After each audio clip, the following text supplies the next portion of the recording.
injury. They only really have Pearsall and Jennings, two good players, but Cooper's immediately an upgrade. And then Denver, him and Sean Payton, it's the perfect scheme fit. One of those 4 teams I call. I don't think they're going to trade him to San Francisco. In a division. Fair enough. I feel pretty good. I have a question.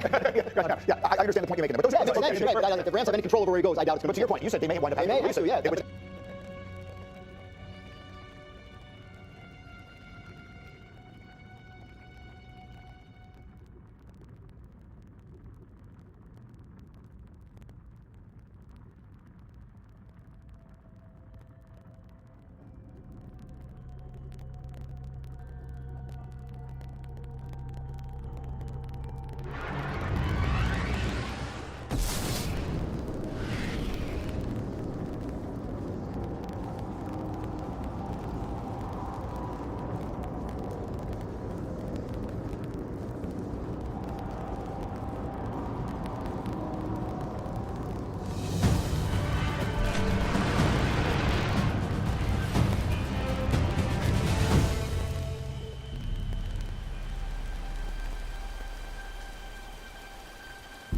Condition.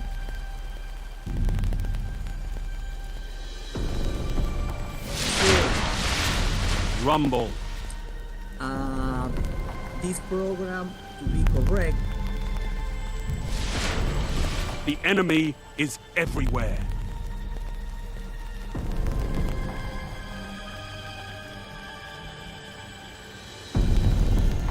To be correct.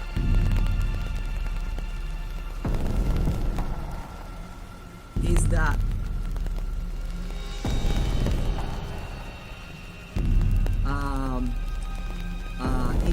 it not produce cloud, and then on the second line, the second premise is clouds, and then you come up with the conclusion, oh, it better be raining. Then the conclusion is you are guilty. Can you see what I'm putting an and on all the premises? I'm saying P1 and P2 and P3, and it's an if. If all of this evidence, P1 and P2 and P3 all the way to Pn implies the conclusion. Can you see what I'm saying? So let me put it right here. I can translate that argument into P1 and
Heavy ammo inbound.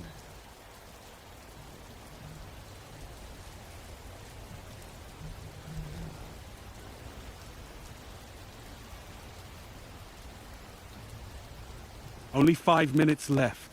Heavy ammo available.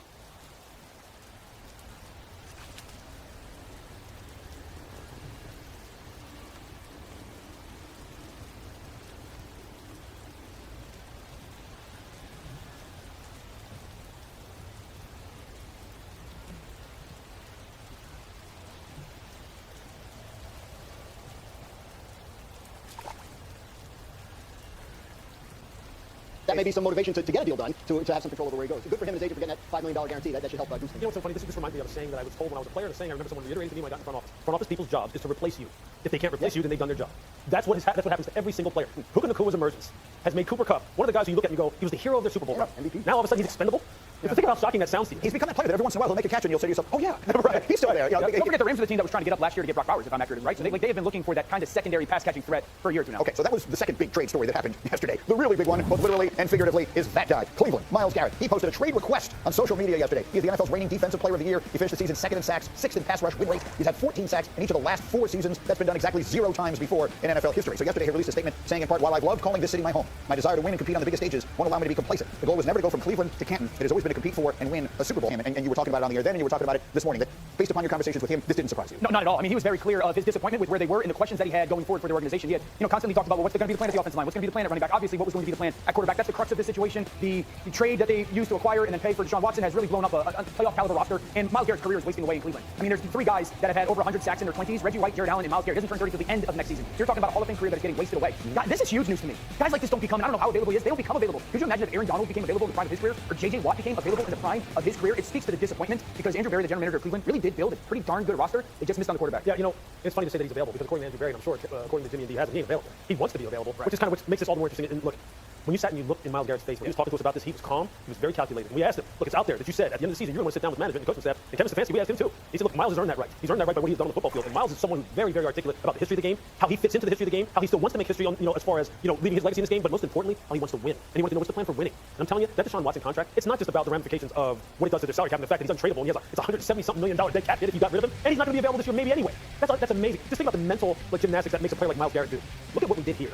And now we have no way out. No future. We have no way out of it. So, look, if you're Andrew Berry, of course you're going to sit back and say, this is one of the greatest pass rushers that has ever walked the face of the earth. And we have him. He don't want to play for us. And we have no way of kind of calming his fears about, we don't have a plan. So what do? You better probably start taking some offers, because I have a hard time thinking that he's going to show up. And it doesn't, after spending time with him, Lewis, I think you would agree, it doesn't feel emotional. This isn't a knee-jerk thing. This is, to Lewis's point, super smart, super calculated, very understanding of, this, and I saw Sheffy say how dug in is he willing to be. My guess is he's pretty willing to get pretty dug in. He's fought through this thing. It's 8 years, right? And I think they've made the playoffs in 2 of them, right? So, yeah, I think you could imagine a situation where a team makes the guy the highest paid defensive player in the league and gives him a lifetime contract effectively, and everybody's happy. But it sounds like this isn't that kind of situation based on what you guys are saying, based on what Myles himself is saying. So the question is, what's the way to a solution here? You mentioned Jimmy and D Haslam, the team owners. They're trying to get a stadium built. Like, you want public support for your team when you're doing that. You're not trading away the face of your franchise. Yeah, you better find a quarterback, though. Exactly. But most things, if you have a quarterback, then that's the face of your franchise. They don't have that in Cleveland. Right. So there are a lot of hurdles to clear. $36 million in dead money this year if they trade him. So they'd have to rework Deshaun Watson's contract again and push that issue further down the road. So it's going to be very difficult for Cleveland to do this. If he makes their lives difficult, holds out, refuses to play, it's going to be an ugly situation. You're talking about the fans, right? They're trying to get a stadium built. Most people, if you look, told most Cleveland Browns fans, they would be like, we don't blame him. They're on his side. Exactly. Absolutely. So you've really messed this up. Yes. I think a huge part of this whole situation and how realistic it gets is, one, what is Cleveland's vantage point on the quarterbacks coming out of this draft? They have the number 2 pick in the NFL draft. Do they really like a Cam Ward or a Shedeur Sanders, or both of them? Because then, if you really like one of those quarterbacks, then you maybe are less willing to trade Myles Garrett and you want to play hardball. If you look at those 2 quarterbacks and you say, no, we don't like one of them early on, then you're calling Minnesota and going, what are your plans? Are you going to sign Sam Darnold? Because if you're going to sign Sam Darnold, how likely or how willing are you to trade away a J.J. McCarthy? And that's how you can solve the problem at quarterback if you're Cleveland. Otherwise, the Adolfo Men's like,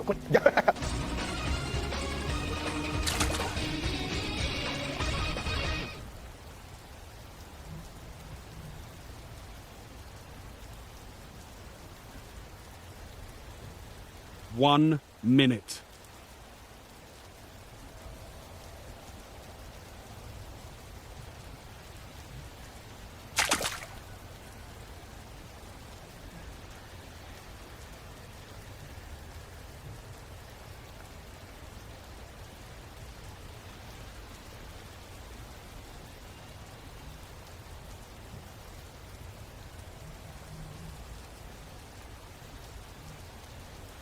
You've got 30 seconds.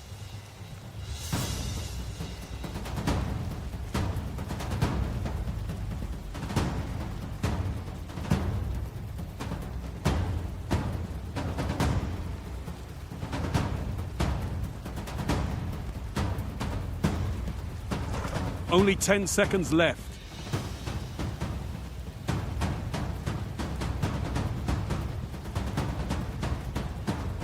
You're in overtime.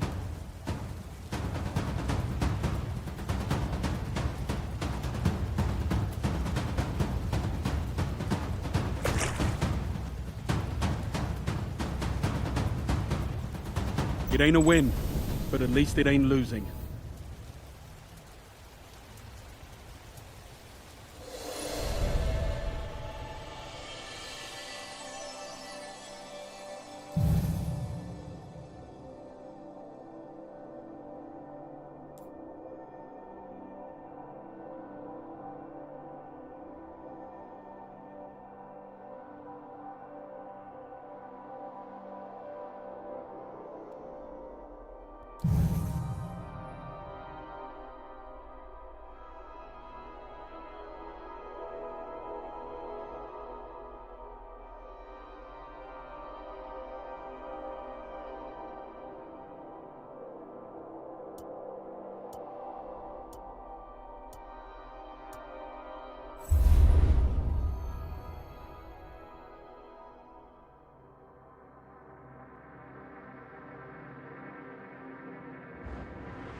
Rumble.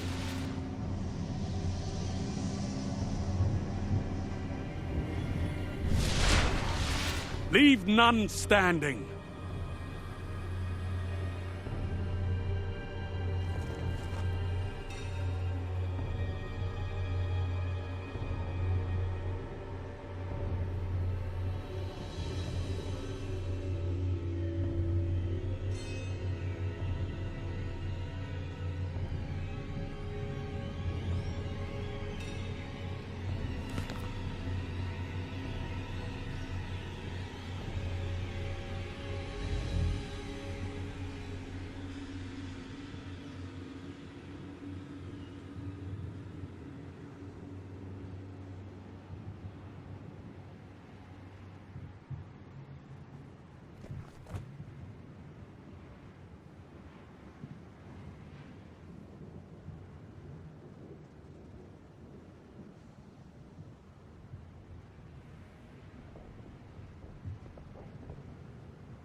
Recording in progress.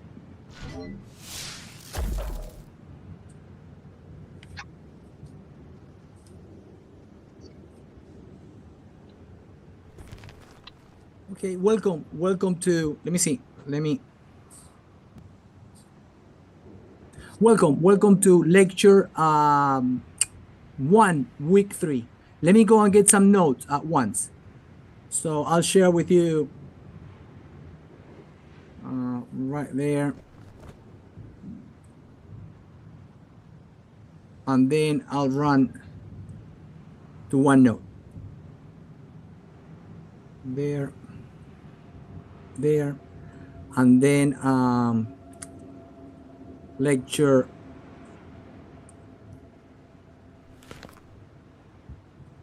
lecture 1, week 3, math 2305, spring 2023. 25 right there. Perfect. Okay, so last class we were looking at arguments. So arguments,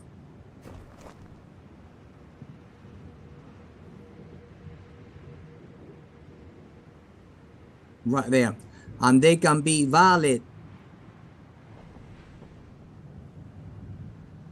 or invalid. Heavy ammo on the way.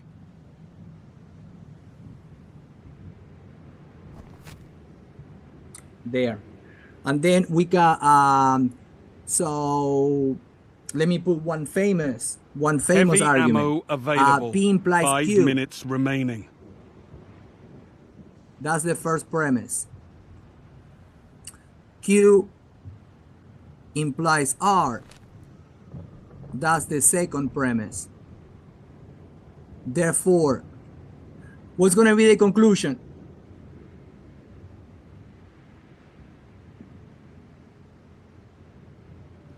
P implies R. Yes. P implies R. Thank you. Super famous argument right there. 2 premises and a conclusion. And the form is valid. This is a super famous argument. The form is valid, and it's called transitivity.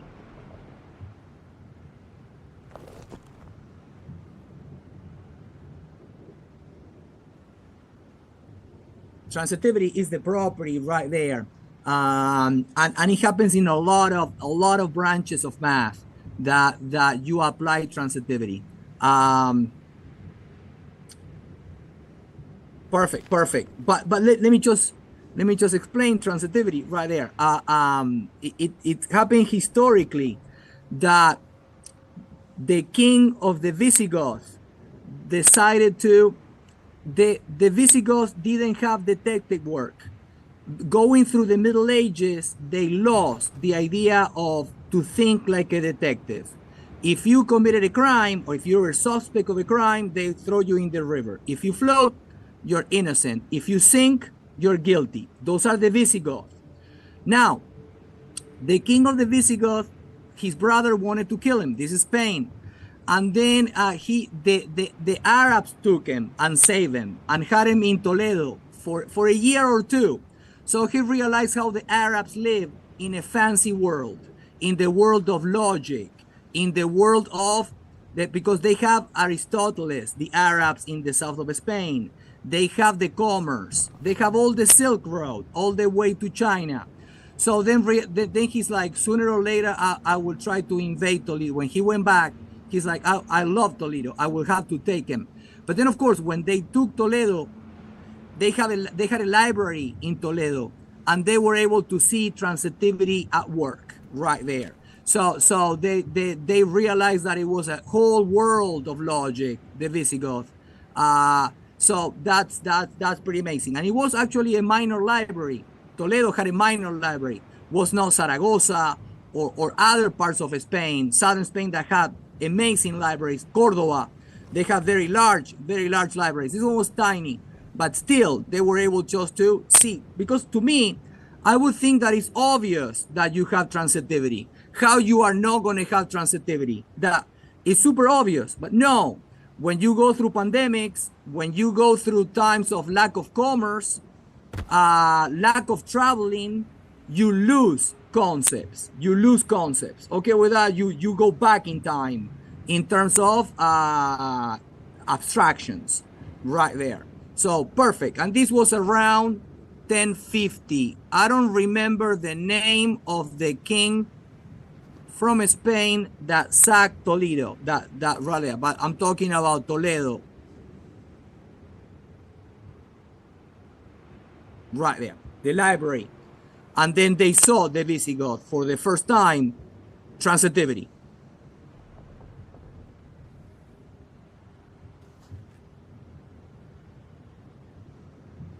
And this is, Toledo 1 was minute. Al-Andalus. That was what Spain was called. Right there. Perfect. So, okay, to show that it's valid, we can do it by truth table.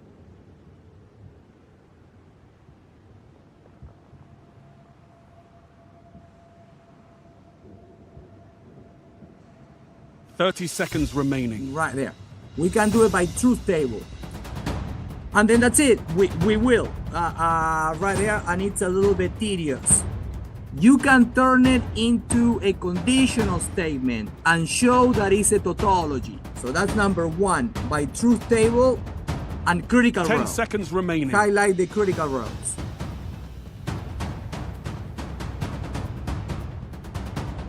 And make sure You're that in all critical overtime. rows have a true conclusion, that T is at the end for each critical row. The critical rows were the rows that have all T's. Number two,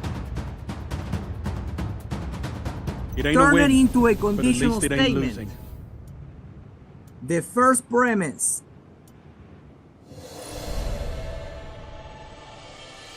and the second premise implies the conclusion. Right there. And this, and let me put a parenthesis right there. That's the hypothesis. And let me make it look pretty. I'll erase that arrow at the end and make it some space. So that is a tautology because the argument is valid. So that's it. Let me go on, erase right there and make the arrow a little bit nicer. Right there. There. The arrow right there. So this one we can show that this is a tautology by algebraic moves. By algebra.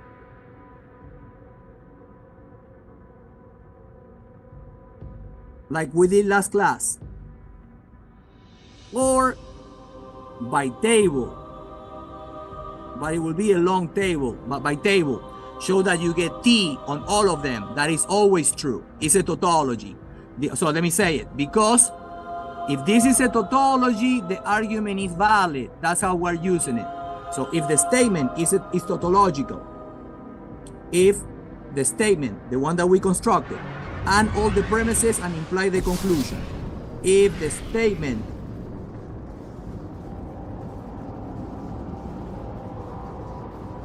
above is a tautology,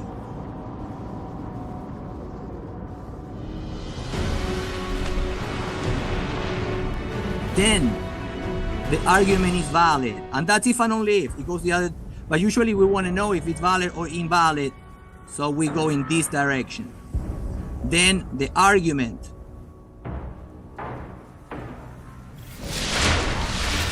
Rumble. is valid. Right there. The enemy is everywhere. Perfect. Right. So we did it in class that we use the algebra. All the P implies Q. How do we start the algebra? all the P's imply Q's become, it is not the case that P happens and Q fails. And then later on, they become not P or Q, and so on. Right there. That's how to use algebra. And then it happened last class. We used algebra with another argument, and ultimately, we ended up with a tautology. We ended up with P or not P. And P or not P is always T. That's what we did last class. So something very similar right now. Okay with that? Okay. So all the different ways I can show the argument is valid. By truth table. By turning it into a conditional statement and using algebra and show that it's a tautology. Or turn it into a conditional statement and use a table, truth table. And getting a row full of T's right there at the end. A row full of T's. Happiness with that. Now, I'm going to show you a third way that is not in the textbook. A third way. Okay with that? So I need to create all the theory to show you how to show is valid by a new method. Okay with that? A new method. Perfect. So this is new, but they use it in philosophy. They use it in philosophy. The third method. Right there. So showing that is valid by truth tree. Show an argument is valid by truth tree. They use that in computer science and in philosophy. Show an argument is valid or invalid by truth tree.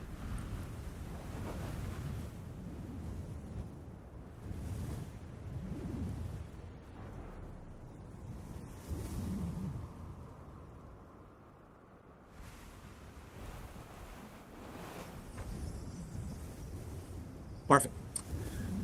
Okay, let's start. So feel just like the Visigoths when they went to Toledo, right there, when they entered Toledo, because again, the Al-Andalus, the Arabs, the Moors had a deeper philosophical and theological ideas, the same theological ideas that later on the Vatican used right there. That okay with that, in 1235 we use many of those axioms. Okay with that they had in Toledo.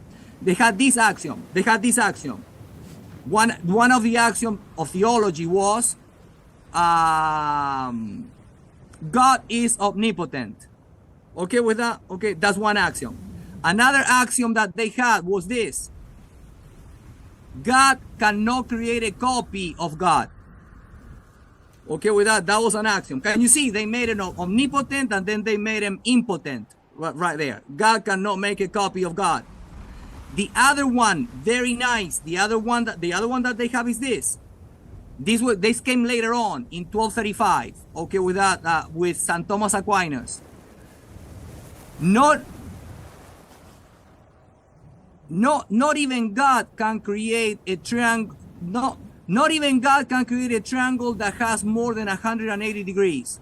Can you see what I'm saying with that one? Okay, with that. That came later. That is saying God cannot go against science right there, because actually it happens. We have triangles that they have more than 180 degrees, but they're in a different geometry. They were thinking that they had only one geometry, the Euclidean geometry. But right there. But in the Euclidean geometry, yes, not even God can create a triangle that has more than 180 degrees. Okay, with that. Can you see that was important? It was saying, trust science. So they have something similar like that. Okay, with that right there. So now we're going to do something Heavy else. ammo Think of the inbound. Visigoths right now, because we're going to create a new system. Here it comes. So I'm going to take any argument. Let me do it with an example. P implies Q. Heavy ammo available. 5 P. minutes remaining. Therefore Q. That's an argument that we know is valid. Right there. So I'm going to turn the argument into a set. Right there. So turn the argument into a set of statements. And here comes the set. P implies Q. P and Q. Now comes something very important that I'm going to change colors. When you turn it into a set, negate the conclusion. Can you see what I did? Please negate the conclusion. Don't forget that. That happens sometimes when we go to. So I went from the world of arguments. This is the world of arguments.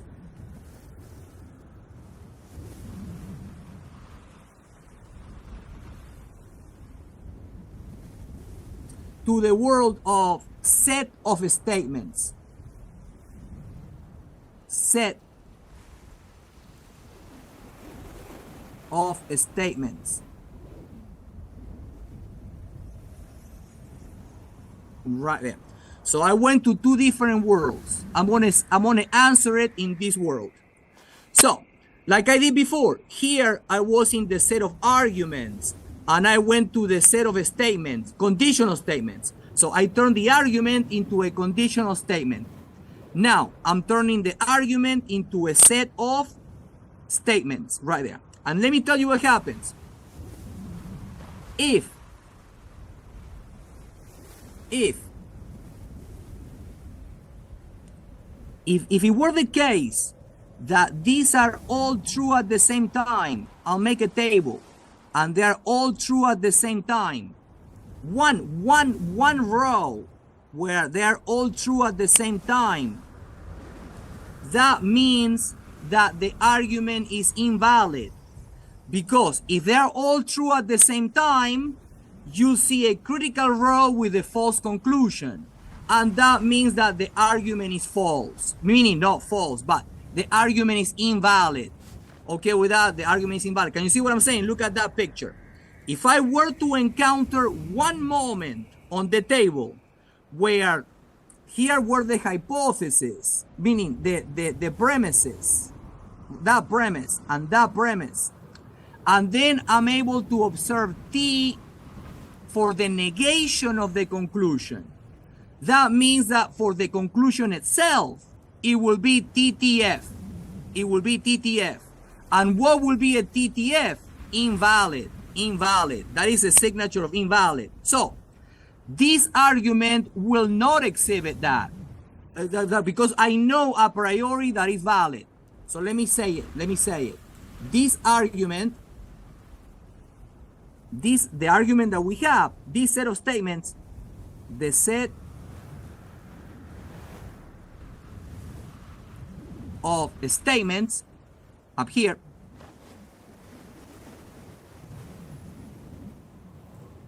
will not have T will not have TTT. That's it. Will not have TTT. Only okay, 1 minute okay, left. we're gonna see that. Happiness. Now let me start. I'll start with the tree. The tree is also thinking of the moment of assertion. Every time I write P, I mean P is true. Okay, with that, when I write P, if I tell you P, I mean P is true. Right there. Okay, with that, this assertion, the principle of assertion. Here we go. Now let me change the set a little 30 bit. seconds and counting. It is not the case that P happens and Q fails. It's P implies Q. The next one is P, and the next one is not Q. Right. Can you see I change it to be able to do algebra? You've got 10 and then, seconds. of course, to be able to do the tree. And this becomes not P or Q by the Morgans. Overtime. And here comes the not Q. Perfect. Let me start the tree by the principle of assertion. I'll put them in a column. Here they come. Tie game. I put him in a column like that. And here comes the tree. I look at the first statement. Not P or Q. Is a disjunction, a forking path. Is that one or that one? And here comes assertion. Not P is true. When I say not P, I mean not P is true by assertion. Or Q is true. I'm saying that they are true. This is the tree of truth. Let me put it right here by assertion. Tree of truth. And let me say it right here by assertion. By that principle. So that's it. Those are like T's. And now I'm done. I'm done. Check. Now I'll bring the other statement, which is a P. And I'll put it right under it on both. And P is true. When I say P, I say P is true. Do you see a contradiction on the tree? Here is the contradiction. They cannot both be true. Okay, because I have no P and right under it, which is an and, I have a P. No P and they're both true at the same time. Is the tree of truth. So we have a contradiction right there. Okay with that? So the tree stops right there. Let's go and now bring the next. I'm done with this one. Let me check it.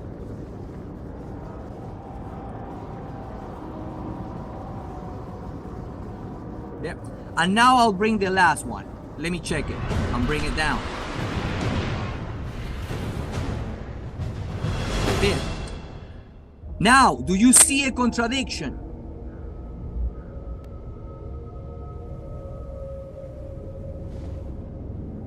Yes, it's the principle of assertion. I see Q is true, Rumble. P is true, and no P is true. Contradiction. So, this is a valid argument. You were Watch your never back, able Guardian. to see all No one else T will. at the same time. Okay, with that, they all became contradictory. Okay, right there. I was never able to see that T at the same time, right there. Okay, well, this is a new thing. Okay, with that, this very likely you haven't seen this before. I'll give you other examples. This is all crossing. So you were never able to see T right there. So that means that you will never be able to see T and F for the conclusion. So that means the argument is valid. So let me say it. The set of sentences, the set of statements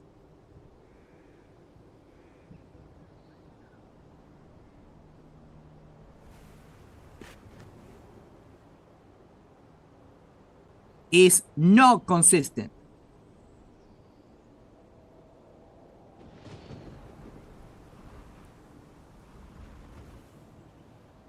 Consistent is when they're all true. It's not consistent. They are not all true. They contradict it right there. And that means the argument is valid.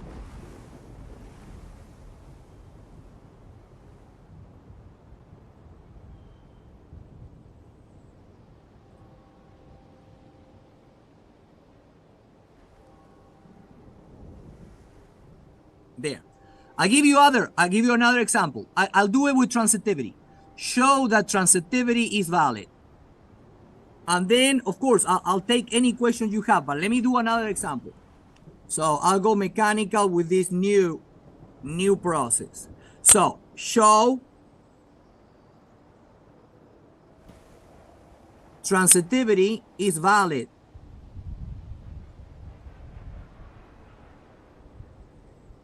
Valid argument form. Show transitivity is valid by truth tree.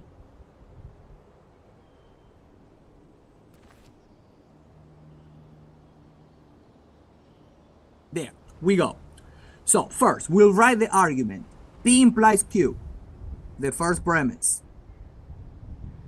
Q implies R. Therefore, P implies R. It's in the world of arguments. We are going to send it to the world of statements, to the set of statements. Here it comes. I'll send it to that world. It's a set with 3 elements. P implies Q, comma. Q implies R, comma. And then P implies R with the negation that I'm going to draw in red. Right there. To be able to use this process, I need to negate the conclusion. Right there. So that's it. We're ready. Now I need to do the algebra of implications that I did before.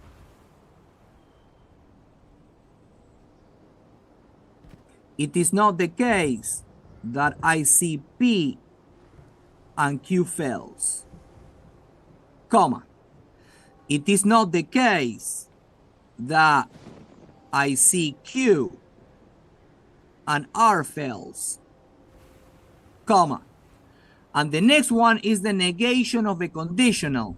P happens and Q fails. P happens and R fails.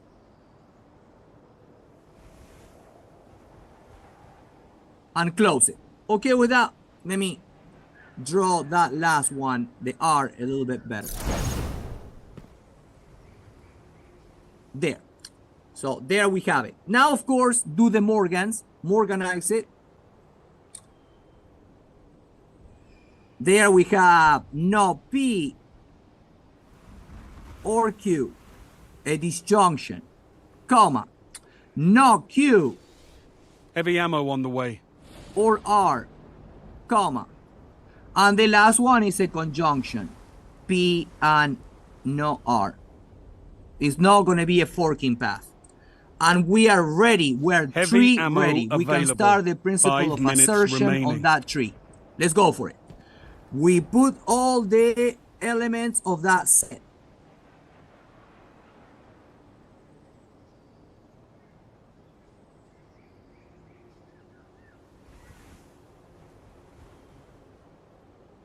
And ultimately, all the branches are going to cross. All the branches will cross, for sure. We know it's valid, but we're showing it.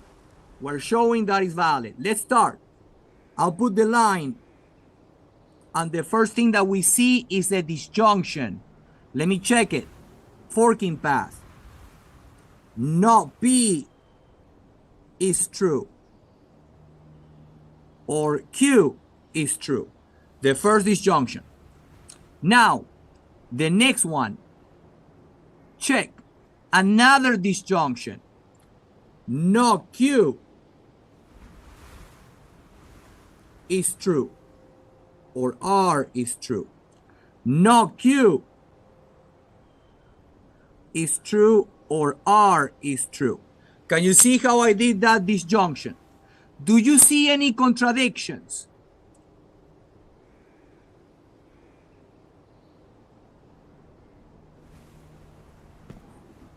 Yeah, Q and not Q being true. Perfecto. Sí. Yes. I agree. Bien. Bien, Brandon. Brendan, bien. I'll go and do it right now. Cross it. There. Contradiction. Ultimately, all the branches are going to cross because you will not be able to see T passing through all the branches. If one branch is not crossed, that means that you have T. Okay with that? We'll see in a moment. Now, let's continue. Let's bring the last one. P and no R. It's a conjunction. Conjunction. So right on the top of each other. No forking path. P. No R. P. No R. P, no R. And now let's see if we have contradictions.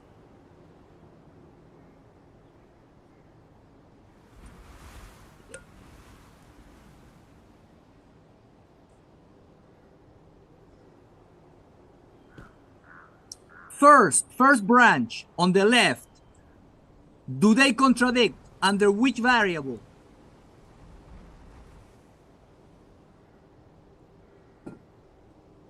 Does it contradict under P? Yes. P, no, P, perfect. Yes. Gracias, Nathan. There. The next branch, you can see it. They contradict under R, no R. And the last one again. This argument is valid. You could not make the sentences be true at the same time. Then, of course, I'll give you an example when it's invalid. Right there. Okay, with that, I'll look for one in the textbook once. Let me see. Right there. I'll look for one in the textbook. Let me check really fast. Right there.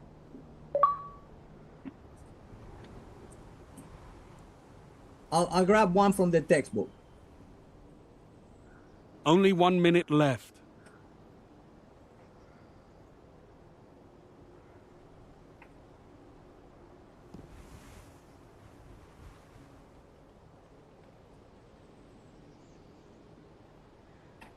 There. Perfect. And it's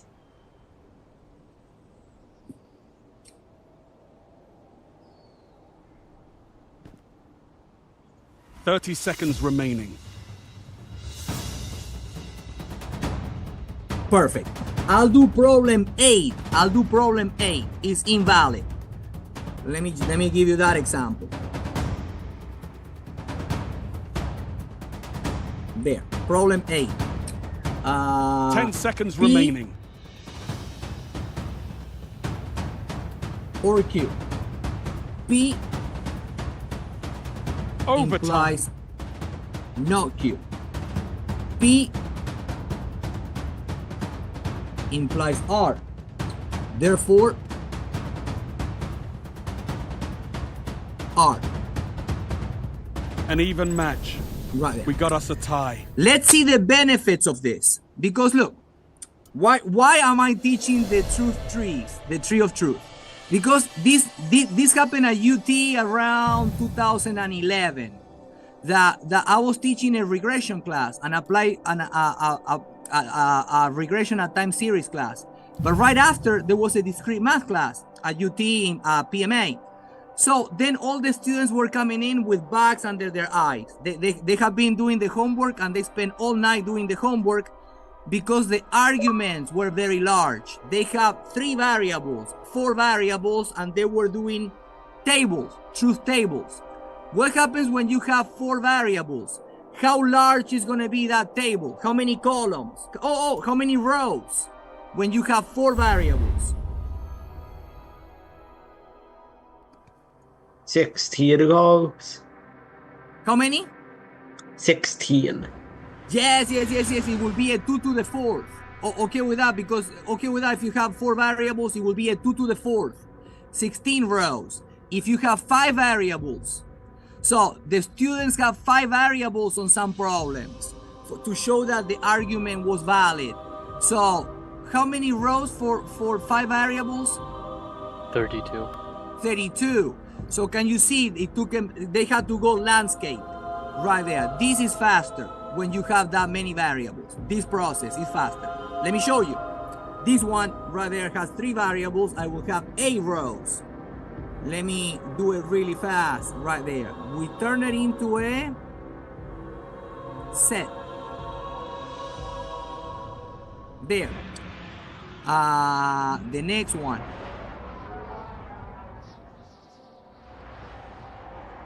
P implies R.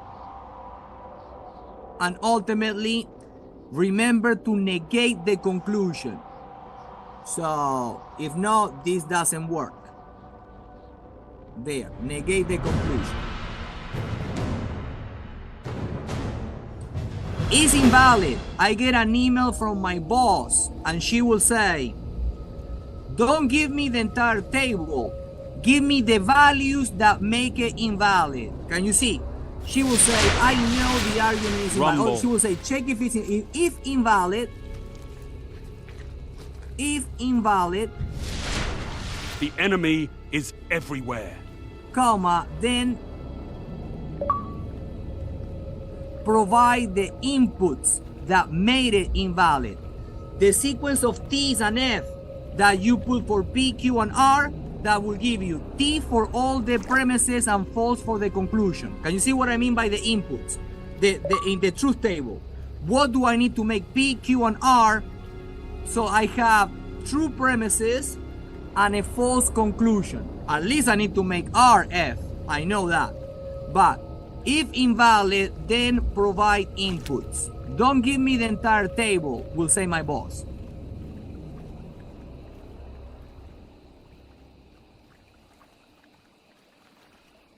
Perfect. That's it. We have it. So I wrote everything. We have the set. Let's now turn it into disjunctions and conjunctions. Right there. P or Q. Comma. It is not the case that P happens and Q fails. Right there. Comma. It is not the case that P happens and R fails. And then the not R. Right there. And then the next one, Morganize it.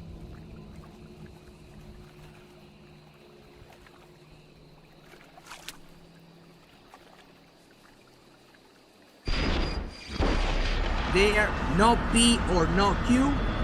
And then the next one,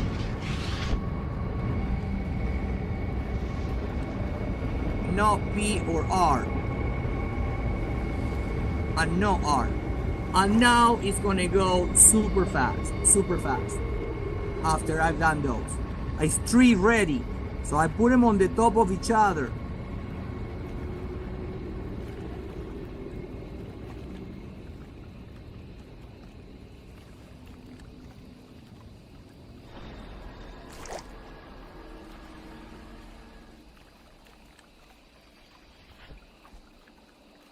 Right there.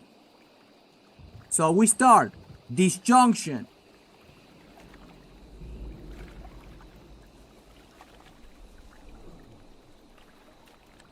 Right there. Another disjunction.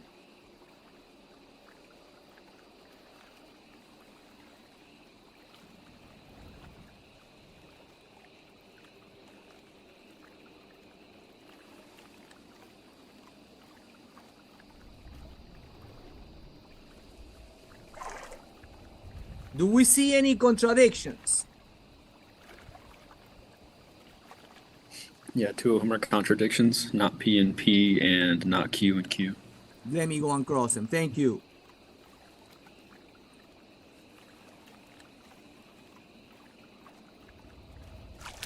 Perfect. And then we continue. We have that one. We go to the next one. No P or Q.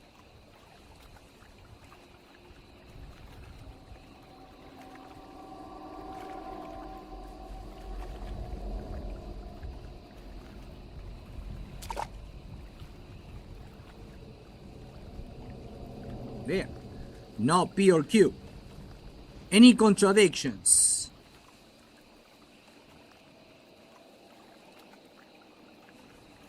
Yes, the first branch is a contradiction because it has P and not P, and that's it, I think. Yes. No, the second branch is a contradiction too. There is a contradiction. Thank you. Yes, that was difficult to see. But then, of course, so let me put a contradiction right there. Got a quick question. Yeah. Did you mean not P or R, not P and Q? Oh, okay. Perfect. Let me see. I made a mistake. Yes. Not P or R. So let me put the R right there. Thank you, Danny. You saved the day. Yes. You are a hero. Yeah. Thank you. Yeah. Perfect. Let me see. Heavy ammo on the way. There. Thank you. Anytime you see something, please go for it. Because again, I just teach Calc 3 and finish at 5, and my brain is kind of like that. So Heavy yes, ammo thank you. available. I wouldn't 5 take a minutes test remaining. after I've done that. I'm really tired. So I will not pass my test after that. Yeah. Okay. Perfect. That's it. Yes. So any contradictions? I don't see, but maybe they are. I don't see contradictions now. And it was not P or R. And now I'll bring the no R. That's the last one. No R. I'll click it and then bring it down. No R. No R. No R. And take a look at this. Any more contradictions? Yes. R, no R. And R, no R. Right there. But look at that middle branch that remains open. Invalid. The argument is invalid. And let me tell you the values because it's assertion. Q is true. I put Q there, but I really mean Q is true.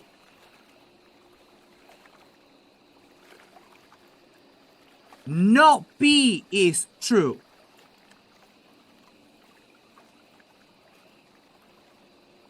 And no R is true. And that's what my boss wanted. My boss wanted what inputs will make all the premises true and the conclusion false. Now I'm going to construct a truth table. How many rows I'm going to need for that table? One and only one row. The row that my boss wants. Right there. I don't need 32 rows or 64 rows or 16 rows. Regardless. So you can code this. In Python, you can code the tree right there. It's difficult to code the table right there. So perfect. Let me now make the truth table. So I'll go up here and I'll grab the argument and bring it down and make the truth table. But let me tell you right now, invalid. The set of sentences the set of statements is consistent.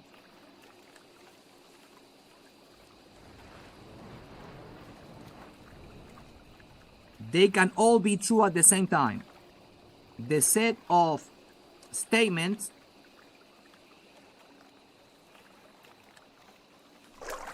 is consistent.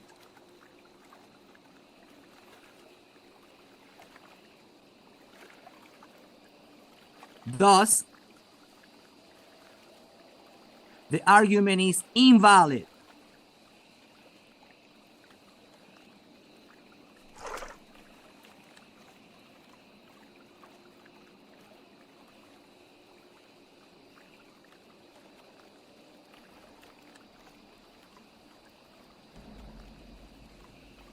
There. Now, let's make the table with only one row and email it, and I can email it to my boss right there. So I'll bring the argument down and make the table that matters with those inputs that make the premises true and the conclusion false. Right there. I'll bring it down. I just copy and bring the argument down again. So we know it is invalid. And now we'll make the table. I want an input for P. I want an input for Q. Only 1 minute left. And I want an input for R. So the inputs were Q is true. P is false because no P is true. No P is true, so P is false. And R is false. Okay? So I'll go right here. P is false. 30 seconds R remaining. is false. And here we go. We will compute P or Q. P or Q is true. Is that first premise? Is true. The next one. You've got 10 P seconds. implies no Q. That premise is true because P is false. It's true by Overtime. vacuous truth. It's true by vacuous truth. And those are, that's the second premise. Let's take a look at the third premise. An That even one match. is true We got for us the a same tie. reason, because P is false. Vacuous truth. So we have a critical row. There is the critical row. Let me highlight it in blue, like they do on the textbook. Oh, that's not a highlight. That's drawing. So I'll put a T again, but I'll look for the highlight. In the textbook, I ran out of battery in my pen. Let me run and grab my other computer super fast. My other tablet. 2 seconds. Yeah, I'll be back. You can almost finish it. You have all the premises and the conclusion will be false. But let me grab my keys. I'll get my other pen.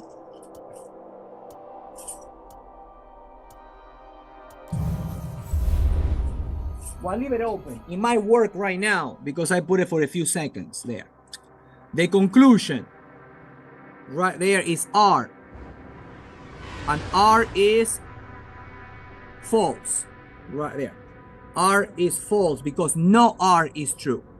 R is false. So here it comes. I'll highlight. We have a critical row. All the premises are true. They use light blue in the textbook. So, critical row.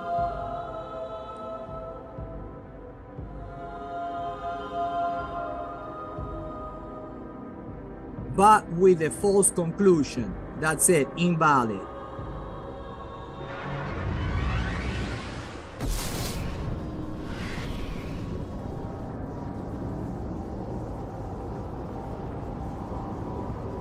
And the email to my boss, that one, I'll send the email. The email says, P false, no Q, true, no R, true. And let me check. No P, true. Rumble. So P is false. No R, true. So R is false. The enemy Let me go is R false. everywhere. Right there.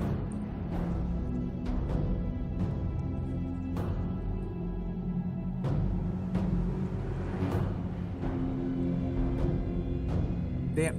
And Q. Let me see. I have to move things there.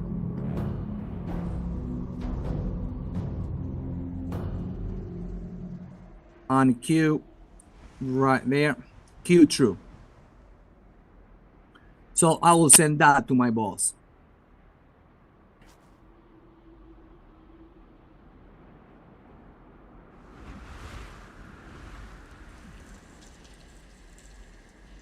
Suppose I had two branches that they're open. Two branches that are open in another problem. Suppose two branches were open. Then you have two sequences of T and F that will make the argument invalid. But who cares? You need only one. You're not going to be more invalid than what you already are. You are invalid or valid. Can you see what I'm saying?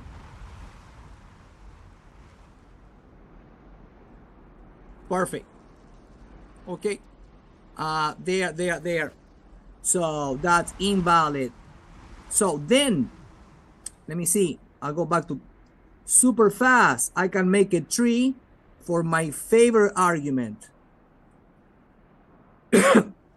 If negating P reaches a contradiction, it better be the case that P is true. Right there, the contradiction argument. We know is valid.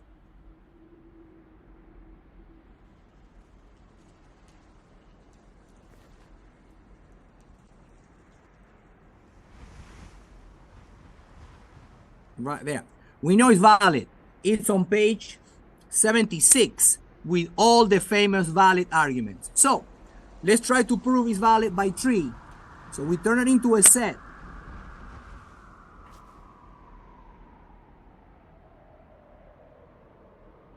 And we negate the conclusion.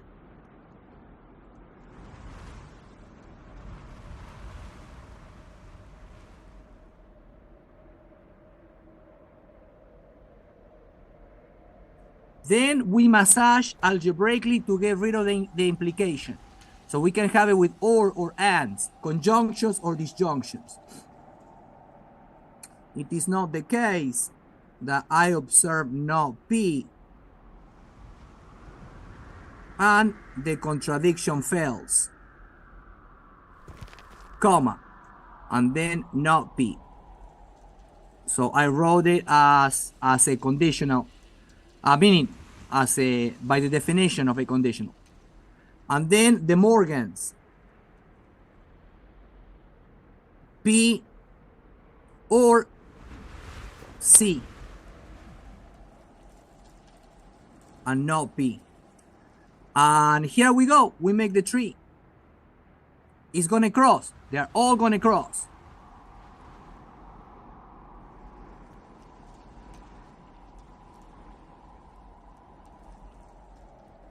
The first one is a disjunction.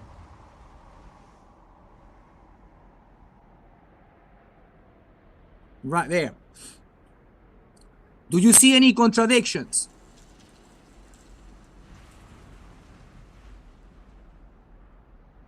Yes, the clear contradiction. C is, can you see, every time I'm saying C, I'm not exercising assertion. It's false. Well, it's true that it's a contradiction, actually. So let me cross it.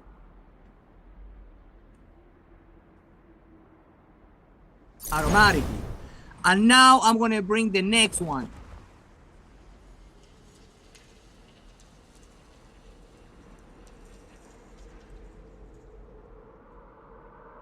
And I'm going to cross that one. Why is That's it? Yeah, Why? go ahead.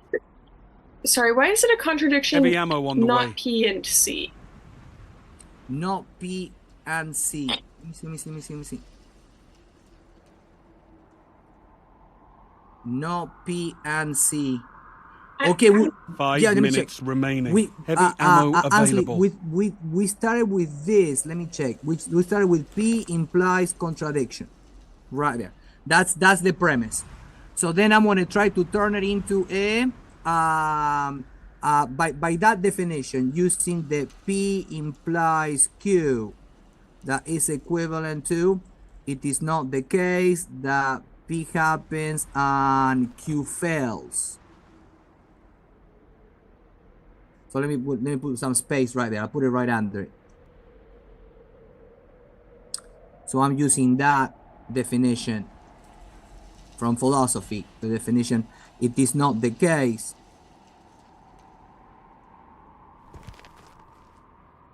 that P happens and Q fails.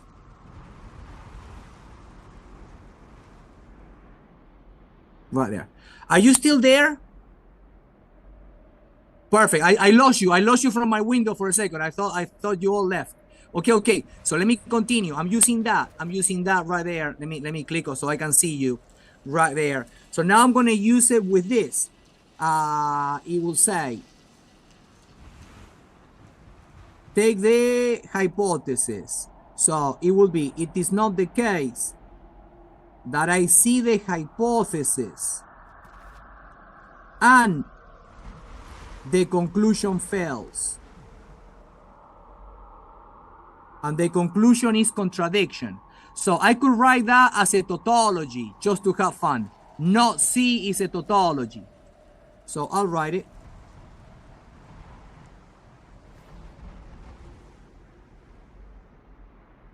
I use tau for a tautology. And now I'm going to distribute the negation and do the Morgans. So it will be not P. P, or then the negation of tau of the tautology. And the negation of the tautology is a contradiction. P or C right there. Can you see, Ansley, why am I using P or C? Sorry, I understand why you're using P or C. I don't understand why you put the red X by that one branch of the truth. Okay. The red X by the first branch or the second branch? The second branch, because you have the not P and C you said is a contradiction, but I'm confused. Oh, okay. So on the left-hand side, do you buy the contradiction that is P, not P? Yes. Yes. On the second branch, it's already a contradiction. Is the tree of truth, but is not a conclusion. C is a contradiction. It's already false by its natural state. I'm always crossing contradictions, but that one is already a contradiction. It came in as a contradiction.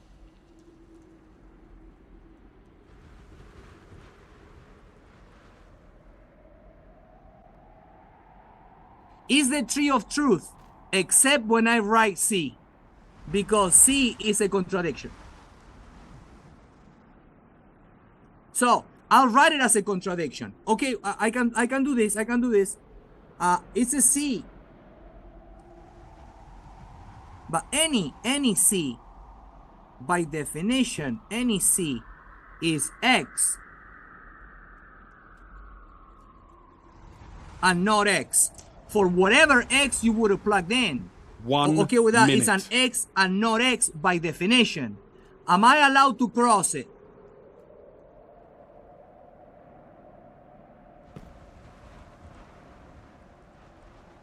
Yes, that I can cross it by definition. Okay with that. And if I cross all the branches, what's the final outcome? The argument is valid. The argument is valid right there. So 30 seconds and counting. I will say first that the set of sentences, the set of statements, I keep saying the set of sentences because that's the way you learn it in philosophy. All the statements are sentences. So and I use this in philosophy. So I will say like only this. 10 seconds the left. set of statements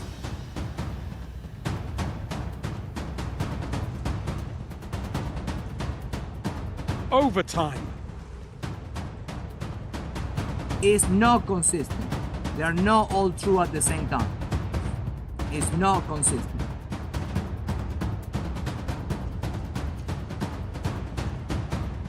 An even match. Comma. We got us Thus, a tie. Or hence, the argument is valid.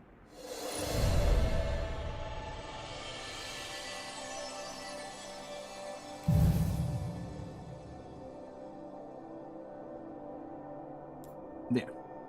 And that's it. There. So let me take you super fast to page 76 in the textbook, where we have 8 arguments that are super famous, argument forms. So I'll bring it to our notes right there. There. I'll go through here. There.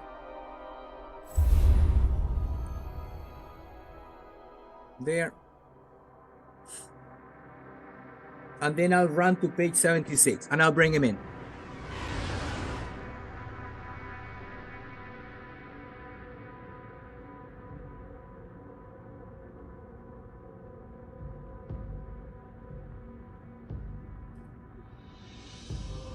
There. And then there is us. And then I'll run to page 75. to look at the red carpet of super famous arguments. Well, right there. And then make it bigger.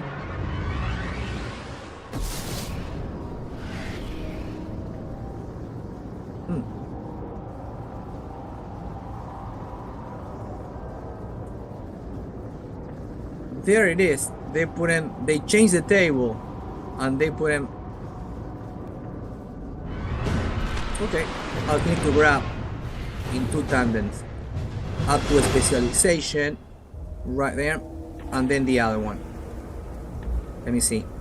You don't need to know the names except for contradiction and transitivity.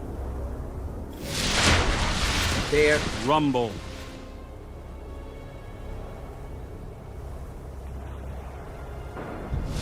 There.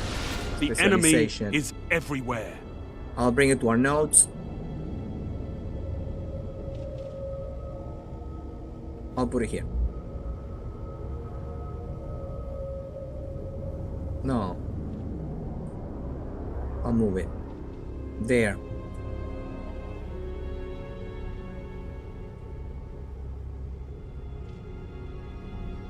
And then the other ones. Conjunction. All the way to division into cases. Okay. And the last one is contradiction.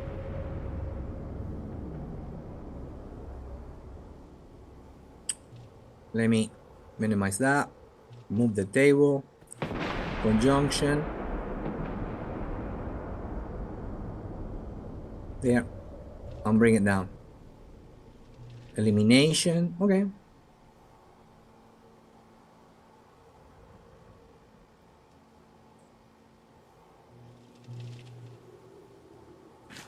To our notes.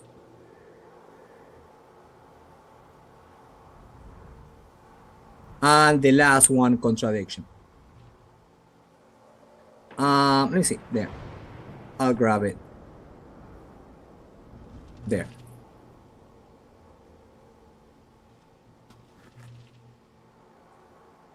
So my favorite at the end. Right there. Method of proofs. Right there. Contradiction is a method of proof. Division into cases. We'll be using that in proofs. So let me see. Bring it to our notes at once. And I can talk about those two. So definitely this one is huge. Proof by contradiction.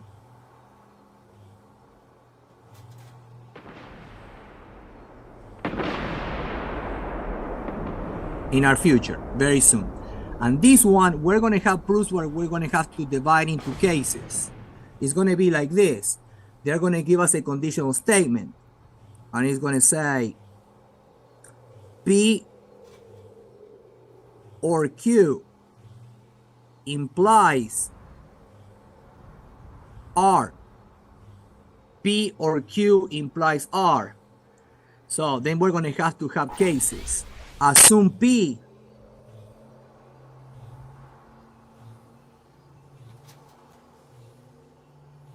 and show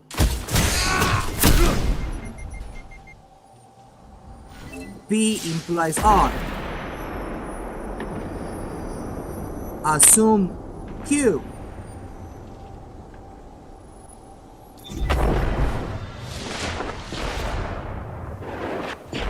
and show that Q gets you to R. Therefore, we get to conclude R hat is true. Thus, hence, R holds. That's going to be the structure right there. Assume the hypothesis, but the hypothesis has an OR right there. And get to the conclusion. The conclusion is R. So it's going to have case 1 and case 2. That's going to be the structure. Let me erase it and make it a little bit nicer, the case 2. So we'll see that.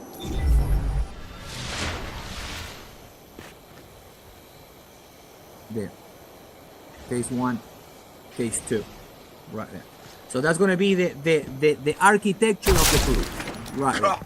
Okay, without happiness, many statements are going to look like conditional statements. Can you see? So, perfect. They are. The next one, well, transitivity is important. So, these 3 are the ones to remember the names. This one, transitivity. Heavy ammo on the way. Proof by division into cases. And ultimately, the proof by contradiction. Right there. Those are going to be huge. The other ones are not that interesting. Heavy right, ammo but of course, they're valid. They're 5 valid minutes argument remaining. forms. Right there. And if you look at them, they make sense. Right. For example, that one, elimination. You don't have to remember the name, but it says P or Q. I can have P or I can have Q. On the next one, they tell me, well, I'm not going to give you Q. And then I will say, well, it's not a big deal. I have P right there. So it is valid. It is valid, and we use it for reasoning. So can you see that they could have this in the LSAT, the entrance exam for law? Okay, with that, do you think that logic is important for law, for a law degree? Yes, it is. Yes, it is. I met some illogical lawyers, but the majority are logical. But some of them got lucky potentially, and or they forgot about logic. Okay, with that right there. It happens sometimes, but they have to take a logic class to be a detective. To be a detective for New Jersey, a detective for New York, they take an entrance exam with a big book, and it has logic in it. Do you think it's important to have logic for a detective? Yes, it is. So perfect. So this is very nice. I mean, so can you see that the first time the Visigoths were able to see all of this stuff, they were so happy. They were like, oh. They were really excited. Okay with that right there. Yeah.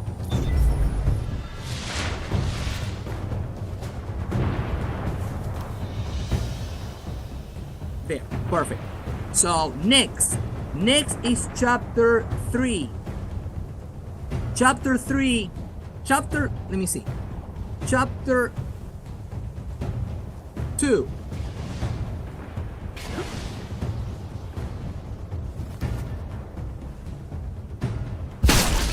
Let the sting of this defeat feed your fire.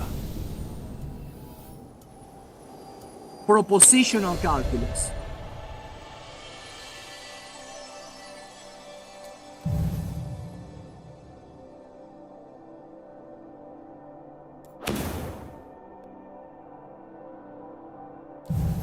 They can call it propositional calculus because we deal with proposition. A proposition is a statement and it's true or false. We deal with propositions.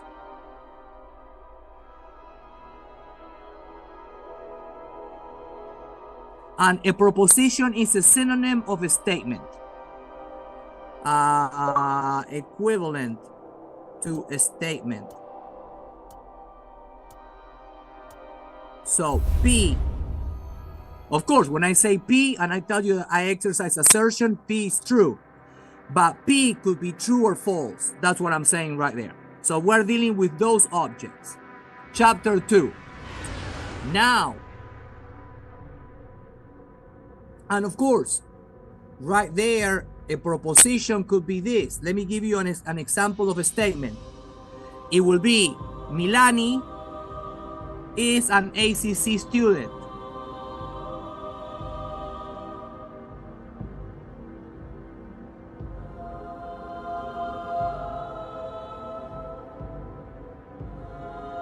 Is an ACC student. That is a proposition. Is it true or false?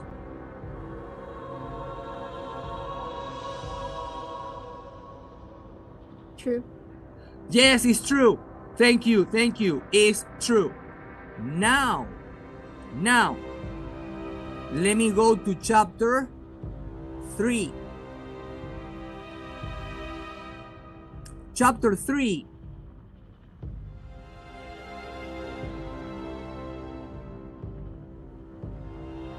Is predicate calculus. Predicate.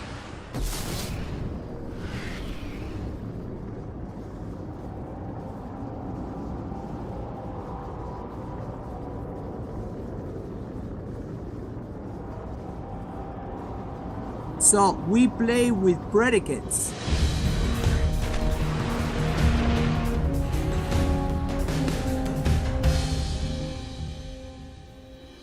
We play with predicates. And let me tell you what is a predicate. Right now, I'm gonna do this.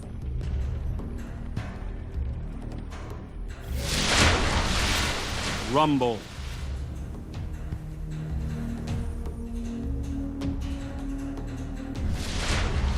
Watch your back, Guardian. I learned No in one else Argentina that a predicate is the verb and everything that comes after the verb. Do we agree on that? And on the previous one, who was the subject? Who was the subject on the previous example? Milani. Milani was the subject. Look right now, a predicate is subjectless. We're only looking at the predicate. That's an X. So this is equivalent to PX, uppercase P, X. Can you see that we can use it as a function? If we plug in Milani, where is it gonna map? It's gonna map to what when we plug in Milani? To true, to a 1. If I plug in George Washington, where is it gonna map to?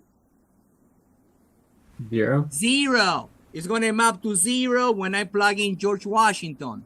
So now we have a function. It's acting like a function, and we have a domain. And the domain are gonna be humans in this particular situation. Okay with that? I have the set of all humans. And I'm plugging, and when I'm plugging, I turn it into a statement. So the predicate is an open sentence. They call it open sentence.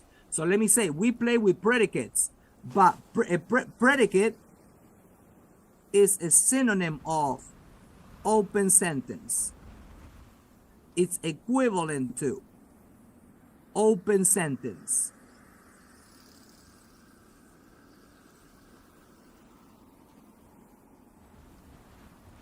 When you plug in a value, it becomes a statement. Okay with that? When you plug in a value, it becomes true or false.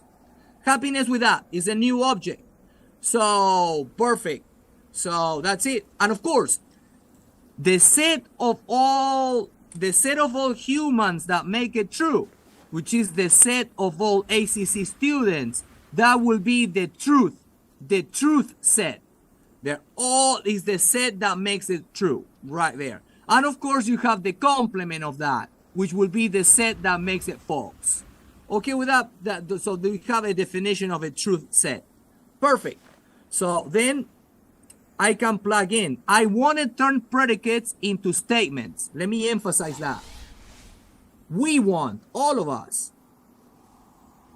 we want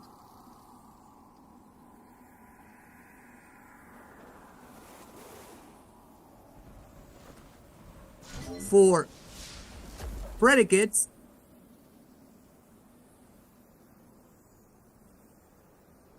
to become statements.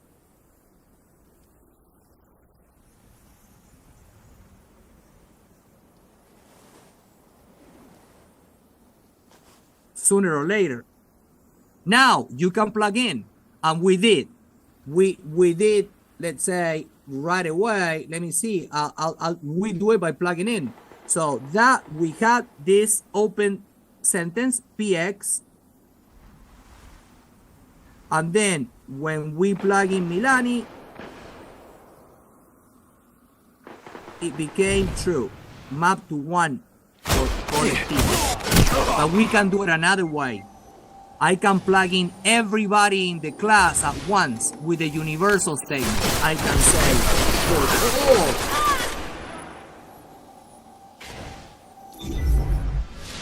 students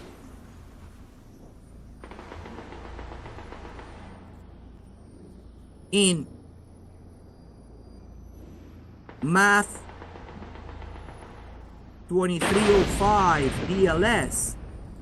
Well, only 2305 because it's the only one that we're offering. Is this one, DLS. So for all students in Math 2305, comma, PX. And I'm plugging all of you at the same time. Can you see what I'm saying with that universal statement? It's looking like this. Let me write it again. It is equivalent. It's for Heavy all ammo on the way. X's in Math 2305, comma, PX happens. Heavy ammo available. 5 That's a minutes true remaining. statement. Those two are equivalent. I'm saying that upside down A is for all. My voice is changing out of emotions. I love that symbol. Okay with that, and I'm saying for all the X's that live in the set Math 2305, comma, they are ACC students. Okay with that? So then we'll continue, but I must give you super freedom. Next class on Thursday, I have office hours right after class. Total freedom, total freedom. Bye. Any questions before that? Any questions? Okay, super freedom. How Shall- long will it take until the grade scope is graded? Oh, I will grade it tomorrow. I promise.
They've almost won.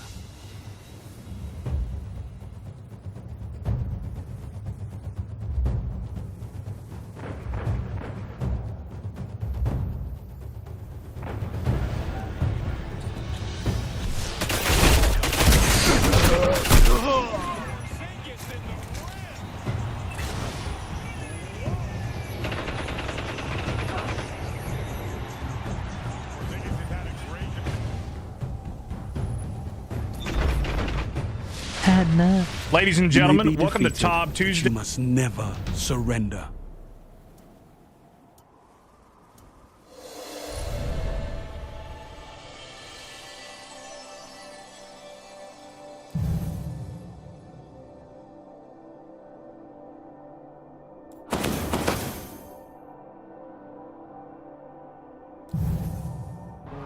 Two weeks ago, WWE Raw premiered on Netflix. Welcome to Monday Night Raw! Welcome to the Netflix era! WWE, who's known for its great productions, pulled out all of the stops. Everything about this show felt huge, starting with the displays. A large canvas projector screen was used to open the show. On this show, we saw a subtle change in the LEDs used on the stage. Going back in time, the different WWE sets have always intrigued me. My favorite being the Raw set that debuted in 2002.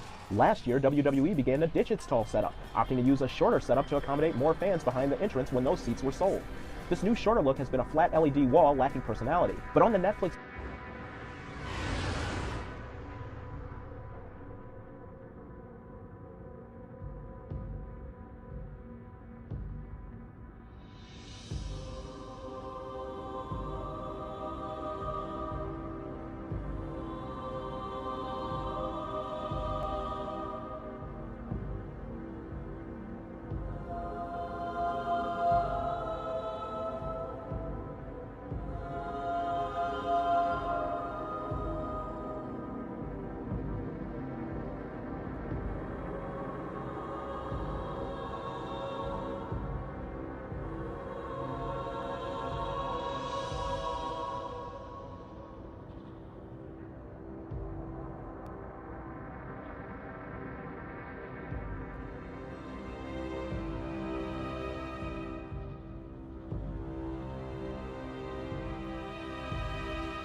Gentlemen, Intel and now NVIDIA have both faked the launch of their respective next-generation graphics cards. Yeah, it's all been a conspiracy. That's it. In Intel's case, in terms of stock, in NVIDIA's case, both in terms of stock and the idea that the cards represent anything more than egregious additions of their 40 series equivalents to begin with. So how big an opportunity is this for AMD, and how badly will they fumble it this time? Oh man, I'm going to say I quite enjoyed this question, except that questions that are kind of based on bad faith thinking sort of slightly annoy me. Who knows what AMD are going to do? Why are they going to? Why are we assuming they're going to fumble it? Alex, what do you think about this? I think this is a great opportunity for AMD to do something really good and that could win them more market share. I think the price of the 9070X, as well as it's coming out with AMD FSR 4, and maybe that little demo they showed of us of what is essentially DLSS ray reconstruction. Yep. If they put maybe if they had like a blog post or even just like a little bit like this is the future to come, I think that would really do a lot for AMD, because if they can have good competitor technologies to whatever NVIDIA's offering, which they already do to a good extent, I think FSR 3's frame generation is competitive to DLSS 3 frame gen. And if they can show that off and do that well, I think this is a great opportunity. But I don't want to say they're going to mess it up. I'd rather be much more at this point in time neutral and wait to see what actually comes out. Yeah, I think the supposition that they're going to fumble it may have been based on what happened with RDNA 3, right. Specifically pricing of the XTX and XT. Yeah, I think there was a fumble with the 7900 XT. I do think though with the XTX, it's look at that. Look at the design of that piece of hardware. It's very clever and super difficult to do that, and therefore quite expensive. But with this time, they're moving to monolithic dies, seemingly, and the performance that we've seen so far looks pretty good. I'm still thinking that Occam's razor approach to this is to look at what AMD actually told us in terms of their slides, which said you're kind of aiming top end for 7900 XT, which kind of puts you below the 5080 and indeed the XTX. So pricing is going to be key there, and how it relates to 5070 Ti. And I think what AMD is doing is to wait to see what NVIDIA does and price accordingly, which I think is the best strategy. I think we discussed this last week. In terms of, I do love this idea of faking of launches. I do think there is a stock issue. You've got to be able to produce your graphics cards, get them out there.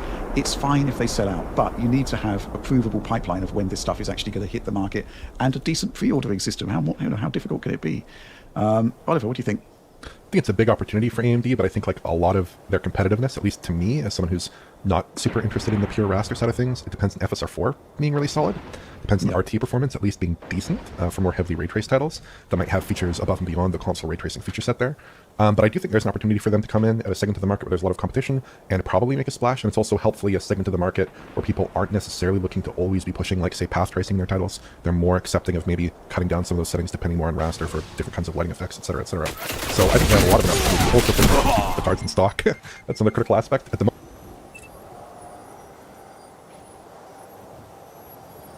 moment, at least in Canada, like I mentioned earlier, the AMD cards are a lot easier to find than the NVIDIA cards of a comparable price performance bracket there. So yeah, I think they have a big opportunity, but also chances to make some missteps potentially if it doesn't line up exactly with where you'd kind of like a card in that price range to be. Yeah, I mean, this is the thing that I find kind of baffling, but perhaps not, is that AMD actually have a pretty good track record of putting out a good full stack RDNA 2. You know, it's the AMD of yore used to be that they would rebadge their existing product line and then add a new chip to add, to get a more higher end performance. AMD is playing catch up, Intel is playing catch up, but what can I say? There is some weird things going on though for sure that might constitute a fumble. Why is it us and Hardware Unboxed telling the world that FSR4 actually looks really good? Yeah, that was a bit more confusing. That was kind of weird, right? There should have been a proper presentation about this. This is what we've got coming. This looks weird. Because for only the third time in history, a player that has made 5 All-NBA first teams in their first 7 seasons is playing for another team. Wilt, Kareem, and now Luka Doncic. Unbelievable. Still wrapping our heads around it. Shaq, have you come to a conclusion of what's going on right now? Well, obviously, Dallas didn't want to move forward with one of the greatest young players that we've seen today. I wish the business of basketball could have been handled a little better. You would think a guy that 5 years in the league, 5 first-team All-NBAs would at least get the conversation like, hey, things are not going well. This could possibly happen. But, he felt the same way I felt. When it went down, I actually had to look and make sure it wasn't April Fool's Day. So, I would like to have seen it done a little bit more respectfully, but this is what, and us three, we know this, you know this too, this is what we call the business of basketball. I remember the day they traded Patrick Ewing, and it made me say to myself, nobody is safe. Then Dominique, then me, then you. So it happens, but it's just very unfortunate. There's a lot of stuff going on. He wasn't in shape, he was this, he was that. It's obvious that they didn't want to move forward with a 25-year-old superstar. But now, he's in La La Land. His jerseys went from number 6 to number 1. There's a lot of speculation of can him and Bron play with each other. The answer is yes, of course they can play with each other. It's going to be interesting. However, I think Dallas got better of the trade for the next 2 years anyway. For the next 2 years, I think Dallas won the trade. Candace, they did say it was a win. Now let's take a look at the details of the trade. Let's take some of that base out your ass. I mean, I'm just saying, you said Dallas for the next... It's Luka the Don, Shaq. Heavy ammo on the way. Legit led the Dallas Mavericks to the finals single-handedly. Okay. I understand that he took a lot of flack for defensive effort in the finals. But are we forgetting the Luka magic that was in the Western Conference last year? They don't have nobody in the paint for defensive purposes or... Heavy ammo available. I don't think the Lakers are done. But I will say this, in the business of basketball we have to talk about nowadays, you almost can't be transparent with players because of their camps and information getting out. So this is what today is, because of all the leaks, because of all the people that are on the side, agents and everything leaking information. You can't be straight up with players because guess what? If this trade doesn't go through, then you have a lot of guys in the locker room that were supposed to be traded that then have to come back and sit. And I think we've all been in situations where guys were supposed to be traded and they have to come back in the locker room and after that. So I think that's today's game. But there's not going to be a transparency and information. And the 2 GMs had to go about it in that way. Where are you with all of this? What stage? I think there's more that needs to be done and will be done on the Lakers side of it. Because I feel like Luka is at his best with a big, particularly that is a lob threat.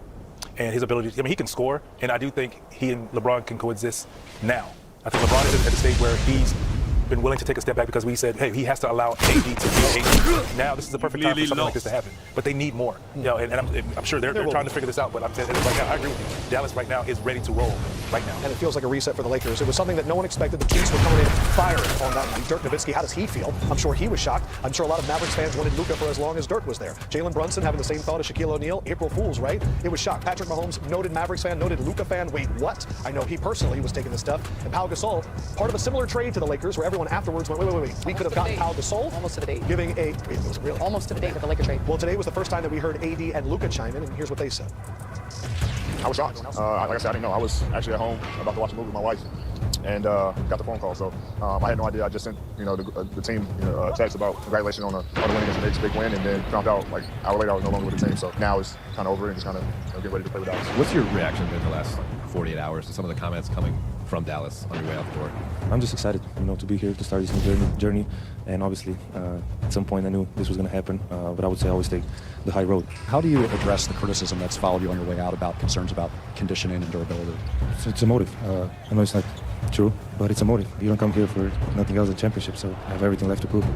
When people say the Los Angeles Lakers have a history of acquiring stars, they don't know how they got them. 1968 Wilt, 75 Kareem, we mentioned those just a little bit ago. Shaquille O'Neal, it was a sign and trade in 96 when he came from Orlando. The Pau Gasol move in 2008. Exact same, Shaq, okay. LeBron James in 2018, Anthony Davis 2019, those two teaming up for that title in the bubble, and now Luka. We heard people there saying about conditioning and all of that. You have faced that criticism as well. How much of that became a chip on your shoulder when you went to the new city? What kind of chip does Luka have now? It wasn't really a chip on my shoulder because I didn't work out during the summer because I had other obligations, family, children, and I wanted to work my way into shape. That was my method. It worked for me. There was a lot of so-called methods of how to get it done. You know, you come in shape and become a first ballot Hall of Famer, you win 3 championships in a row. That's your way. My way, I did it my way, and I'm happy with the way I did it. What do you think of Luka's way? I mean, I don't know. He doesn't look out of shape to me. Like, I need to know what the term, when you say out of shape, is he fat?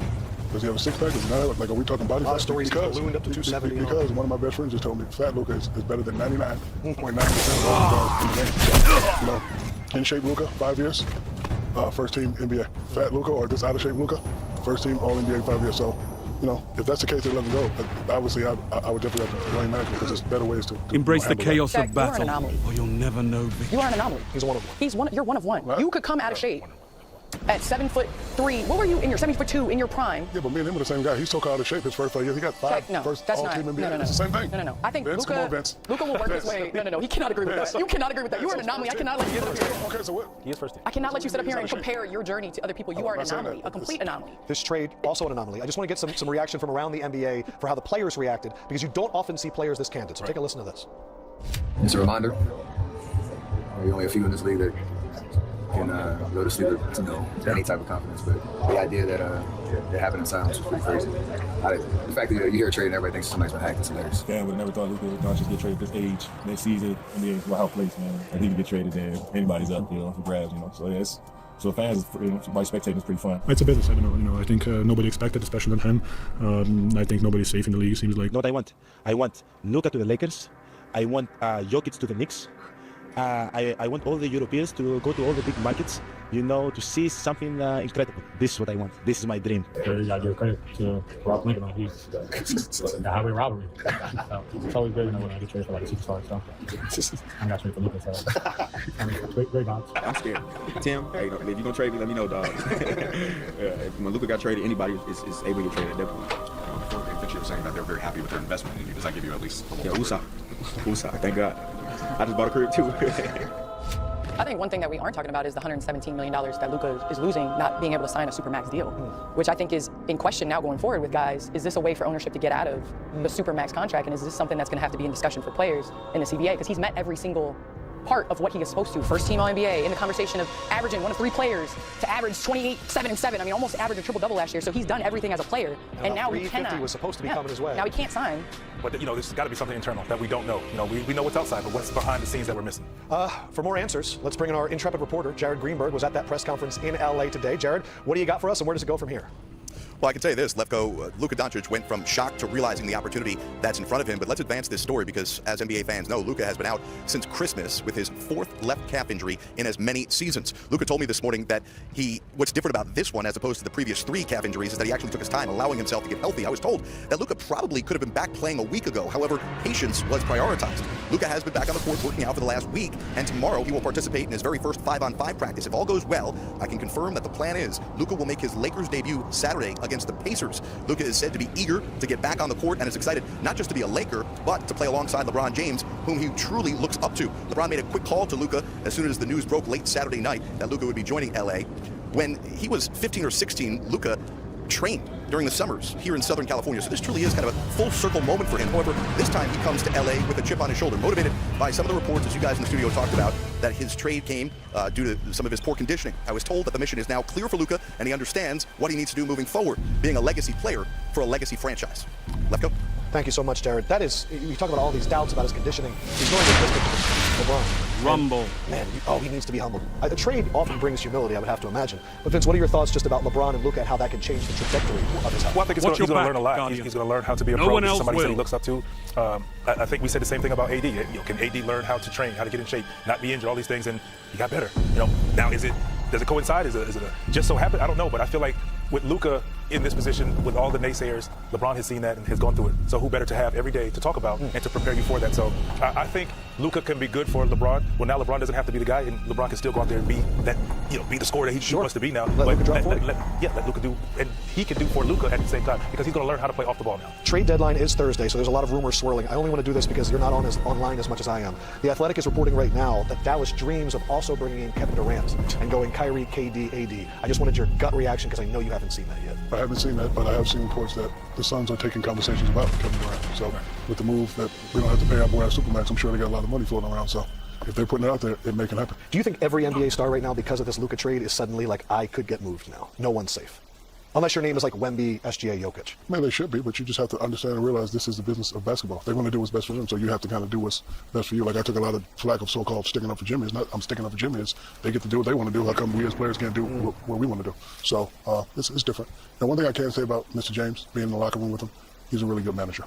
He's a really good leader, so I'm sure he's going to sneak in conversations. Not come out and say you're fat, but hey man, instead of eating that cheeseburger, do the Versa climber with me. Won't you try like a turkey? So like he's really good at talking to people. We solved it. Turkey burgers for Luka. Check what? That's awesome. I love that. The whole world we heard about Luka AD. Confidence sandwich. I love that. Lettuce wrap, Luka. Lettuce wrap. I'm just saying you're a great basketball player, but you got to go to Erewhon on Saturdays. Like we be trying to trick Chuck. Eat a grape, Chuck. Instead of eating that cheeseburger.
Catch it! One more time. One more. Catch it, one more. Got this. Go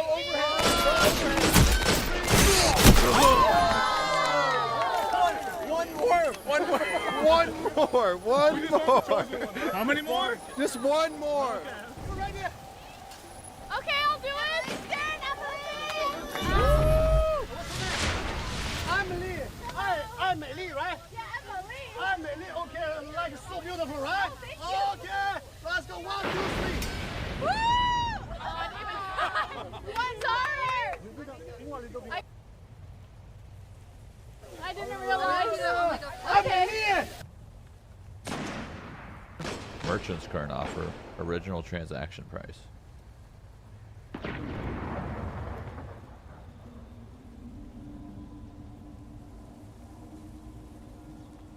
Oh, so I technically gave.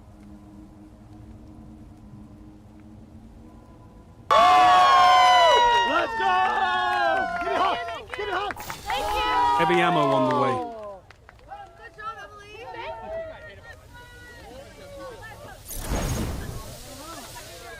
Ready. Oh, yeah. Let's go, Solid. Heavy ammo available. 5 minutes remaining. Ready. 1, 2, 3. Go.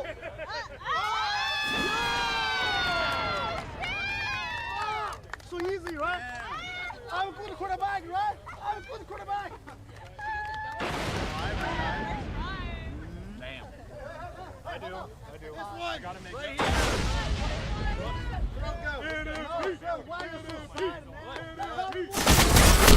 Defeat is imminent.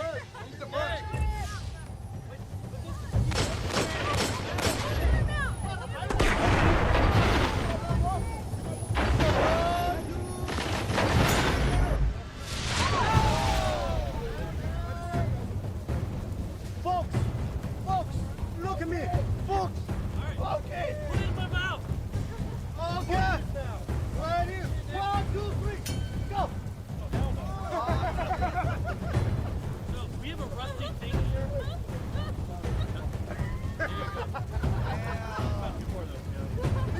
I'll do one. Second one.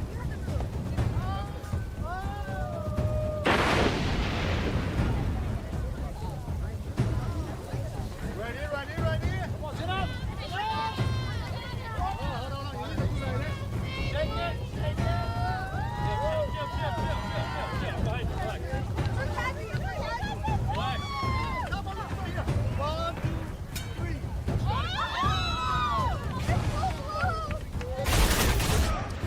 Chat, this stream is sponsored by the Bible.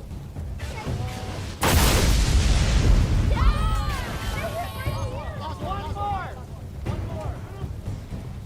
Okay. Focus.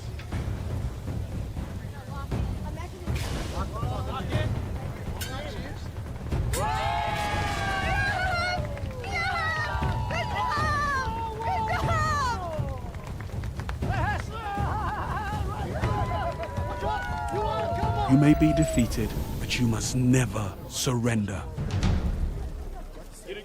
No, it's just that. Yeah. Not that long. Run! Come on, be careful, okay? Be careful, yeah. Ready. 1, 2, 3.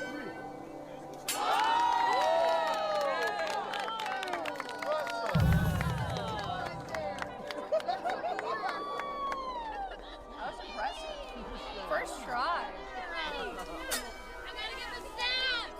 Let's go, turn it up.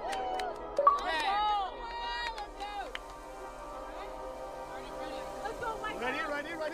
1, 2, 3. Hey, that was on you. That was a little on you. Go, no. My fault. Yeah, all right.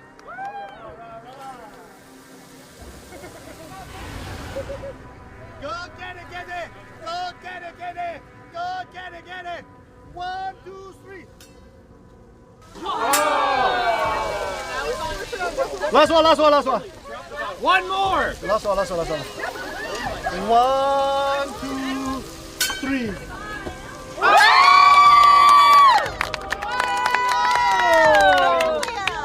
Let's go. Look at me. I'm looking at you. Okay. I know, So that one was insane. he got the long shot bonus on that for sure. That was crazy. He's got a nice. Yeah. Ready. Let's go, Vandy. 3.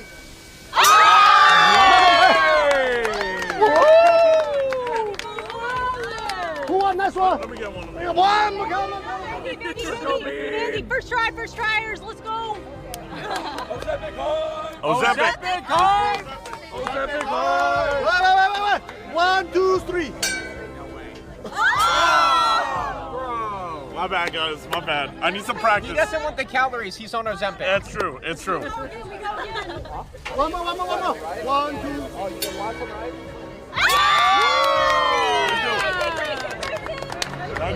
Which one? No.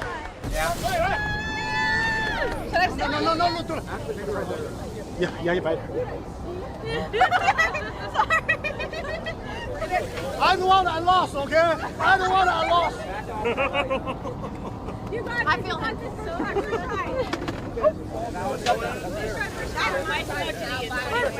First try, baby.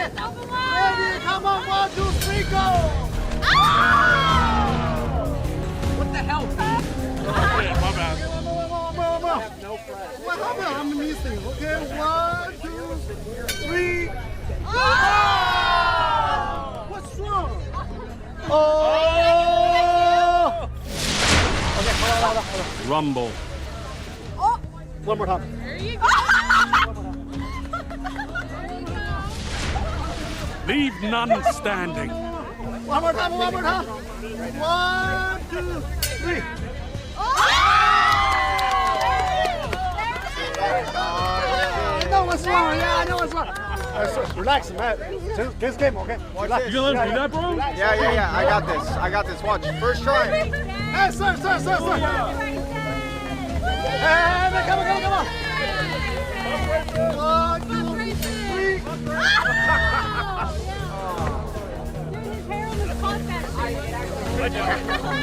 Yeah, man. 1, 2. One more. Fuck you. Let's go. Sucky. She's holding your chin like that. Let's go, bro. 1, 2, 3. Oh my God. She's too drunk. Don't be sad. Come on. You got it, baby. You got it. Listen, we've been training for this. Wait, do you stand? I think it's Let's go. Ready. 1, 2. Look at me. What? No, look at that. 1, 2, 3. Oh, that's okay. You just have to take some. 1, 2. Thank you, sir. That's not my fault. Like, yeah, my fault, yeah. 1, 2, 3. This is your fault. What's wrong? What? This is your fault. Hey, you gotta relax the throat so I can just go right in. You gotta relax. What? That's how you do it. That's how you. I know. That's how you do it, guys. What throats? That's how you do it, guys. Nah, that's sus. Everyone knows that's how you do it. Ready. 1, 2, 3. Go! Steer, stand up. Come on. On your knees. 1, 2. Think it's okay. Salud. Hey, Okage!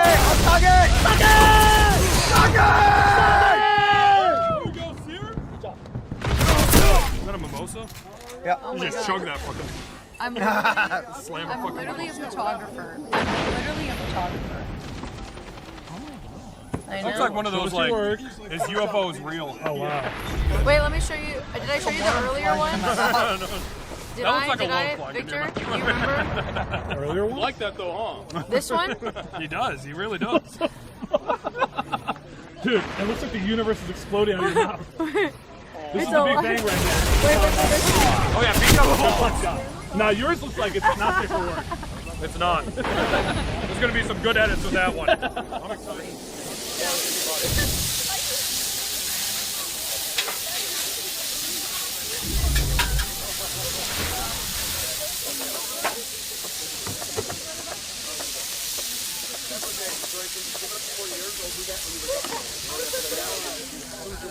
What you want? As well. Huh? I'm saying we got extra veggies as well. We keep getting double helpings because no one's Those are sitting. mine. Hey! No one wanted to sit next Is there a to us. reason you like skipped a chair? Like No, there's actual drama. So Sear was sitting here, and then he moved. He's fake. So if you want to go talk He's fucking fake. what the fuck happened? Wait, what happened to your face? But you know, you think you know a Yeah, guy. but do you pull 50K? I guess I don't. I guess I don't. So shut the fuck up, stay in your place. Yeah, understandable. Yeah. Understand. We get a second place. Ah! Come on!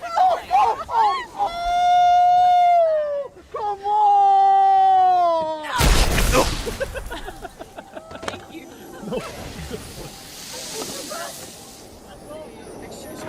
It's literally all. Look, I'll do it. What the fuck is that? Ah! I'm used to it. Hold on, give me one second. Let's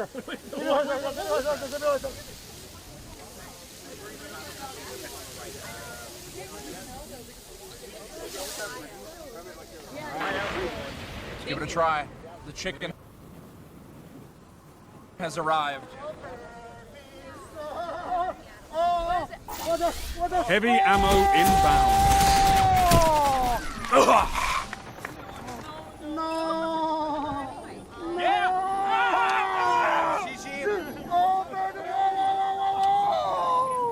5 minutes remaining. Heavy ammo available. Hey, bro. Come on, Saki. No.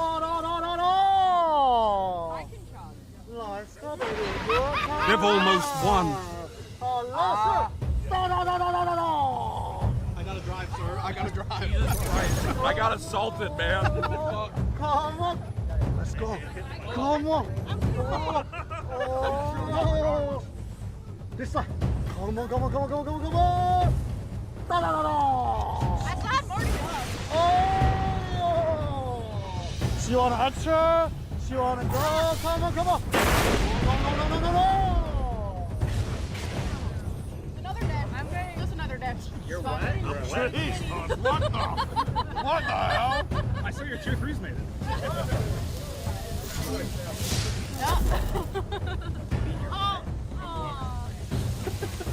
My sword.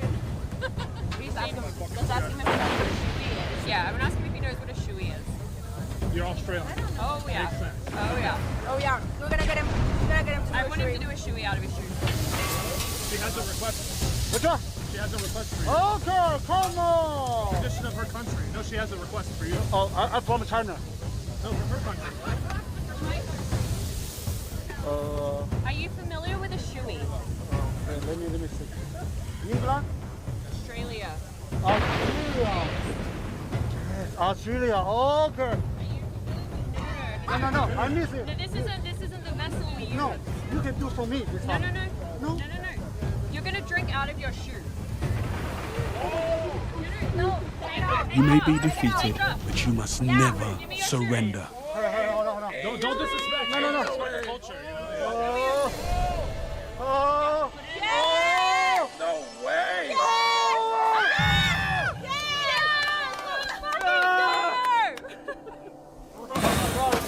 Too much smile.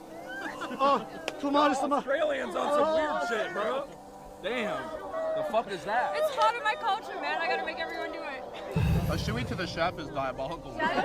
He's hot, That is actually diabolical. He's out here working hard, like Bro. running around for 10 hours, Hot, sweating, sweating, like you're like, I'll do a crazy. shoey now? That's so gross. That's the grossest shit that's happened all night. Good. You ring in every girl too. You ring Australia. This shit is good as It's Julia, you seem like. Why is everybody so far behind? Her plate is clean. I don't think you liked it, huh? Listen, do we get seconds here? Oh my god. There's a lot of Australians. Shoey right now. Wait, simply? Shoey right now. I hate Australians.gov. Shoey right fucking now. Oh. Shoey? What are you doing with the hand? What's... Right fucking now. Okay. And they come back like Do it. The shoes are too expensive. Have you ever been around streetwear before? I'm sure they're expensive as well.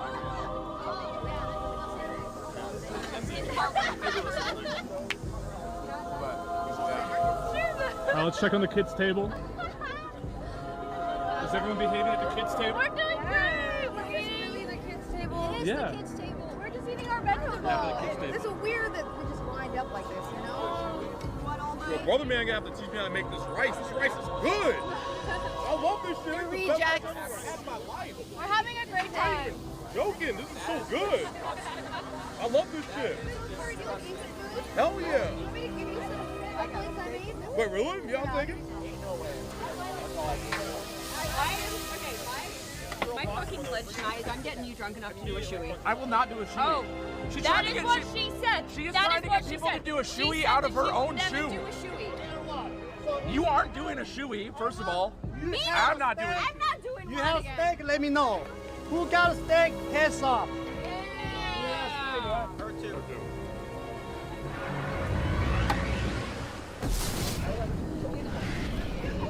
And I said that to one time fast, and then she did Thank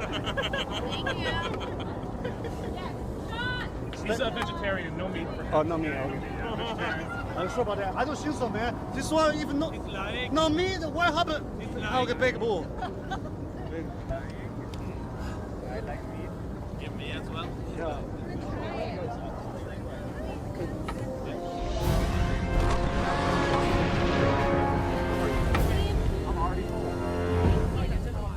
Steak. Thank you.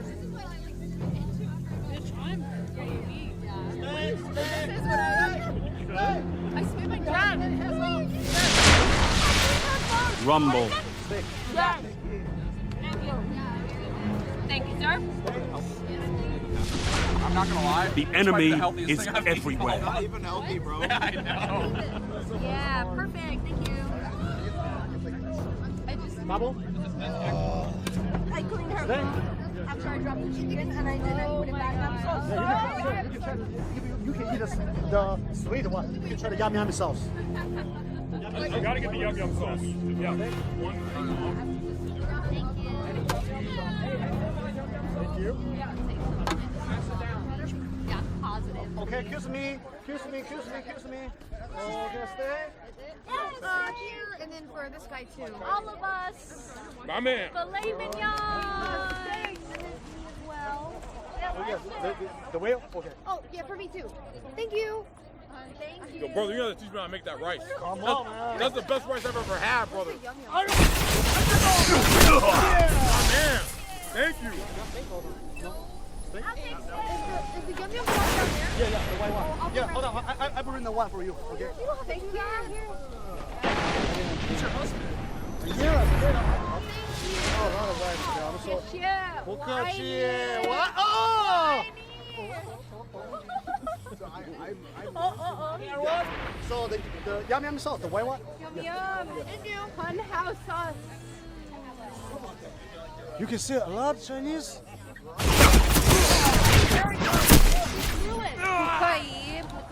That is basically fluid. What the hunyo? Chat, translate. Do captions, please. Very good Chinese. Thank you. I would like. Come on, baby. I thought you were gonna squirt it in my mouth. Thank you. Maybe more. Oh yeah, give me that sauce. A little bit more. Thank you. That's good. Thank you. All right, come on. Let's go. All right. Linity always wants sauce. I love sauce. Sauce is delicious. Loves the white sauce. So good. Okay, not like that. Not like that. I like all sauces. Yum. All colors. Okay, Victor. And there's certain angles you shouldn't get. And that's why when you get Socrates and Well, here's the thing. Elon doesn't need to get elected in. I mean, why would he need to get the guy signed? That's exactly right. And so Doug is they're poor. They don't understand how to make the country rich. Victor, what the? Oh, dude, no! Hey, No, what are you tell us about doing? Searcoin. I heard a lot of good things about it. No, well, get in fast because it's going to be out fast. Right? All right. Okay. Fire. Close your eyes. Okay, make a wish. Ready? Make a wish. Okay, you open your eye. Go away this one.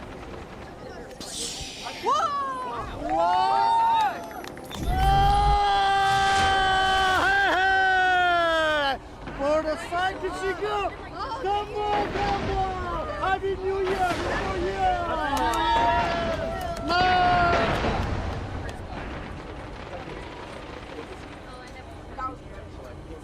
All right, everyone. Saki. Raw. Allah. Okay.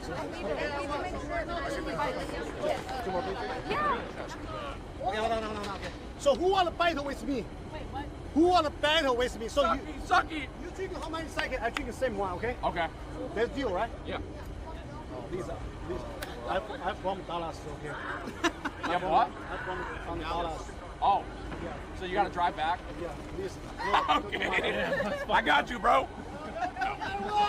I want to battle with this guy. So this guy drinking how many seconds? I want to drink the same one. Okay. As much as he drinks. Okay. So I go first? Okay. Okay, I want to say the number, okay? He's drinking how much exactly? I drink the same one. Let's go. 1, 2, 3, 4, 5, 6, 7, 8, 9, 10, 11, 12, 13, 14, 15, 16, 17, 18. 18. You got it, Naruto! Heavy ammo on the way. No. Okay, give me one second, okay. What? No, you have to do it. That is a scam. Now you have to do it. Heavy ammo available. I'm Chinese. Only 5 minutes left. I need to relax right now, okay? Okay. So he's Chinese, so he gets away with it? Oh, shit! Oh, what's this? Come on, bro. Use the number. Let's go. Come on. 1, 2, 3, 4, 5, 6, 7, 8, 9, 10, 11, 12, 13, 14, 15, 16, 17, 18, 19, 20, 21. Oh! That's water. That's water. I like this good crazy, okay? That's good crazy. That's a big allegation. Is that water? Oh God, he's bringing it. Oh shit. No, that's vodka. You're fucked. All right. Oh, good crazy. 19 seconds. Oh. 1, 2, 3, 4, 5, 6, 7, 8, 9, 10, 11, 12, 13, 14, 15, 16, 17. Oh, this was in water, girl. It's water. It's water. No. It's water. Let's go. 1, 2, Defeat 3, 4, is 5, imminent. 6, 7, 8, 9, 10, 11, 12, 13, 14, 15, 16. Water, right? It's so fresh and cold. Hydrate. Water. All right, here, let's go. 3, 4, 5, 6, 7. Hey, water. It is not water. It's not water. That is definitely not water. Okay, I said 1, 2, and I start here. Saki!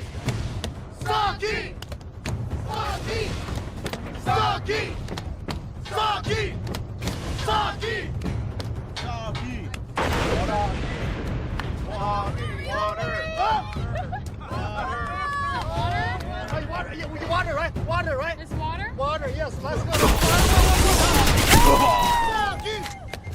Water!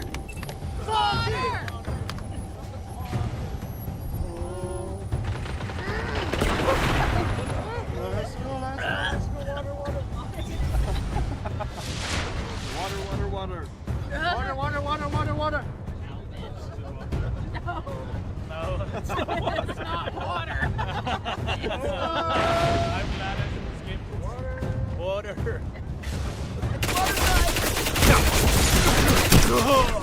Saki! That's water. Water. Okay, sir, water. Let's go.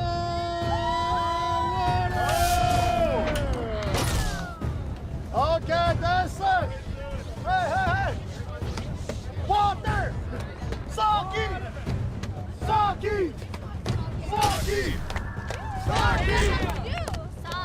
Oh, come on, man. Henry's come to see us. Okay. Hey, look, it's Henry. Henry's come to see us. Lay down, come on. Let's go. No. Let the sting of this defeat feed your fire.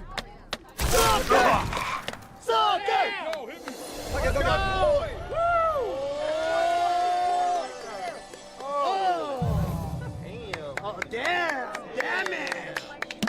Saki! How is he so cool? Saki!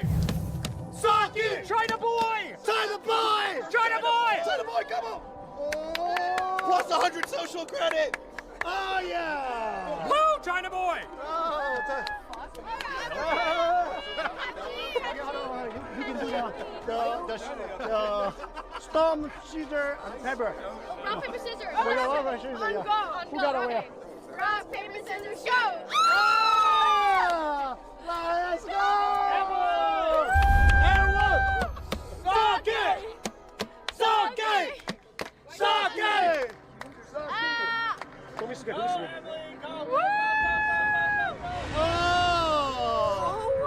I'm sorry. One, two, three. Saki! Saki! Saki! Yeah, get that! Oh! He's good! I'll come here. Go, Sinna! Come on. Let's go, Sinna! Saki! Oh my God. Saki! Woo! Yeah, drink it! Woo! Oh, come on. It's spilled on me! Oh my God, it's spilled on me! Uh-oh. Yes! Oh! Hey. Let's go. Oh my God. Sorry! Oh my God! Oh my God! He's drinking while he goes.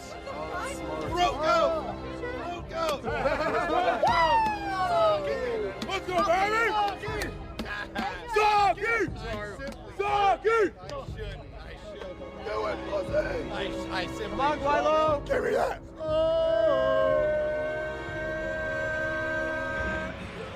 Oh! Finn, are you okay? Oh! I think he's depressed. Is your sponsor? You gotta hit that again, bro. You gotta hit that again, bro. Dude, I love my sponsor. My sponsor's awesome. Action again? Okay, thank you again. Thank you, everyone. Thank you for your patience, everyone. Thank you. Thank you.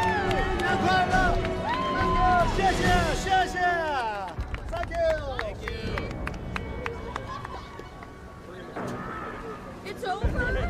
No, Saki not here. I just probably cooking finish, but right now it's Saki around. Saki time. Rumble. The pro chip. Sake! Watch your back, Guardian. No one else will. He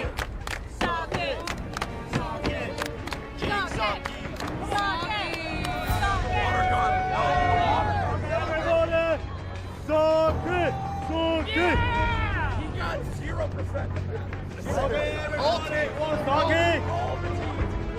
One more doggy. Yeah, I'm with you. Yeah, there you go. I haven't eaten today. Yeah, I will. He wants it right now. I haven't eaten a single Yeah, he wants it. No. Okay, give me like... She wants it. Who won first? I'm good. No? I'm good. You want to try a little bit? Yeah. Yeah, believe me, I will slow down, okay? Champion. Okay. That's a champion. So good. That is insane. Australian spirit. Okay. You were born Okay. for this. 1, You train for this every day. 3. So good. Remember the So training. good. Remember the So training. good. So good. So good. Oh! One by one. Let's go. Let's go.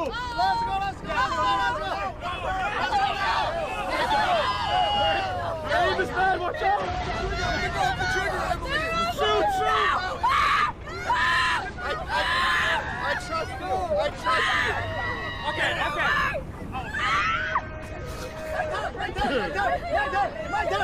Right there. His mouth is even open! No! No. Yes, he wants it. No. What am I doing? Next. Okay, open up. Okay. 1, 2, 3. Suck it. Here we go. Okay, 1, 2, 3. Suck it. Okay, left.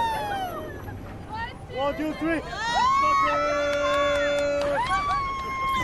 Okay, next. Okay, here we go. Suck it. I'll take it. Okay. Okay, 1, 2, 3. Suck it. Yeah, you're a bad boy, huh? Bad boy? Yeah. Wow. 1, 2, 3. Suck it. Okay, moving off. Yeah, 1, 2, 3. Suck it. That's pretty good. That's pretty good. Nick! Suck it. I gotta drive.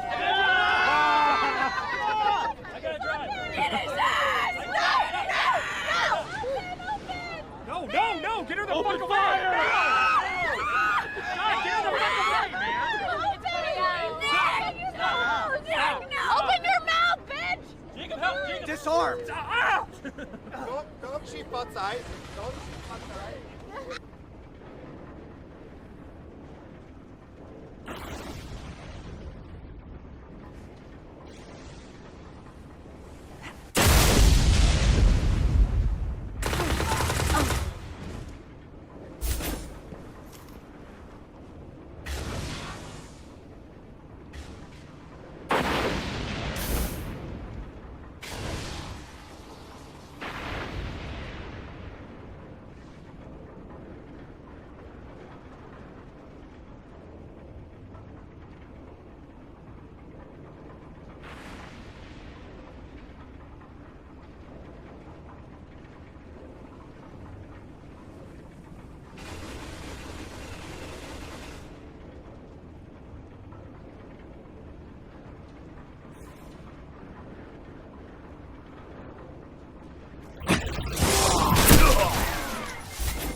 Heavy ammo inbound.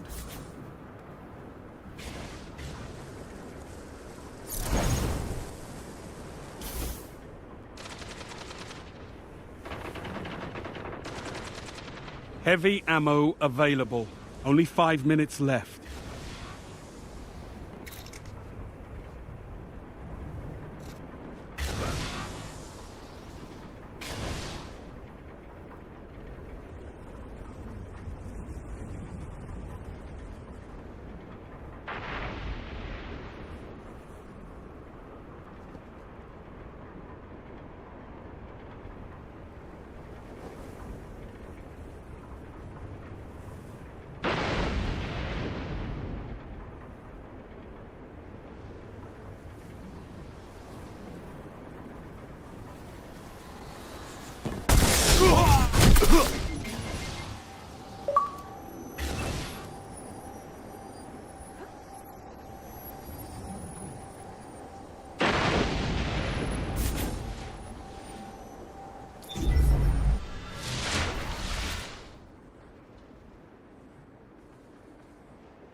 Defeat is imminent.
You've got 30 seconds.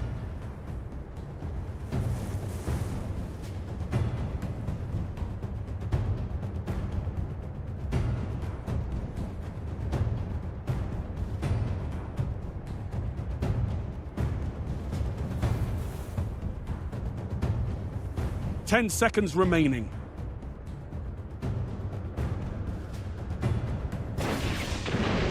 Let the sting of this defeat feed your fire.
Are you coming back?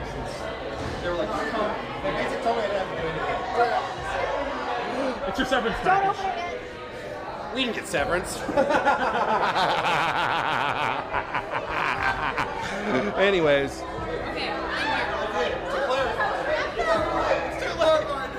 I got severance. Thank you, Emmy. It's happening. It's happening.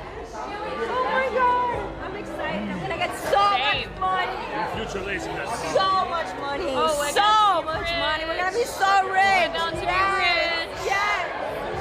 5K subs, baby. 5K subs. Crypto wallet. Oh God. Trump coins. Oh, yes. Trump coins in here. We're rich. So much.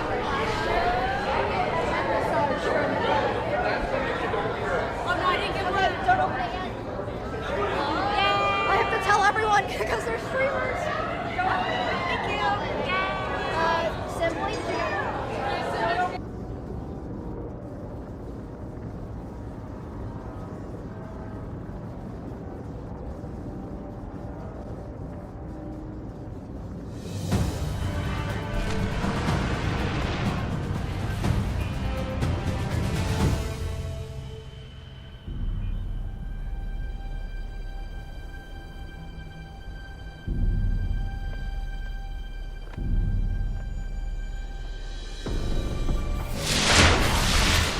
Rumble.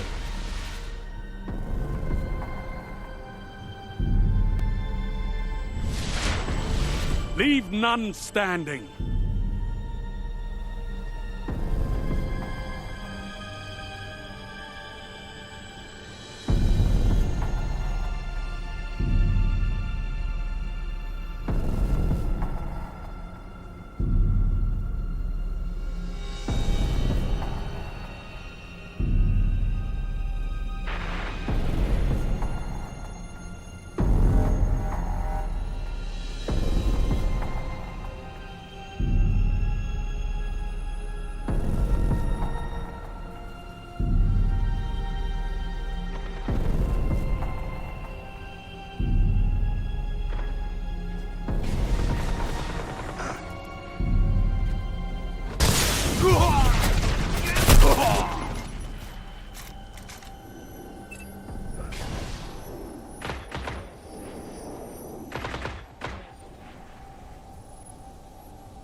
Heavy ammo inbound.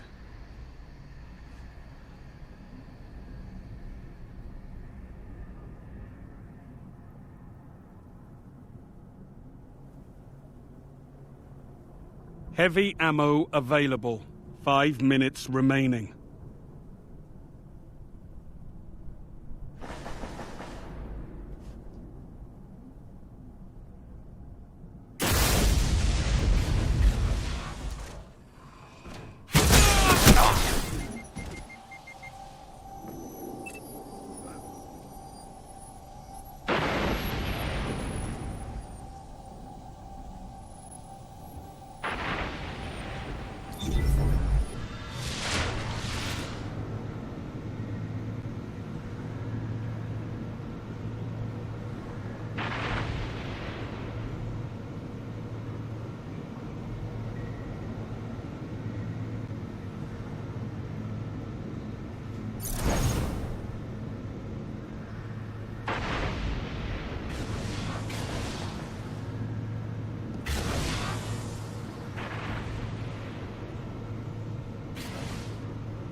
The enemy almost won.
"30 seconds and counting."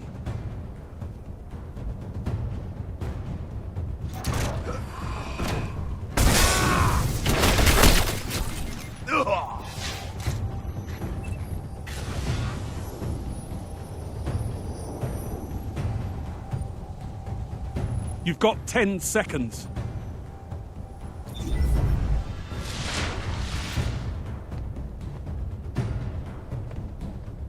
Let the sting of this defeat feed your fire.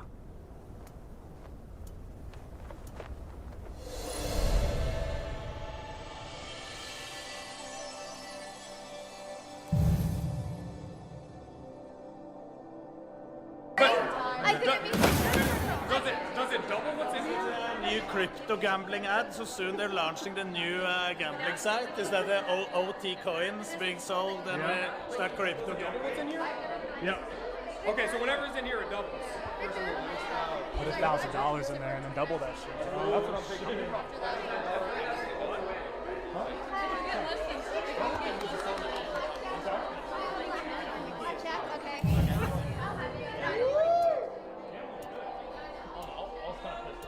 Sorry, I might have missed it. What did I miss? I got $6. Okay. I'm gonna go over 21. How much you get? All right. I'm gonna talk more than that. I don't talk to lower level established hustle in my life. So if you make it into my tax bracket, we can talk. That's why. I gotta take the money back. Let's go.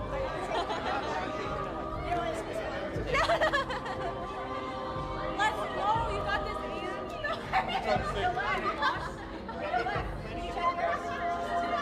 It's my turn?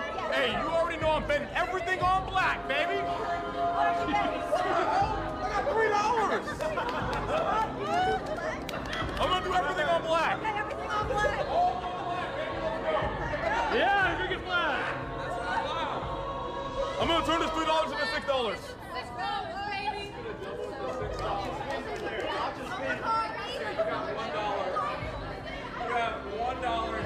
Hey, big money! Hey, this is big money right here! Wait, do I spin it or do you spin it for me? Okay, so it spins when you pull the ball. Don't spin the wheel very hard. Is that black? No! No! That's a good thing. It's a good thing. My $3! I'm broke. He just scammed himself.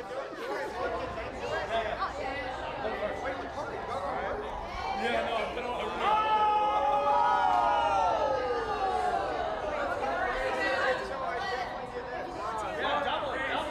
Wait, what do I need to get? Red? Red.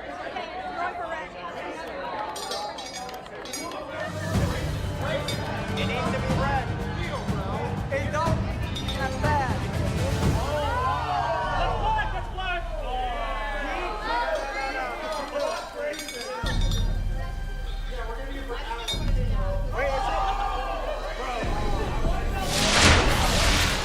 Rumble.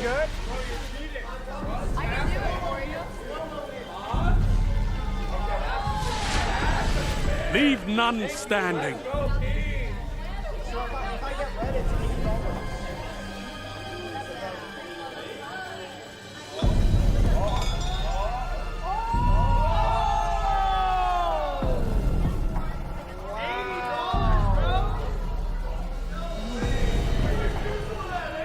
It's my turn. Can I gamble? Can I gamble my gamble?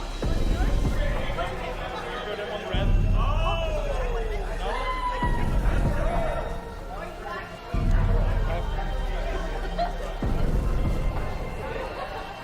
More? $5. Okay, $5 on red. I'll give it back when I finish. I just want to gamble them. Okay.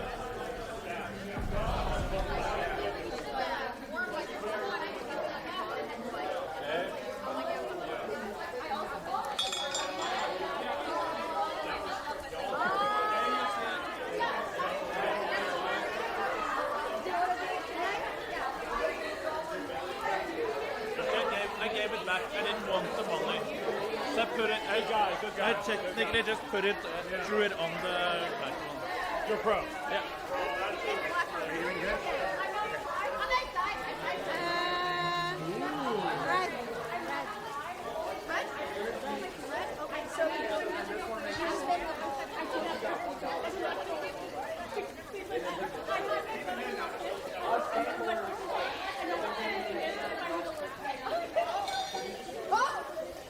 Congrats to that. That has $40. Okay,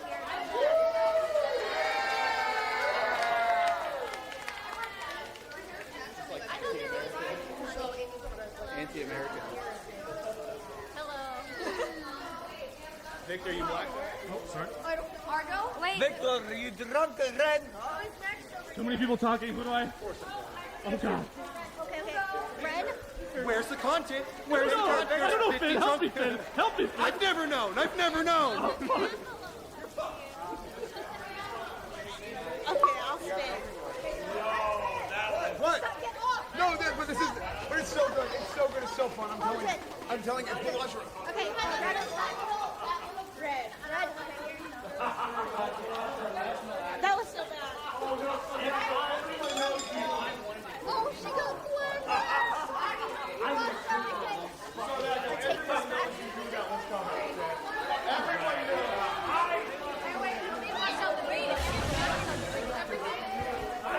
No, you keep Blackjack. Blackjack. Turn it to blackjack. Go. You knew it was coming. That's a good one. Yeah, you fuckers. So much fun. Yeah, it's just fun.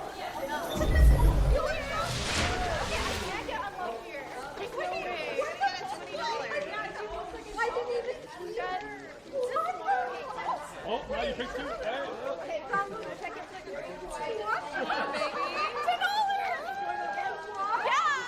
What are you doing?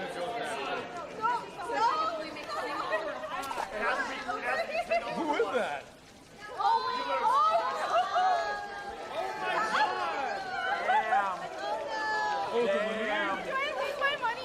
I was like, who is that? No, that's kind of way to go, though. I feel like an asshole right now. Stare at the whole picture. This is what the casino feels like. Oh, I'm the casino. Oh no, I'm taking money back from streamers. House always wins, I mean. All right, I'm gonna open it up. Let's see what we got in this mother. $1, $2, $20. Take me to that one. Do blackjack, bro. I can't make any money. I'm about to double this shit on some crazy shit. Oh my.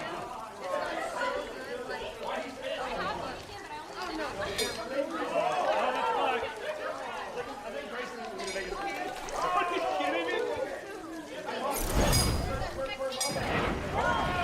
Okay, you want to show me the technique? Let's go, Fandy. Show me the. What was that? Heavy ammo on the way. Yeah, it's spinning. Damn, I gave that shit some torque. Look at the torque. Oh my god, it's like baseball. Only 5 minutes left. Heavy ammo available.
Defeat is imminent.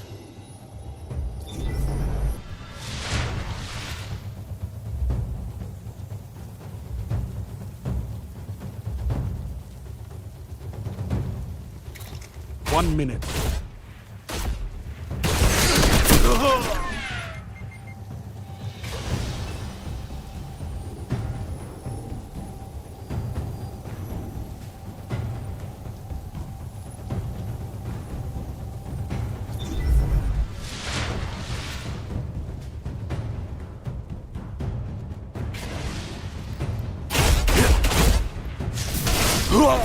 Let the sting of this defeat feed your fire.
Rumble.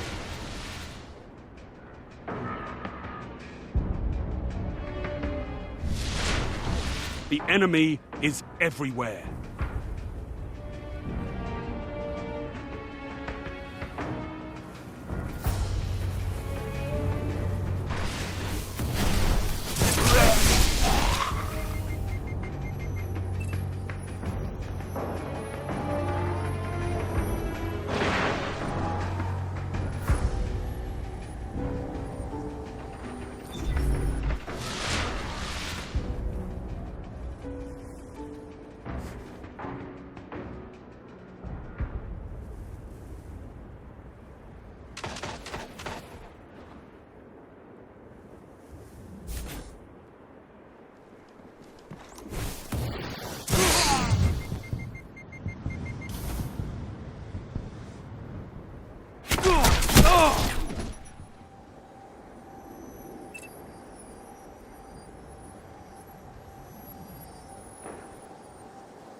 Heavy ammo on the way.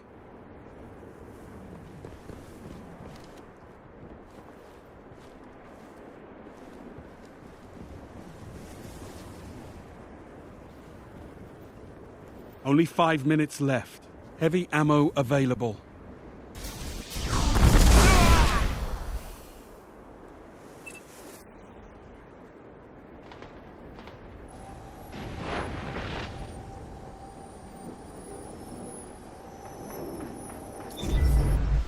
You've nearly lost.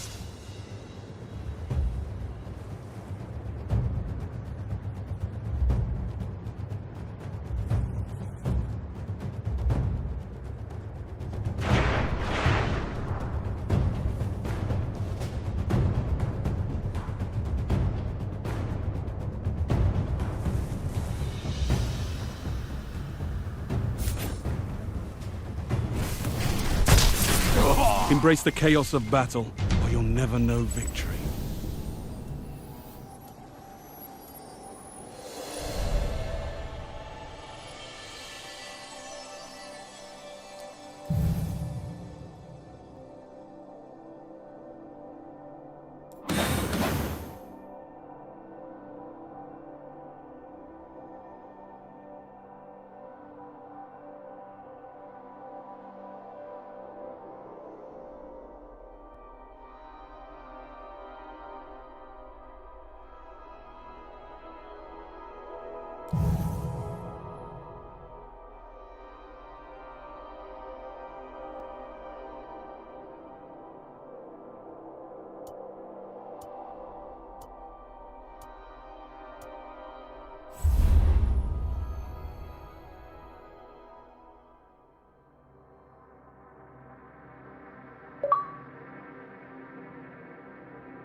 Rumble.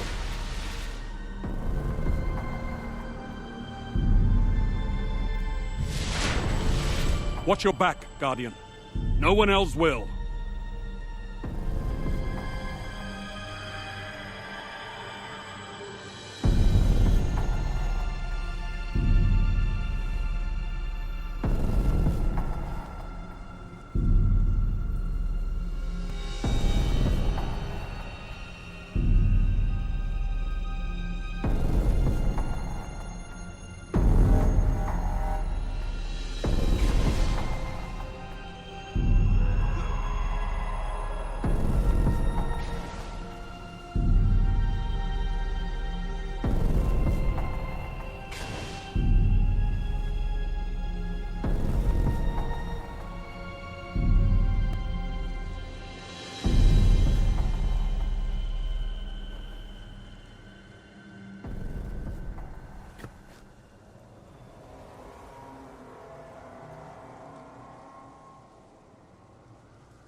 Heavy ammo inbound.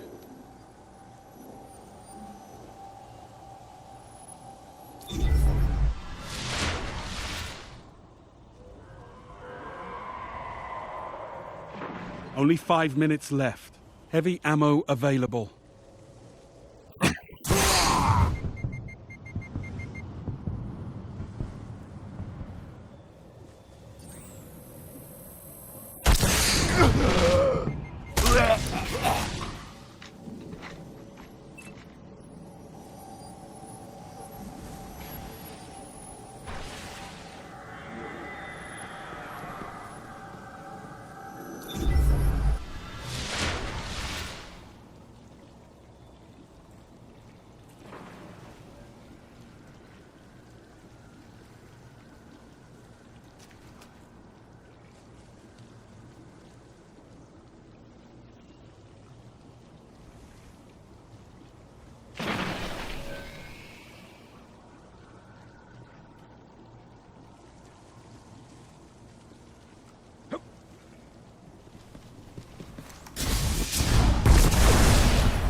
You've nearly lost.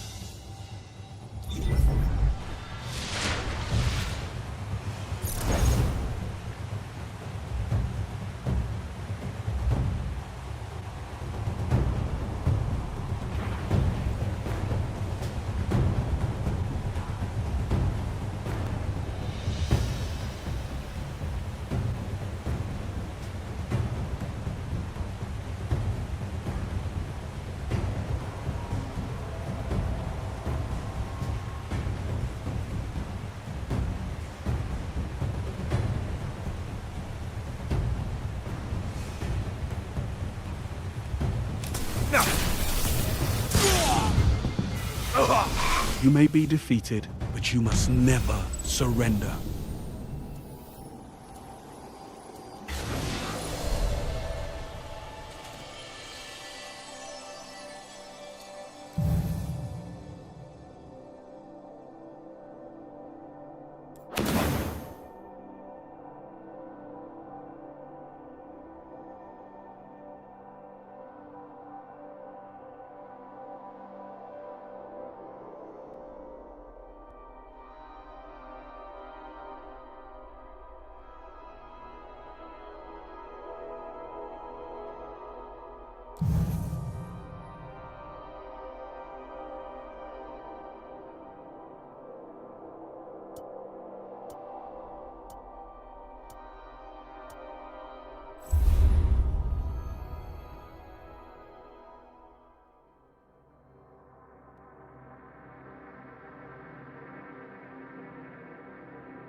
Rumble.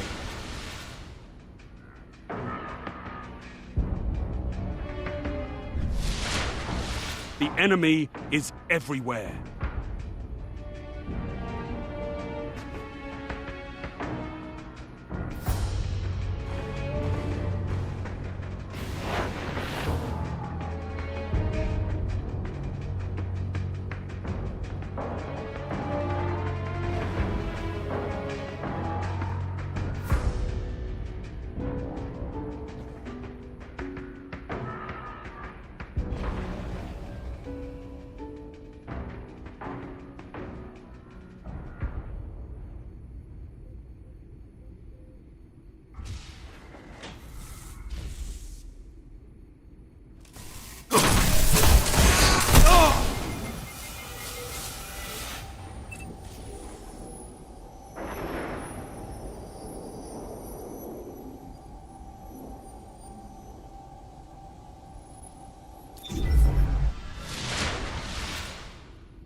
nearly lost.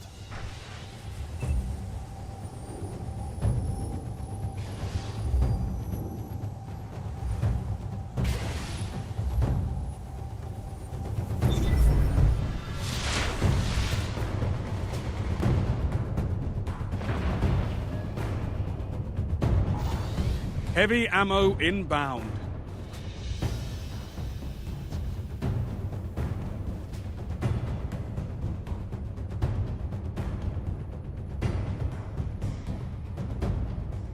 Heavy ammo available.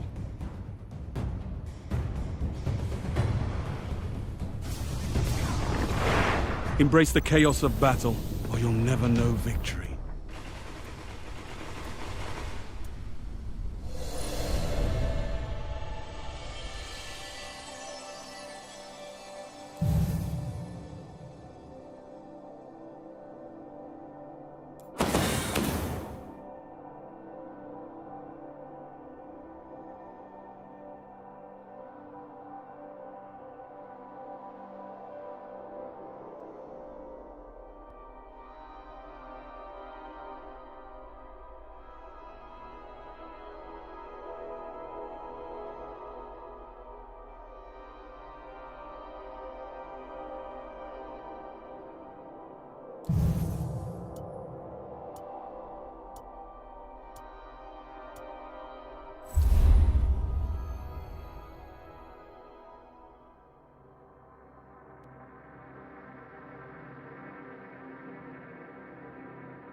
Rumble.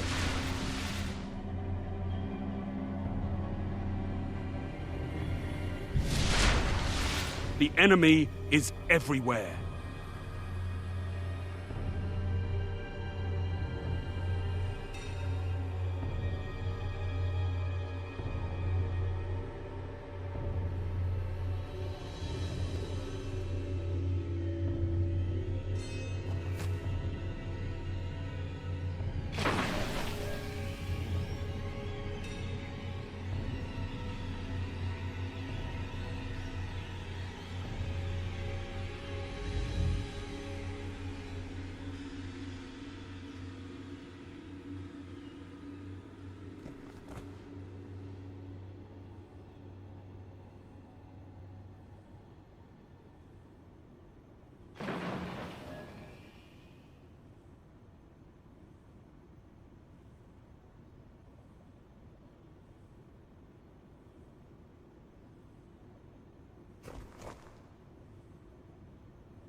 They've almost won.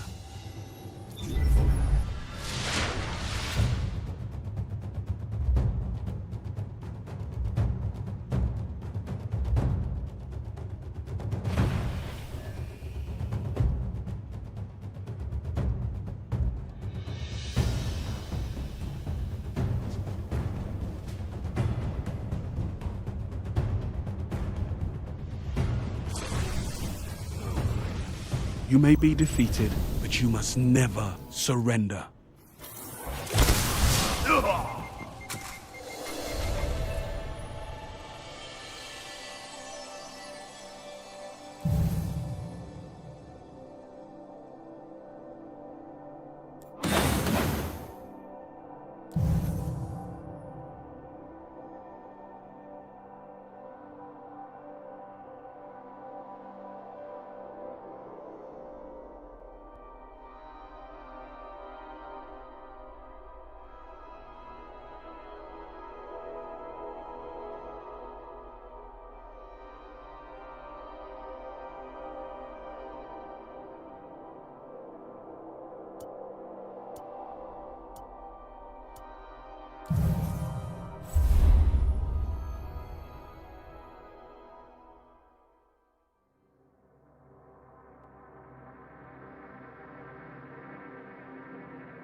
Rumble.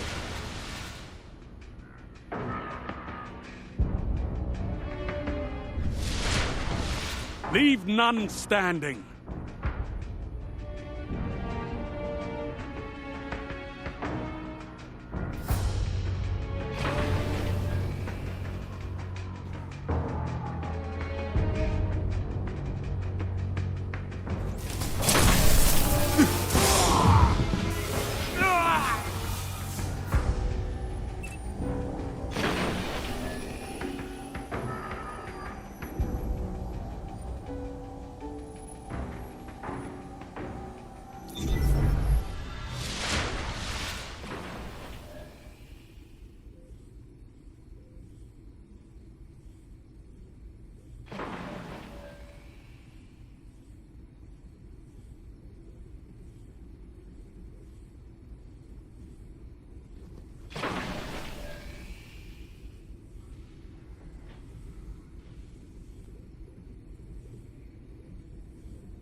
The enemy's almost won.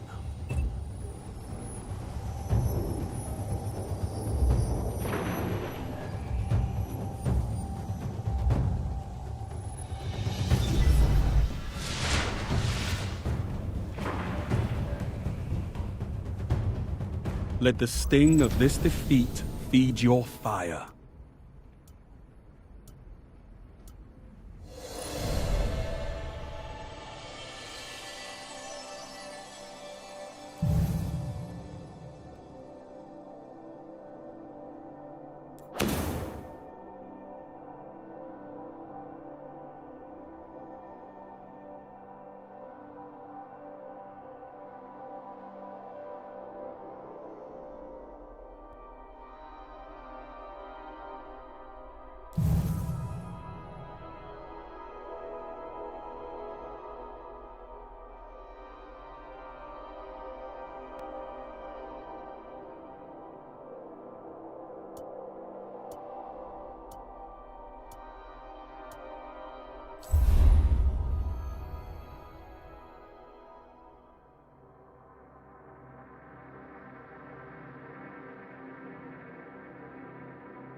Rumble.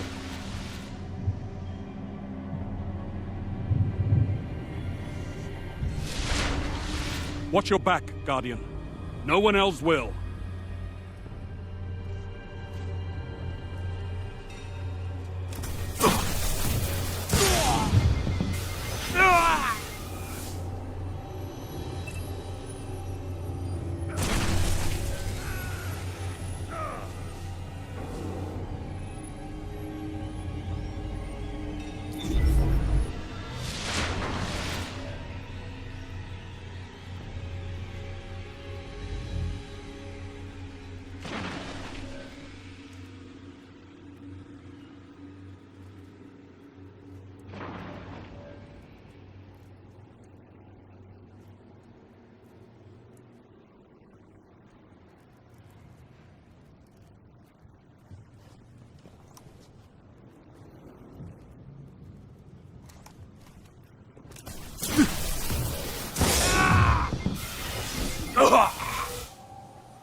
Heavy ammo on the way.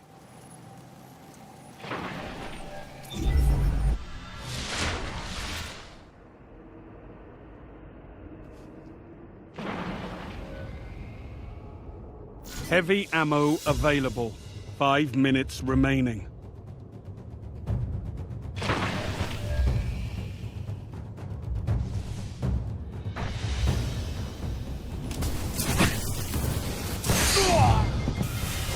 Embrace the chaos of battle, or you'll never know victory.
Rumble.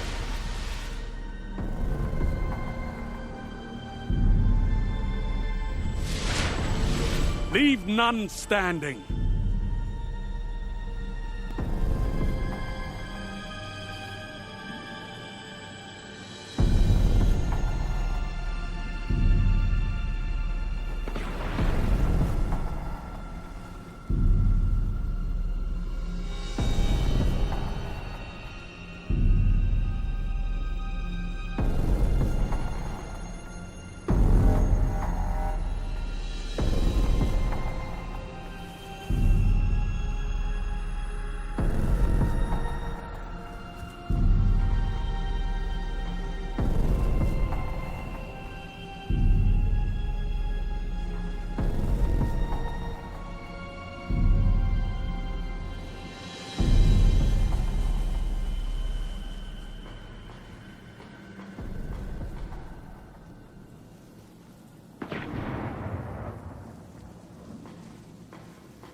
Heavy ammo inbound.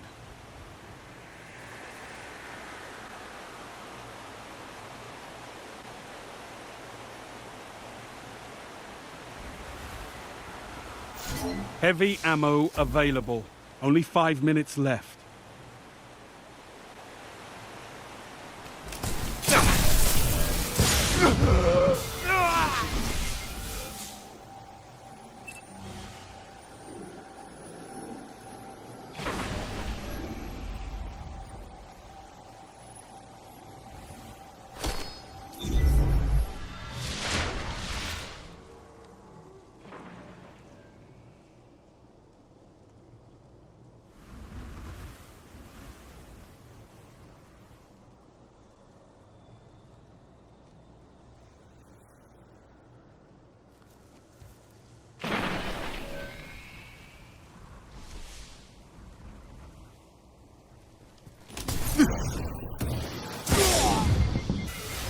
The enemy's almost won.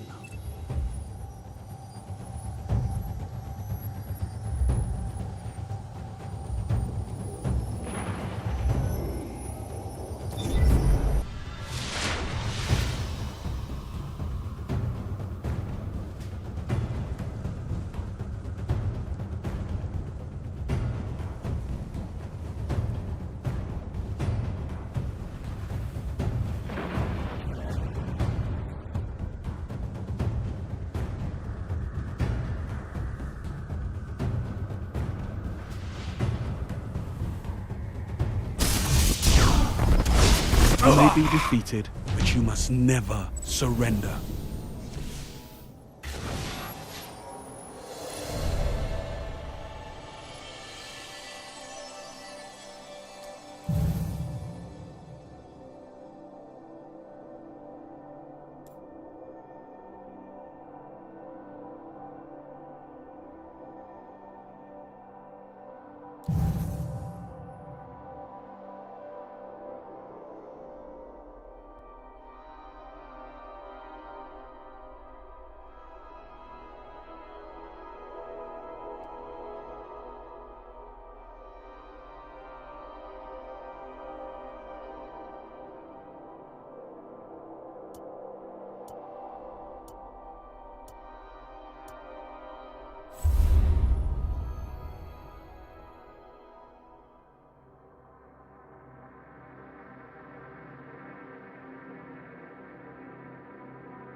Rumble.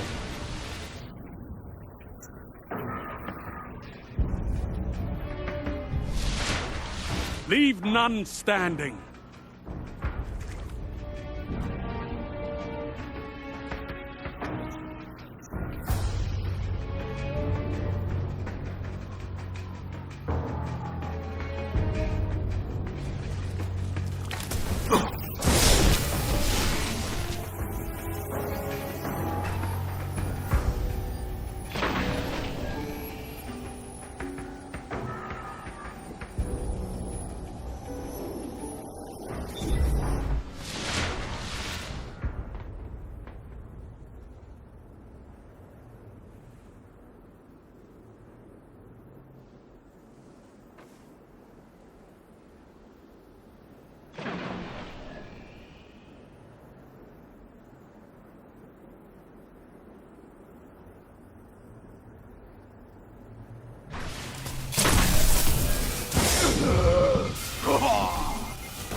Realistic, slow, medieval RPG. You've nearly lost. Like, I would consider this game a very niche style.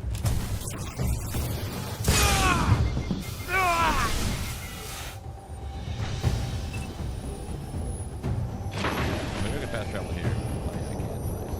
Embrace the chaos of battle, On the road, you or come you'll across never more know enemies by victory. wolves. Who haven't noticed yet. Right up to them. Stop to the side of the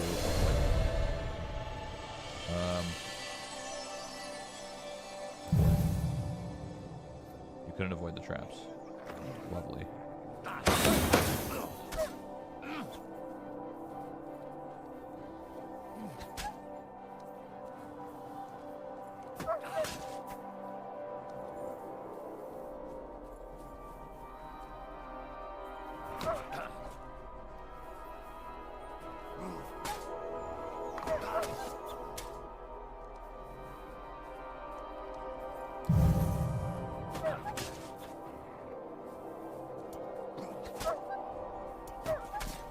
At least I'm learning how to fight, I guess.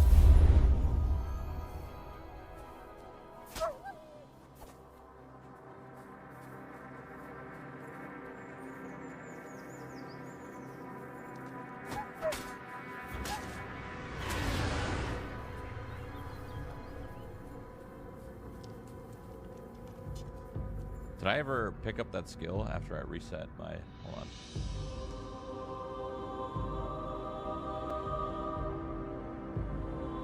No, I didn't.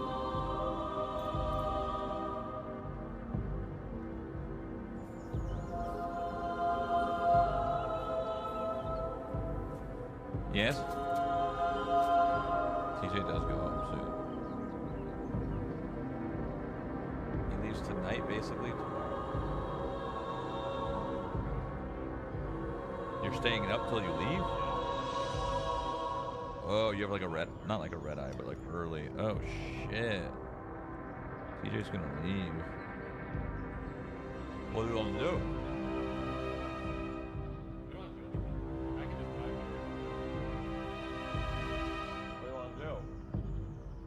TJ leaves in like 12 hours. Well, yeah, they don't want you to leave. They want me to leave. They don't want you to leave. I crashed out on them and they fucking hate me. They all hate me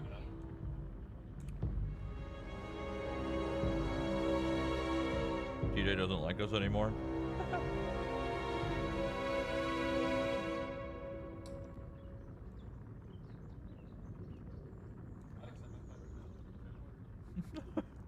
What are you gaming right now?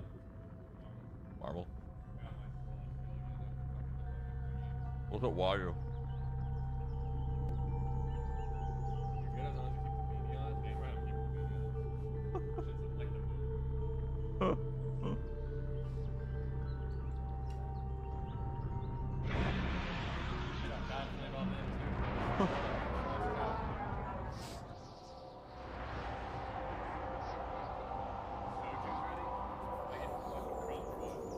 Before the flight. Like, I'll walk through that. I just went through fucking TSA, wow. Oh, you missed the flight,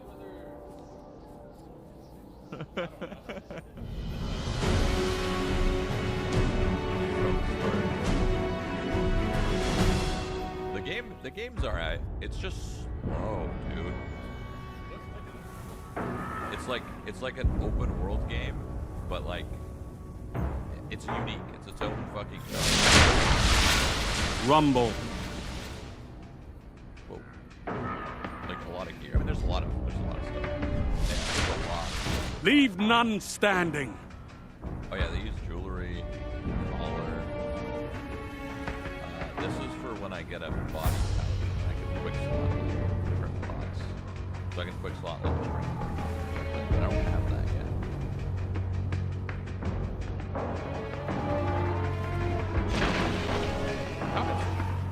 The combat's fine. It's just like... Oh, I'm not taking spot. No, it's just... The combat's fine. It's just like slow. It's like, you know, if you're getting... It's like, yeah, it's kind of like a sitting there waiting for their move. They're waiting for your move. It's not bad.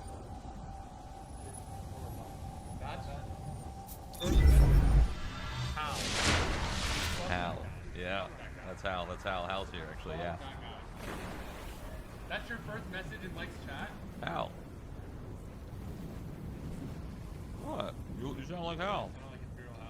He sounds like me.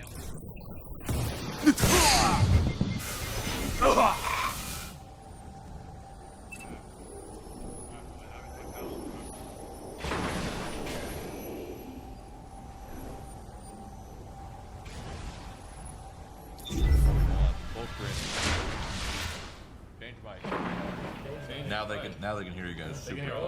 Yeah, they can hear you guys super clearly. What's up, camera? It was supposed to be for like a different angle, like if someone's. Before? Sorry. It's just like a different angle, cam. That's all. We're sitting here invading. No, it's okay. I'm eating. You can invade all you want. Now they can hear you guys clear as day. We're on the boom mic. The boom mic. Wait, where's the friend? How do you like it? It sounds pretty good for a boom mic. I thought about getting one a long time ago. Yeah, but they can't see your faces. Can you back up? You're not tall. You're tall. Yeah, I'll just back up, guys. Going all the way back here. Still can't see me. All good. Just back up. That's all good.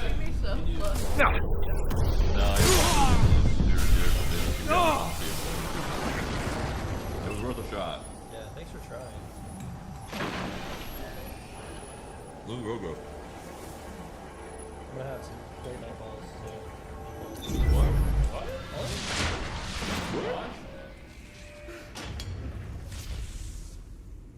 You're just short, Mike. Okay, dude. Get back on Tarkov. True. I haven't tried Tarkov on these PCs. I should. I should play Tarkov. I've been lifting? No. Tarkov. Yeah, a little bit. Oh, you should shave all your hair off and tattoo your Yeah, maybe when I get a little. That looks good. I was talking about a neck tattoo. I saw a picture of him last night on like social media, and I started googling pics.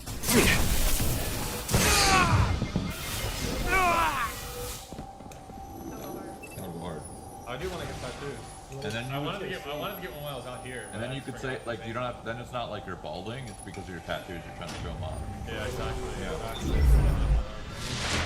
Casual, just balding roast. All good. I'll let you. This was with love. I just have weird ideas. I think my first tattoo is gonna be a curse mark, and then it's gonna like be going up my neck, down my shoulder. It's like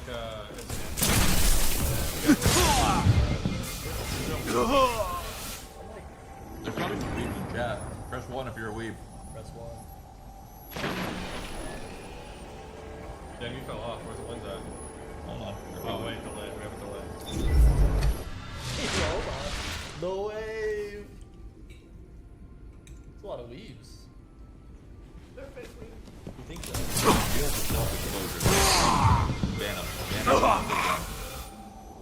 Oh, GG. You guys are welcome over here. Are you live? Defeat is imminent. It's just full camera. You guys want to game something for the final day? I'm fucking marveled out. I'm not gonna lie. Yeah, Marvel's right. We've been getting to, you know? Yard? Yard stream? Everyone knows you gotta tell you. Yeah, we've actually gotten way better. Embrace the chaos of battle, or you'll never know victory.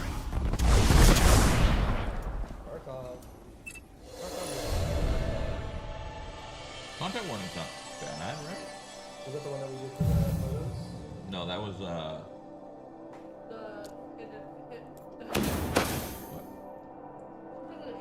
It was fun though. I actually like that game. It's cool.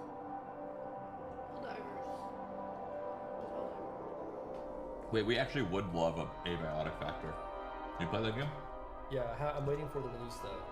Let's see. Yeah, TJ it's said really good. L Gooner. What the hell? Because he showed my fucking library. Why an L gooner? I don't know. Why can't I be a W Gooner? Yeah. What's an L gooner? I didn't know there was like a bad way to goon. What are these? What? I don't know. They're like red and They white. look like radishes. Well, they're stained by the radishes. Or beets. No, these are beets. No. Or Oh, beets? Beets yeah. and radishes for These sure. are beets. You like them? No, I don't like them. Okay. I'm only gonna eat the meatballs and the cheese. What? You gotta eat the beets. Beets. I went a whole month with a Fragathon without Valorant. Isn't that crazy, especially with Tarek here? No. Let's break the streak to You that. have it installed. I don't. I didn't install Valorant on any computer. What? It's calling you. We can go out there. Is it good? Is it good, guys? What else is it good? The food is good.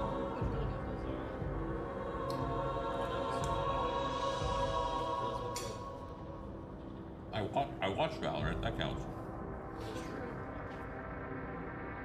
Isn't it supposed to be 31 days? True. It is going to be 31 days, I think. Yeah. The 8th will make it 31 days, I'm pretty sure.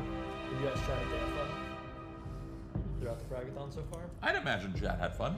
Did you guys have fun? I mean, it's not over, but like, you know, we did like the same content we would normally do with like a splash of difference. We wanted to do more IRL, but honestly, time just kind of gets away from you. Yeah. Well, Like we were just sitting, a lot. yeah, we were sitting here and we're like, okay, we're gonna do IRL. Like, what are we gonna do for IRL? We're gonna go outside. We're gonna do this. We're gonna do this. We'll maybe do that next week. Maybe the next day. Maybe the next few days. And then it's like, oh fuck, we might not have enough time. I wanted to try your sim. Your racing sim. The racing sim. I didn't even use the racing sim. Is it set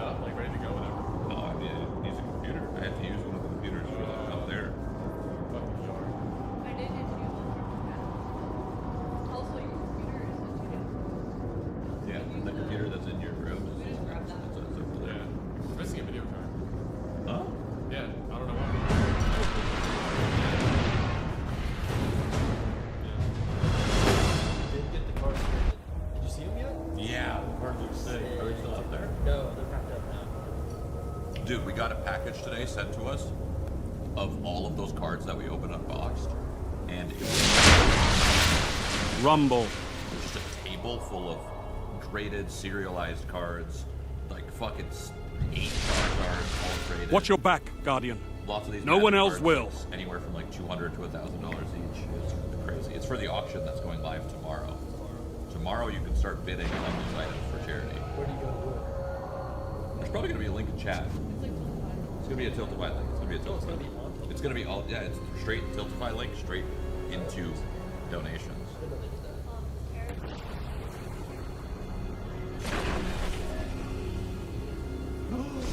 You can auction Tarek's Cube. Hubert's a little red idiot. Oh, but you took a photo of Yeah, that. yeah.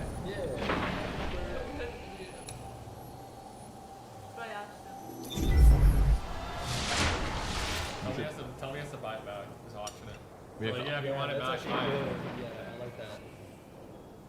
He's getting a new one? Yeah, he already replaced them. Are you freaking kidding me? But Tarek touched that one.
Defeat is imminent.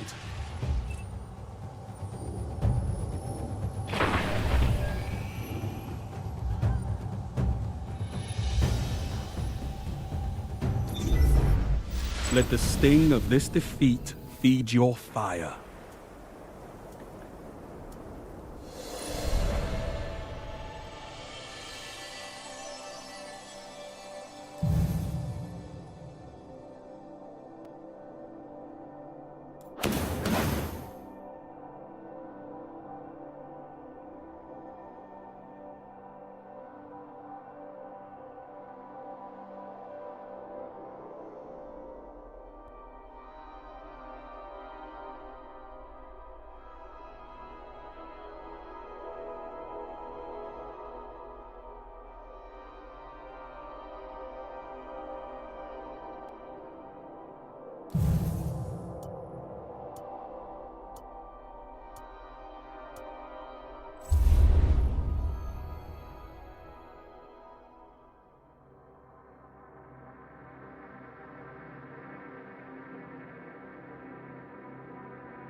rumble.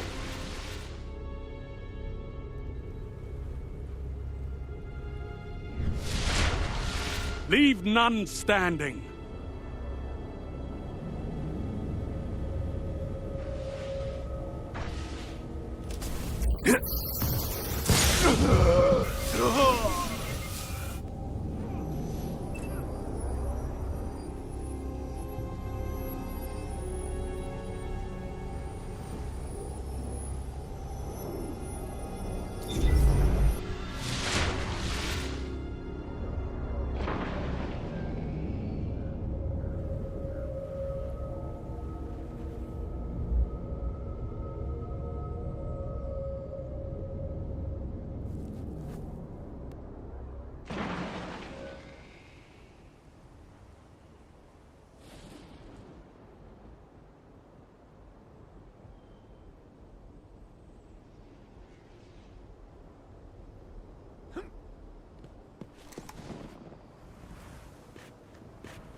What's up, everybody? Welcome. Shout out to Steve Kerr. 49 games in, one broke clipboard. I The enemies maybe we need you to break more of them, Stevie Kerr. Before we get into this episode, we are going to discuss the most shocking trade in NBA history involving AD and Luka. We're going to discuss D Fox to the Spurs. We're going to discuss the Jimmy Butler saga. So make sure you hit that subscribe button so you don't miss any of these episodes. That's right. Follow the show on all social media platforms at Draymond Show so you don't miss out on anything. Let the sting of this defeat feed your start with what fire. everybody been talking about. And I mean everybody reacting to the Luka trade, Luka and AD trade. I saw a meme, by the way. It's such a shocking trade. I saw a meme that said, everybody's so shocked that Luka got traded that we acting like Anthony Davis is Hassan Whiteside. And that couldn't be more accurate. No disrespect to Hassan, because I think, for Hassan to go from a second-round pick to, if I'm not mistaken, I think he was an all-star. If not, he got really close. But I think he was a one-time all-star. But signing a $100 million contract, second-round pick, out the league, G League, whole thing, work his way back and do that. A lot of respect for Hassan and what he did in this league. So no disrespect to him, but I thought that meme was hilarious because everyone act like they didn't get Anthony Davis back. Like, you know, and everybody like, oh, they should have got so many picks. Bro, they got Anthony Davis at 31. Davis, like, yeah, you got AD. He damn near in every category. Like, he top 5 right now in every category. And no disrespect to Luka, but Anthony Davis is a top 75 player in NBA history. Luka's not that yet. Now, he has the potential to be that, and he will be 100 by the time, you know, top 100 by the time the next one come out. But Anthony Davis is a perennial all-star, a top 75, and everyone acting like he's nobody, you know. But nonetheless, I think it was very shocking. I personally was at the Warriors poker charity night when the trade went down, and I'm Steph's.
Two tables. You know what I mean? And Steph goes, Draymond, you see this? I'm like, you know, I had heard of him. I had heard like the Warriors were looking at making some trades and all of that. So he goes, you see this? And I'm like, see what? He liked to trade. I said, they did it? I'm thinking he talking about something that just came up with us. He like, Luka and AD. I said, huh? What? I walk around this table. He showed me the phone. I'm like, the question everyone had, is this real? I look closer like, it's from Shams. It's real. It's real. It comes from Shams. You can bet your bottom dollar. It's real. Man, I was at a loss. I'm still at a loss for words. I'm still like, AI generated or like for real? Like it still hasn't hit. Rumble. But when you heard about the trade, like, why do you think the Mavericks would do a trade like this? I think a couple reasons. Leave none standing. Where were you? I feel like this is one of those things that it's such a big deal that you'll always remember where you were when it happened. Where were you when this trade was happening? I feel like I was chilling with my girl. She showed. That's crazy. I call bullshit. And I call bullshit. I was like, man, that's some bullshit. And then I looked and I was like, Shams. It's over. It's real. It's real. So when I look at this trade, I think it happened for a couple reasons. Number one, as great as Luka Doncic is, he was not drafted by the general manager of the Dallas Mavericks, the current general manager. That's true. And so, as great as he is, general managers have in their mind how they see fit for a team that they construct and how they want it to work, how they see it working, how they see themselves getting to it and winning a championship. Now, the first thing people would say is, but Luka just went to the finals last year, so they close. And I'll say, I agree. Luka did go to the finals last year. But what I'll also say is, sometimes making it that far to the Western Conference, sometimes that can be a little fool's goal. Look at the Atlanta Hawks. Was it 4 years ago, going to the Eastern Conference Finals? Barely has sniffed the playoff since. Sometimes it can be a little fool's gold when you make it that far. Now, I don't think Dallas was fool's gold. I think they made great trades. Mid-year last year, acquired P.J. Washington, Daniel Gafford, who helped boost their lineup and put them in contention to compete for a championship. And they got there. They got close. Weren't quite able to close it. So now, when you look at that, as that general manager, you're going back to the drawing board and you're saying, what do we need to do in order to get over the hump? Quite honestly, I don't think anyone in the world would think the thing to do is trade Luka Doncic. I don't think anyone does that. But when I saw the trade, my first thought was, Dallas must know something that we don't know. That's, man, I've been saying that. They must know something. They must have some intel or something. You know, Luka's been dealing with a calf, right? Like, I'm like, they must have some intel or something that we don't quite know. So that's one of my first thoughts. Yeah, second thought is naturally like, superstar players don't get traded in their prime at 25. In the middle of the season. I'm not even sure if he's considered in his prime yet, right? Like, but at 25, and you're right, at the trade deadline, like big trades like that that's crazy. Don't normally happen at the trade deadline. And so when I look at it, I'd say Nico Harrison, who's the general manager of the Dallas Mavericks, for those that don't know, has, like when I look at the makeup of his team, he go get to Kyrie Irving that everybody's afraid of. Everybody think Kyrie's off his rocker. Everybody think he won't be able to be talked to. However, due to being the guy at Nike for so many years, Nico already had a relationship with Kyrie, and he thought to himself, I can deal with Kyrie. So I'm going to go get Kyrie. And guess what? It's been stellar. Kyrie's been stellar. He's been locked in. So operation successful. So there's that. You didn't give up a ton to get him, right? Like, so operation successful. Super. So now when I look at that, and then I take a step back and look at this trade, my first thought is, or second thought, here's a guy who you see the Lakers say, they're worried a little bit about AD's durability. They don't think he's a 1A guy, X, Y, and Z. But then you got Nico Harrison, who's like, yeah, y'all may not think he's a 1A guy, but what I know for sure is he's a 1A talent. Yeah. And so with my relationship, with Jay Kidd's relationship, because he played, you know, Jay Kidd was on the coaching staff when they won the championship in 2020. Jared Dudley's relationship with AD, I think we can get AD to play at that 1A level consistently. Yep. And I think that's the bet that they're making. But more importantly, the bet that they're making is, if this ship is going to go down, if I'm going to go down, if I'm Nico Harrison, what I see is him saying, I'm going to go down with someone I trust. Embrace the chaos of battle. Someone that the GM know before me trusts. And yes, Luka's a superstar. Yes, Luka's great. But Luka was never Nico's guy. And now Nico is bringing his guy and saying, I'm going to swing for the fences. And if I fail, I fail. But I fail doing it my way. And you got to respect someone who's willing to take that stance. I mean, I agree, dude. He is doing it the way he want to do it, right? Something about the Luka thing, even though they went to the finals, I think for him, it was, there needs to be a final piece, right? I think they also experienced like, hey, you know, Dallas got cracking, Dallas got hot in the playoffs, Luka got hot in the playoffs, but it was really the team that played so well, right? That allowed Luka to be Luka in Luka moments. And then also when Luka was dialed into, you know, the success of the team, right? Trying to play defense, trying to do the different things on the defensive end, that's when they won. Yep. Those are the games that they won. And you get to the finals and you look and you say, hey man, my superstar is being put on an island by this entire roster. We are vulnerable. If he does not defend, right? If he does not take up on this leadership responsibility in the finals, we don't have a chance. And I think Nico saw that. And when you see somebody like AD, you're looking at, if I had AD in that game, with the squad we had, with the way we play, we got a better chance of winning that series on the defensive end with somebody like AD. And then stacking the deck, now you're the biggest team in the West. Yep. You got the most size, you athletic in the front court, you know, it unlocks Kyrie to go be Kyrie again, right? You got Clay over there that can be a great compliment to Kyrie. So I think the 80 for Dallas is their upgrade now. Yes. We need to go now. Everything, we putting all our chips on the table, we need to go now. This 25-year-old kid, right? We don't know if we built this team for him. This team is not necessarily constructed and built for Luka, right? And for the future of Luka. So you would have had to continue to make iterations and keep moving pieces to figure out, okay, is this the right fit? Because you got, not that you got lucky last year, you earned and deserved everything, but there were some teams that were tired, teams that were hurt, right? And this year is way different. You see the fatigue, right? You see the coming back from the Olympics, you got to know something. Like, it's too much wear and tear. Where is he going to be at 30 versus AD at 35? Like, who's going to have, you know, over the next 3 or 4 years, who's going to have that window of longevity? And we're going to see where these dudes kind of measure out. Yep, that's a fact. And I think when you look at Nico's press conference and stuff, the one thing I respect the most is he's standing on it. He gave his reason. No, why. he's standing on it. And he said, listen, what I thought was a very, very bold statement. And like I said, I respect it. He said, listen, we would see if I was right or wrong. Pretty much saying, I know that this move is either going to make me a long tenure GM, or it's going to get me fired. And we'll see if I'm right or wrong. And I respect that. I will say, listen, anybody that make a move like that and they stand on it. Woo! Hey, dude, Jason Kidd was not, he was in the meeting like, I ain't going. Hey, dude, Jason Kidd, I'd never seen Jason Kidd like that. Jake Kidd looked like he had just saw ghosts. He He looked was like, he man, saw I ghosts. gotta be here. I gotta be here. I ain't got nothing to say. He was in shock. That is the face of a coach in shock. What do you think what do you think is going on in Jake Kidd mind, just based off that press conference? You know, what is he thinking? What is he contemplating? What he's thinking is he has to change his entire offense. That a guy you can just get a ball to and let him go figure it out is gone. I think he's trying to sit there. He's sitting there trying to process what it is, like that's in front of him, what it is that just happened. Like I think Jake Kidd was all over the place sitting there because, again, also like Nico said it, like Jake Kidd didn't know, right? So like even being in the dark, like you start thinking of, I think Jake Kidd's sitting there thinking about all of that.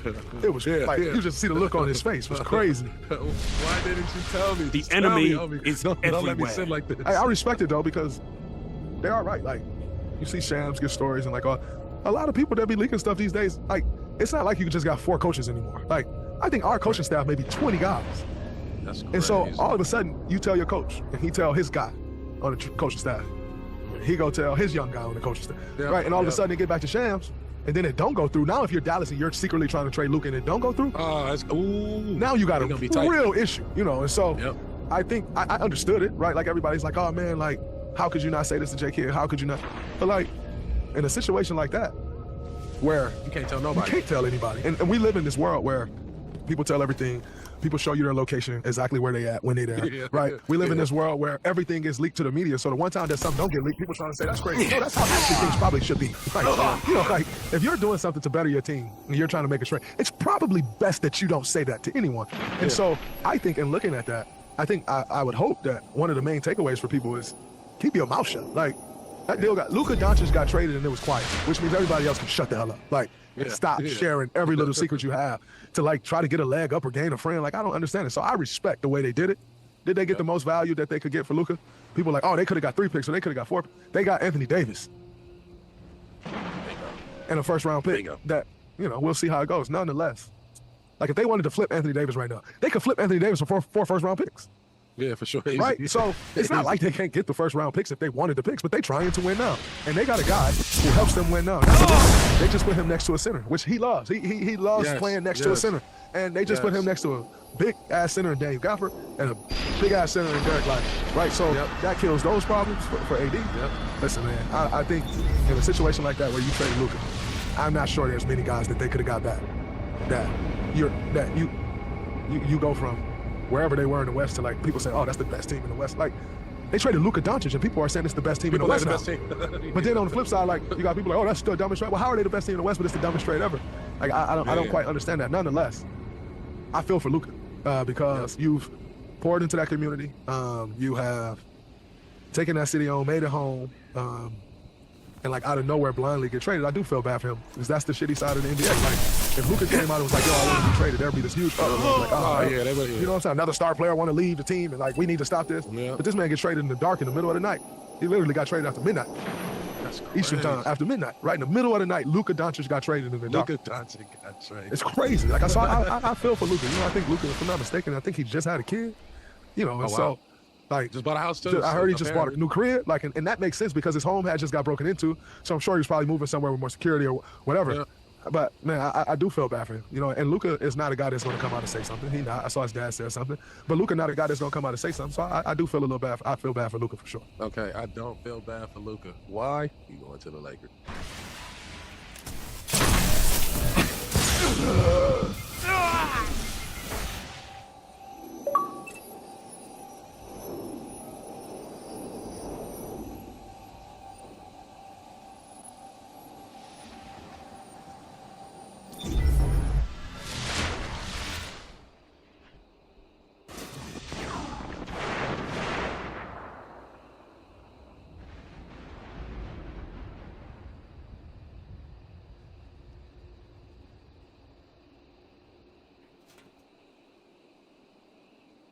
Ooh, that's Ooh, you're coming to the land.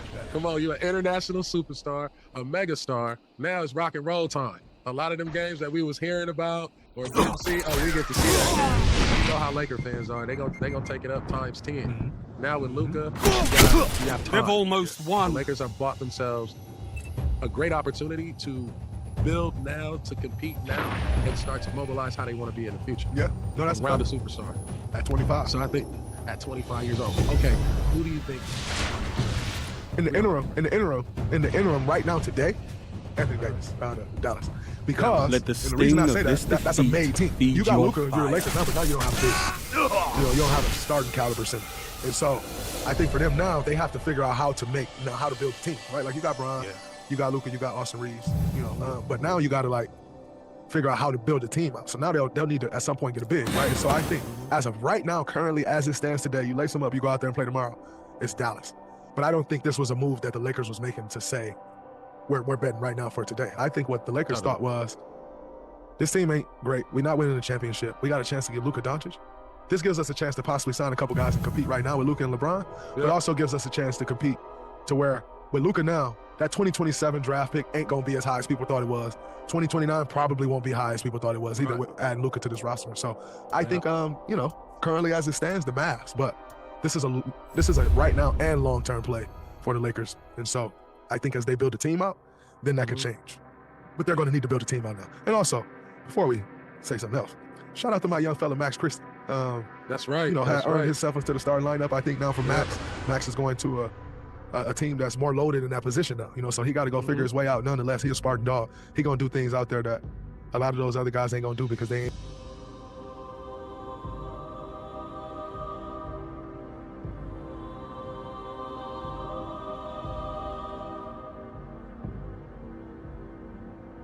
Like in any season, You're just out on the snow I'm entirely. oceans, not mountains. That's just where I am. I'm the seaside, not the mountainside. If the mountains are near the seaside, that's cool. I'll look at them from the beach. It's honestly alarmingly warm in Cincinnati right now. 68 degrees Fahrenheit. Again, folks. that's not my fault. 68 They should take that up with their senator. That turned seems vice uncommon. president. Okay. That's upsetting. If it's 68 degrees, I'm definitely going to Sundance. Okay, that sounds well- fantastic. Tomorrow it's 45 with a low of 20. I mean, I'm similarly averse to the Anyway, cold, as you know. So I got to go to Opus.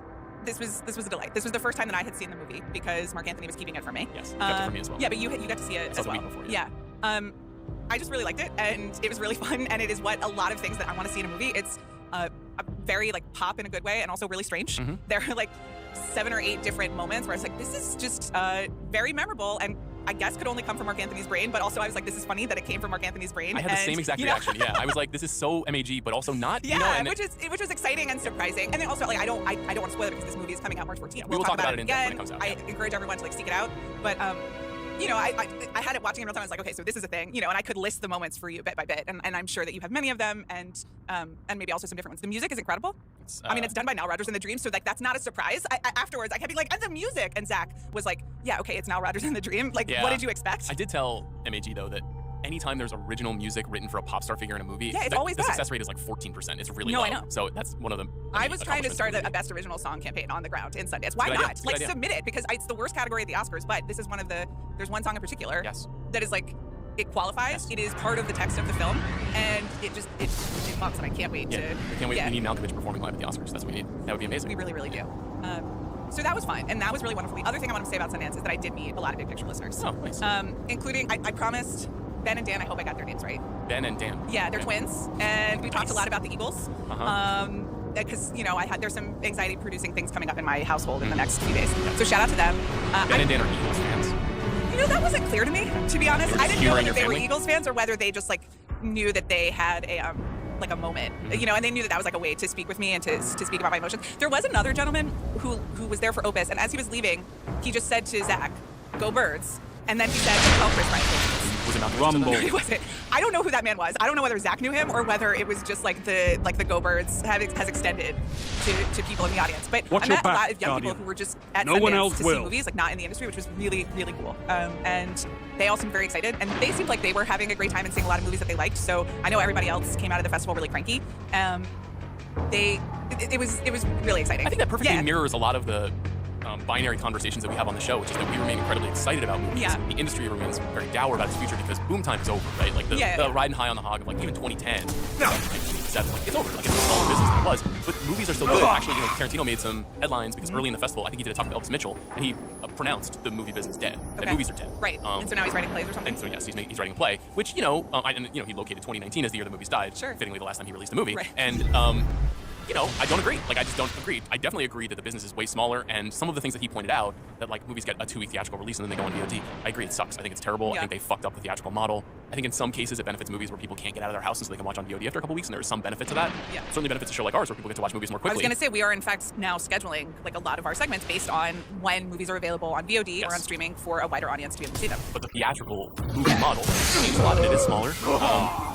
I'll use that as an opportunity to pivot to what I saw at Sundance. Not in a theater. Not in a theater, although there is an app so you can watch it on your television. And so watching a movie on my TV is not quite being in a movie theater, but I got a better experience than many people did who watched it virtually. I haven't been to Sundance in person since 2020. One thing to caveat this conversation with is there were seemingly a few fuckheads who were pirating movies off of the app and putting scenes on social media over the weekend, particularly the movie Twinless and the Selena documentary. And so both of those movies, halfway through the virtual festival, were pulled down the app because people were pirating them. To those people, fuck off. That's not cool. And I hope that doesn't imperil virtual Sundance. Yeah, you're ruining it for the rest of us. I think that would actually only wound Sundance and the festival apparatus even more. So anybody who does that, whether they were stands or not, should not do that under any circumstance. I did feel lucky to see some movies. There were a bunch this year, maybe even more than normal, that were not made available on the platform. I saw Opus at a screening. Opus was not available. I believe all the A24 films were not made available. There was a Focus film starring Carey Mulligan, The Ballad of Wallace Island, that wasn't available. A bunch of stuff that were theoretically bigger ticket titles, but the titles that'll be out in the next few months. What I did see, I think that there were 3 big standouts, maybe 4, and then some stuff I liked. That's a small number for Sundance. I'm usually able to pull a lot out. I didn't see everything, but I did get through about 25 movies. The best thing I saw was Train Dreams. I think this was true for many people who saw it. Train Dreams is an adaptation of a Dennis Johnson novel, an author that I love, but I've not read this book. This is a really short Dennis Johnson book that is sitting on my shelf at home, and I've never read it before, so I didn't know the story. And it's directed by Clint Bentley and written by Bentley and Greg Cuidar. These are the 2 guys who made Sing Sing. So Clint and Greg, as Greg talked about on the show when he talked about Sing Sing on the pod, they basically like trade, where Clint makes a movie and Greg helps, and then Greg makes a movie and Clint helps. That's a nice way to do it. Yeah, it is cool. And they obviously have this great partnership. Clint had a movie at Sundance a few years ago. Maybe it was TIFF. It might have been TIFF, called Jockey. This new one stars Joel Edgerton, your favorite actress Felicity Jones, Carrie Condon, and William H. Macy. It's primarily Joel Edgerton. It's about a guy named Robert Grainer, who is a logger born in the 1880s, and it just kind of charts periods of his life. Okay. I have been, I would say, unkind to Joel Edgerton as a movie star in the past. Yes. I have often said you could replace him with most other actors at his level and get a better movie. This is one of the first movies I've ever seen with Edgerton that perfectly accesses his skill, which is he has like a taciturn anti-charisma. His like internal quiet is used very, very well in this movie. Now, I'm very interested to see if you like this movie. I mean, you're just like, it's about a logger. It's very, very... who has like dealings with Felicity Jones at some point. I was like, well, I'm out. Yeah. No, it's not, that's mean. It's not the most Amanda movie I've ever seen, but it is like a very heartful movie.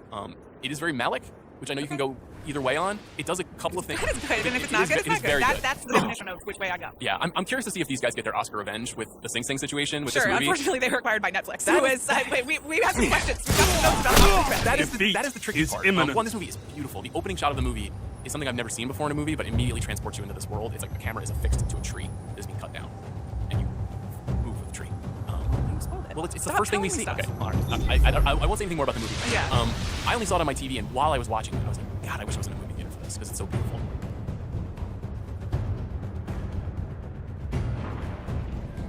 And then I read that it was acquired by Netflix. Let the and I was sting like, of this defeat why? Like, your of all the streamers and corporations, like, and why do they even want this movie? This movie says nothing about how Netflix programs their movies. Is it just an awards play? I found this very disappointing that they bought it. I hope they put it in movie theaters. No, they probably won't. It's not a perfect film, but it's very good. I was glad I watched it. People should check it out whenever it's made available to the world. Can you pause while I open the water bottle? I forgot to. Sorry. I didn't Yes. want to distract you. Okay.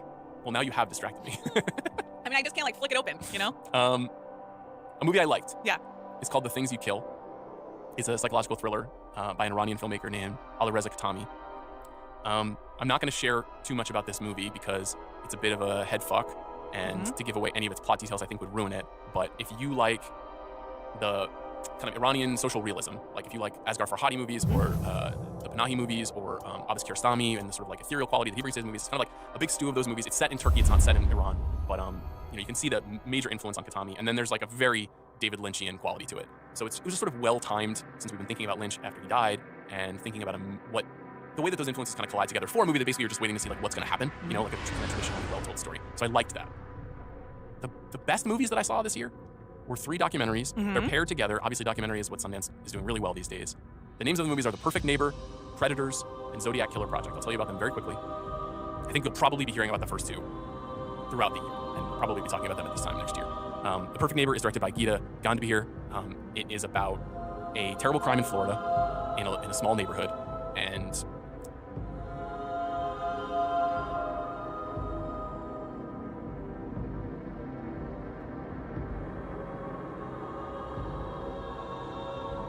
told entirely through police body cameras, but it's not a movie about police brutality.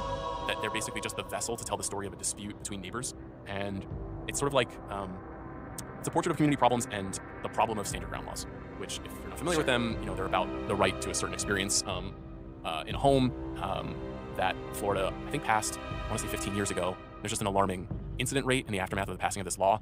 I don't want to spoil anything for you. The movie is cut together like a kind of beat by beat whodunit, and why. It's like very slow rolling, but it's done, I think, it's right on the edge of exploitative, in my opinion. It doesn't really cross the line, but it shows just like a tremendously painful thing that actually happened and confronts you with it.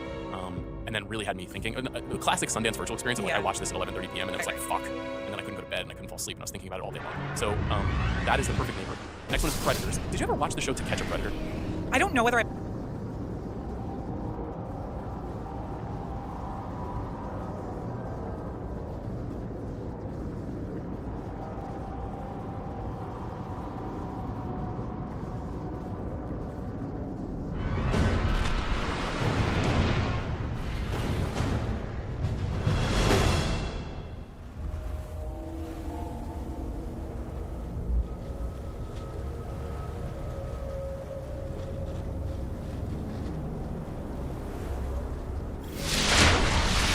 whether Rumble. it became like a meme in so much, or not even a meme, but like a reference bit in so much other pop culture, you know, where like people would make jokes about it, or like I saw your Leave none standing. I saw your face on To Catch a Predator or whatever. Like it became a reference point. It did. This was a show that ran from 2003 to 2007. It was a spin-off from Dateline. It was a show that was like a prank show to entrap child predators. You know, like was it really? Okay, then I never watched it. It wasn't. It's not a prank show. It's just set up the same way, where there's sort of like hidden cameras everywhere, and an actor would portray an underage girl or boy and get into online conversations with men who were like looking for a meeting and something much worse than that. And every episode was that. Every episode was hidden cameras in a home. There was a rented house. A 25-year-old actor dressed to look like a 13-year-old or a 15-year-old, and then the host of the show, Chris Hansen, who was a journalist for Dateline, would come out and confront the criminal, I guess, about what it was he thought he was doing in that space. And it was tremendously awkward, but sort of like weirdly gratifying, because you were like, take this guy down, and it had like a big moment. Yeah, so I never actually watched this. The show, in retrospect, is really probing and kind of forcing you to think about why you like the things that you like, and what is really the line between an online experience versus a real world experience, and mental health, and basically like what TV can do to victimize everyone involved. I love that movie, directed by David Ossett. Okay. And then the third one is kind of cool. I think you'll at least appreciate it. It's called Zodiac Killer Project. It's directed by Charlie Shackleton. Really more of an essay film. So Shackleton was trying to make a regular true crime documentary about a book about the Zodiac Killer. At the last minute, the rights to the book fell through. The author decided he didn't want the book adapted. And so instead what he did is he took all of the tropes that you would find in one of these documentaries and he starts unpacking them and analyzing them. So a lot of B-roll of locations, and then he just talks over it and says, and here's the part in the documentary where I would do this. You remember in How to Make in Making a Murderer, this scene happened, and it would be just like that scene. And he kind of like showcases all of these different strategies that documentarians use to get you invested in the worst thing in the world. Yeah. It's a clever movie. It's not on the par of the first two movies, the first two docs that I talked about, but this like analysis of true crime and the way that true crime is rendered on camera or on screen is a fascinating trilogy, like accidental trilogy maybe. There were a lot of incidental or accidental like pairings across the whole festival, but that one was good as well and worth watching. I'll mention a couple more. Yeah. Sorry Baby. Was there any talk of Sorry Baby when you were on the ground? No, but again, I mean, I drove to Park City, went to the movie, went to a party, went home. I thought maybe at the party there would be, because this movie was in the I was mostly talking to my friends. That's the other thing. Okay. Or your friends. I met some of your friends as well, and they were very nice and said nice things about you. How nice to hear. And mostly we talked about other film festivals. So. Okay. And how they're superior, or? But there was like, come to Telluride, because like as soon as I go to a film festival, like the Siren Song of Venice like reaches out to me, But I don't know. It's logistics are hard. Everyone wants to be in Telluride except for you. It's a very strange thing. I'm trying to get Griffin Newman to go this year. I think Griffin should go. I think for people who like mountains, like you go for it. Okay. Me, I like the sea. They have Negronis in Colorado. Nevertheless, we digress. I actually asked for one a few times, and they don't there for a variety of reasons. Very nice bartender was like, "We can make it's an open bar. We can make almost anything for you." And I was like, "Can you make a Negroni?" And they were like, "No." And then everyone made fun of me. But I'm very sorry to hear that. I thought it might come up at the A24 parties, because A24 did acquire this movie. Probably the least surprising thing I heard about Sundance this year was that A24 acquired this movie. Eva Victor's the writer-director of this movie. It's about a woman in a small college town reflecting on a traumatic event in her life who gets colon cancer and then just decides to let people follow him as he goes through the entire process of colon cancer. It sounds very upsetting. It is very upsetting at times. This guy is extremely irreverent. He's a man too, so he like knows the power of visual communication. So he's in on the bit. It's part of this thing. Yes, this is actually also an A24 documentary, which I did not realize it won the Audience Award for U.S. Documentary. I think people will enjoy this. 2,000 Meters to Andrivka is Mstislav Chernov's follow-up to 20 Days in Mariupol. This is also a film about the war. Left.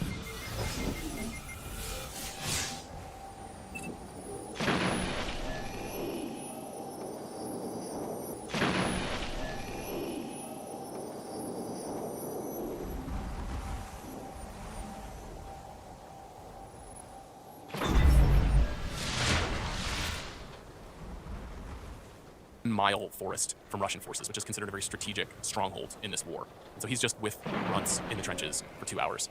It's a tough watch. Yeah. Just like 20 Days of Mariupol was tough, but worth watching. And then the saddest thing I saw was Omaha. Oh, great. We saved it to the end. Yeah. Cole Webley is the director. Robert Machoyan is the writer. He's directed a couple of incredibly sad movies about men whose lives are falling apart and the way that it affects people around them. I would say not an Amanda movie, although it is in some ways as well. I just... does one need more sadness at this moment? Is yeah. where I am. I mean, you and I and people feel differently about that. I usually love to feel beat up by a movie. It's been a really hard year. It's overwhelming. Yeah, and so I think it was a lot going through the pain cave of Sundance. This movie, it's about a father who flees his Nevada home with his 2 young children early one morning to go to Nebraska. Why he wants to go to Nebraska is revealed throughout the movie. I think some people will be very mad at this movie because of how it makes you feel. That's certainly the point. The reason I bring it up is because John Magaro, who has been my favorite actor for the last few years, is at the center of this movie. He is the most sad person in movies, as we all know, fans of Past Lives. He's the star of September 5, which is a point of discussion on this episode. Have you watched The Agency? I haven't, no. He's on The Agency, and he's actually getting to be at least a little stupid. It's not all deep sadness. There is even a little bit of... he's making some blunders. I'm not caught up. I would welcome that. If he dies at the end and I am lying, I'm really sorry. I haven't seen it yet. Okay, I hope he survives. Just a terrific actor, and he's great in this movie, which will mix some people. Quick roundup on a couple things I did like. The Jeff Buckley documentary that Amy Berg made is awesome. I'm a huge Jeff Buckley fan. I probably talked about him on the show before. There hasn't been a film about him. He died many, many years ago. This is as close as we're going to get to the definitive story. I did see the Selena documentary, which I thought was pretty good. I thought it was pretty standard, but pretty good. Prime Minister, which is about the Prime Minister of New Zealand during the COVID lockdown, and how she took a very different tact during complicated times in our history than many of the world leaders. That's pretty good. I watched the Marlee Matlin documentary, which also was pretty good. It tracks her career and her very tumultuous and ugly relationship with William Hurt. Her many performances over the years, being forced to be the only advocate for deaf actors for 30 years in Hollywood before Coda. Sly Lives, which, full disclosure, made by my friend Joseph Patel and directed by Questlove, is really good Sly Stone documentary that also attempts to kind of interrogate the challenges of, as the subtitle tells us, the burden of Black genius, which is also a big focus of Questlove's thought in the last 20 years. And that's pretty much it. Most everything else that I saw was kind of mixed on. Okay. Dylan O'Brien's really good in Twinless. I didn't love Twinless, which was one of the movies that got pulled down. Oh, but it also won a lot of awards. I think he won an acting award for it. And he's great. He plays twins, 2 very different twins. Right. And so you're on the Chris Ryan island of... He's against that. Yeah. I'm usually the enjoying enemy it as an almost won. I think Guy plays twins is a funny idea for a movie.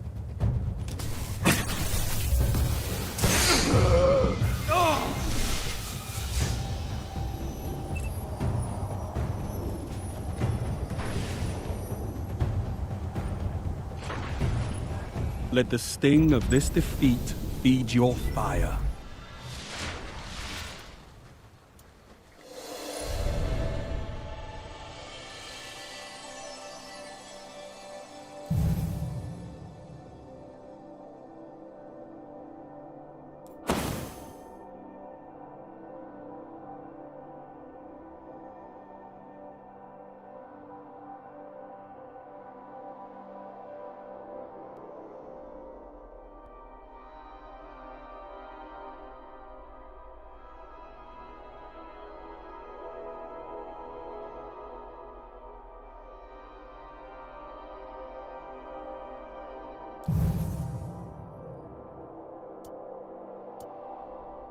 We'll see it again soon in Sinners. We've seen Tom Hardy do it. Yeah. We've seen many actors over the years.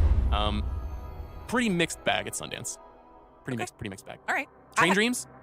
Will You Open Your Heart? Which one is that again? You just listed 45 films. That's, I honestly don't remember anymore. That's the Joel Edgerton movie, the Netflix movie. Oh, the Logger and Felicity Jones. Sure. I'm trying to have an open heart. Where are you at on Carrie Condon? Very pro, so that's good. Okay. What about William H. Macy? Pro. Okay. But I'm still mad about the time that my dad made me see The Cooler on a holiday. And I was like, God damn it, again. We just really had an incredible run. Sick Alec Baldwin performance in that movie, though. Yeah, of my dad just picking depressing movies. After my own heart, really. Yeah. He should have been at Sundance. I guess that's another part of my issue. I'm just like, well, it's Christmas, and we're watching The Savages, so true story. It's not ideal. Should we pivot to Nickel Boys? Yeah. Okay. Not a lot of people have seen this movie. Right, so this is a complicated discussion. Yeah, we should be measured. Yes, let's be measured, thank you. It's...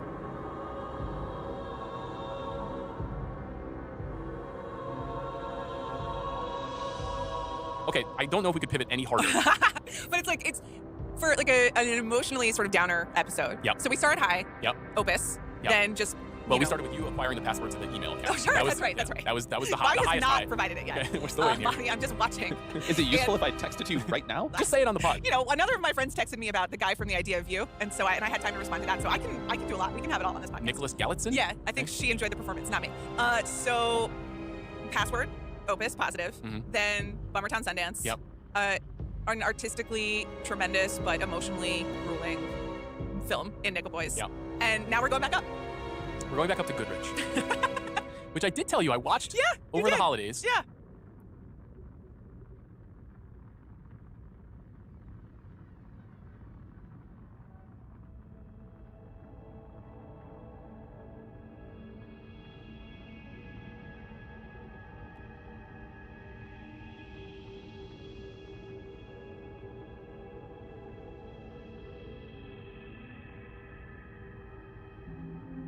With low expectations. Sure.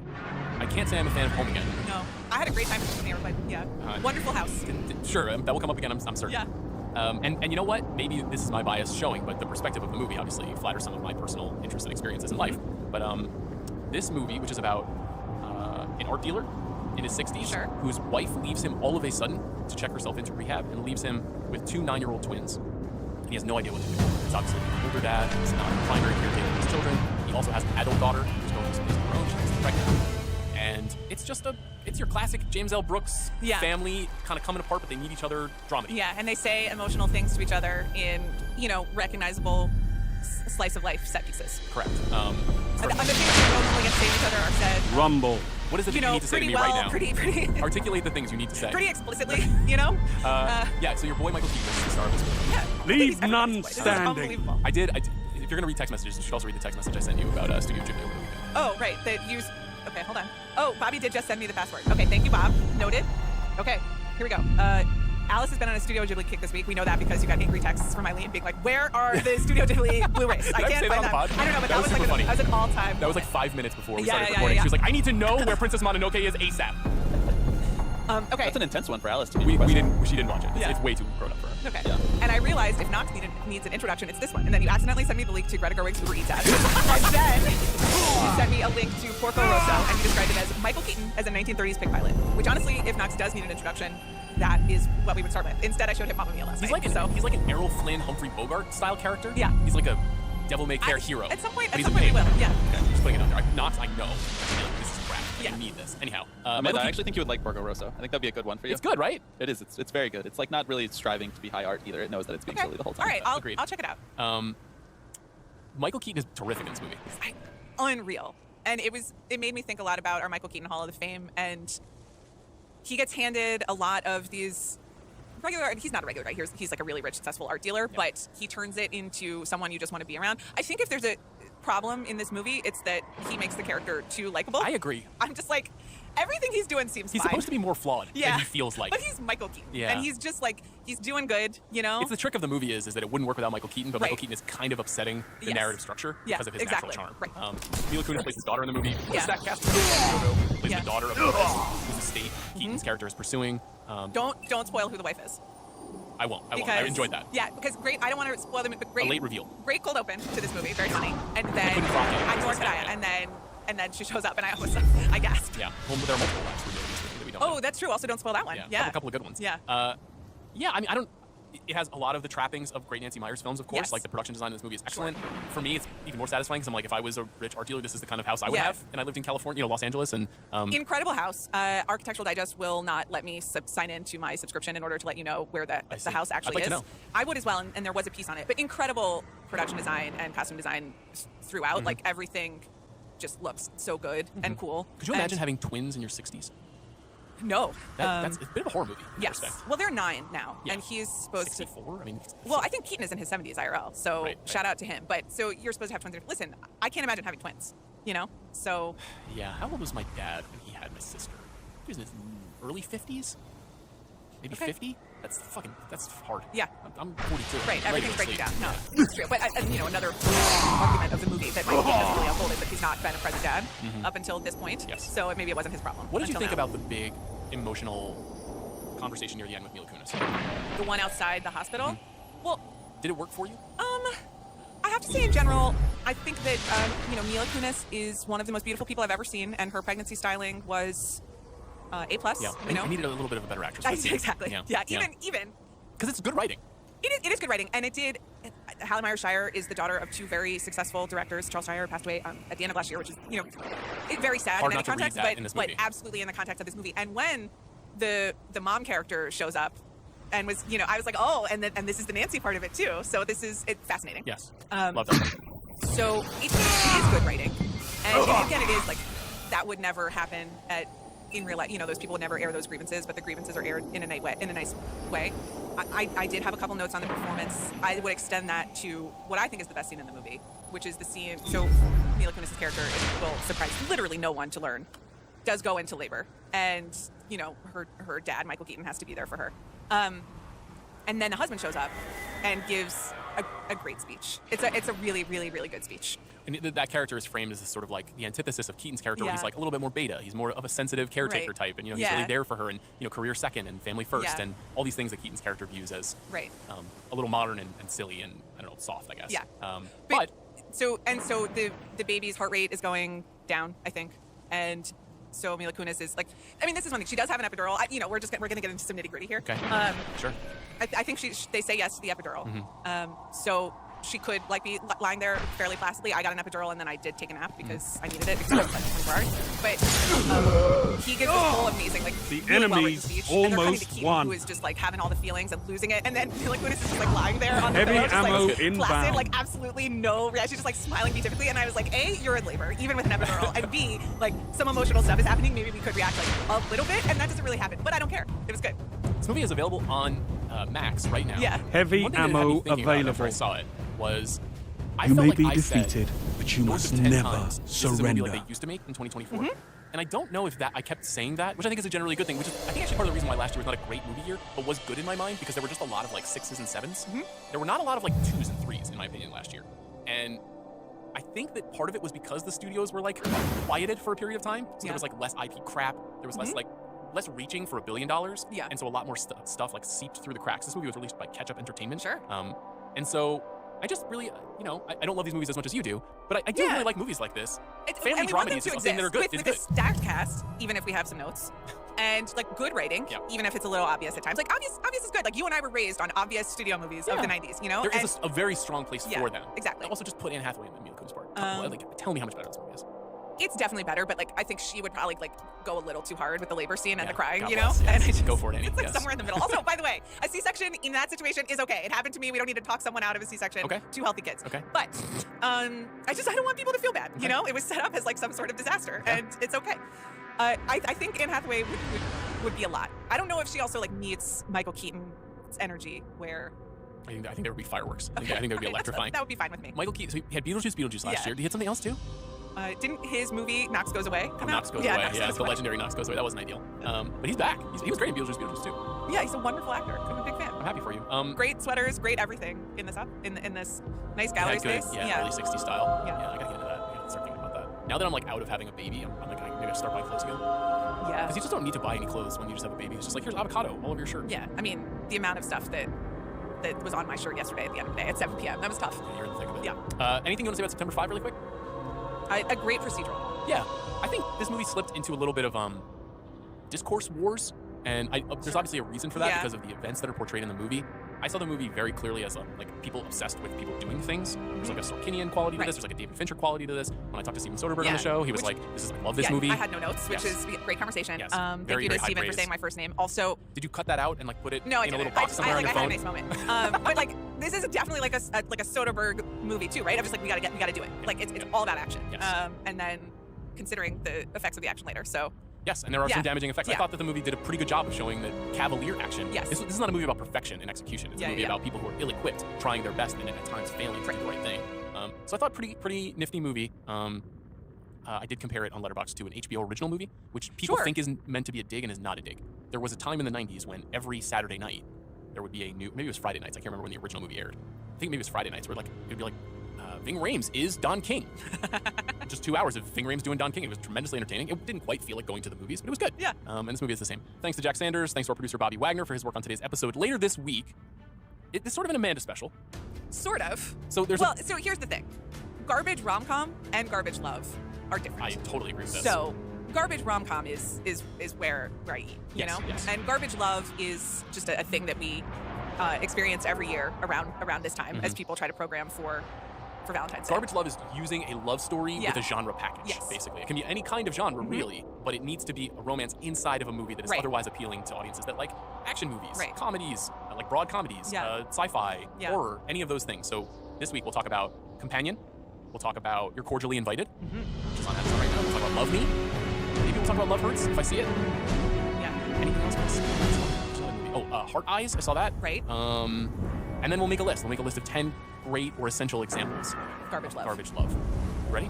I mean, I really am. Okay. I'm looking forward to it. All right, everybody. First podcast in a while. Rumble. Really excited. Mallory, you heard. In any season, I'm oceans. Watch your back, Carlos Sofia Guardian. Gascon social media No one else drama will. had just started when we recorded last Thursday with Joanna. And we knew that it wasn't good. Sure. And we knew that there was some really hateful and weird stuff in her previous tweets. Right, but we did not read through all of it. I don't think all of them had been fully unearthed by the time we even recorded. Right. Yes. I mean, that's true. Though again, I do to some extent. I mean, like everything that has then been circulated is just like vile and thoughtless and baffling.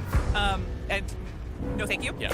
Real moron mode for her frequently on social media. But I just, once again, we're saying unearthed. As if someone was like hacking for hours on end. We're just publicly available, you know? Yeah. And this is a movie that was acquired by Netflix in May after Cannes. Yes. And Netflix has been running this campaign now for, let's just count, May, June, July, August, September, October, November, December, January. We're in February now. We made it 9 months. I had a baby at that time, and no one could just like go think to hit it. No one checked. I have some questions. I don't know what to tell you. It's obviously a massive fumble.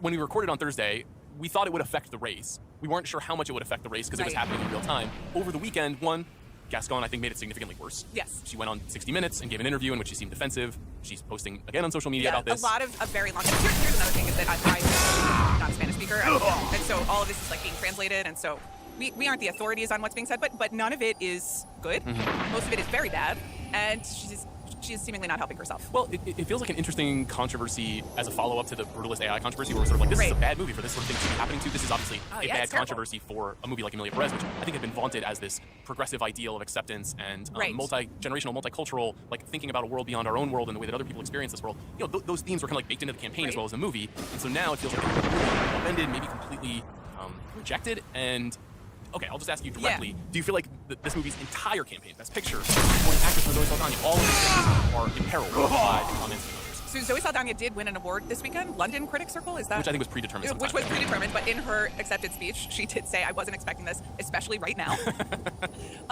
That's me every time you read one of my texts on my... So I just want to say, and also I think she gave a quote that was like, it makes me so sad because I don't support it, which is just like a perfectly ambiguous, I think she'll be okay. I think that she is, she is a star and in her own amazing bubble and is both like really aware and also just kind of cutting her own ties, and people like her so much that I think it's okay. I think it's sort of predetermined. I think so, but I'm you not think it could be, 100%. who else is in the movie?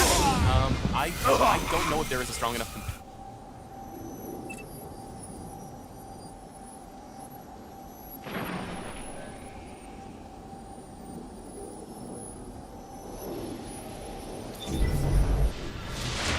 Right.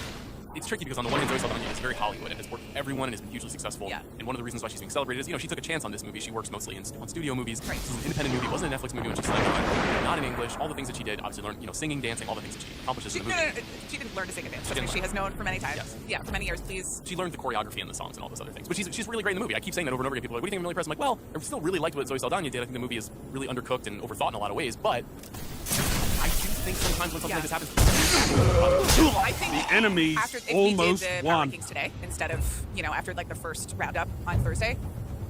We would spend way less time deliberating. It would be the list at one, and maybe it would be low and more. But if someone is voting for this as a repudiation of like the world at large or as like a statement of their values, then a scandal like this probably also affects their understanding of what this movie represents. Agreed. Yeah.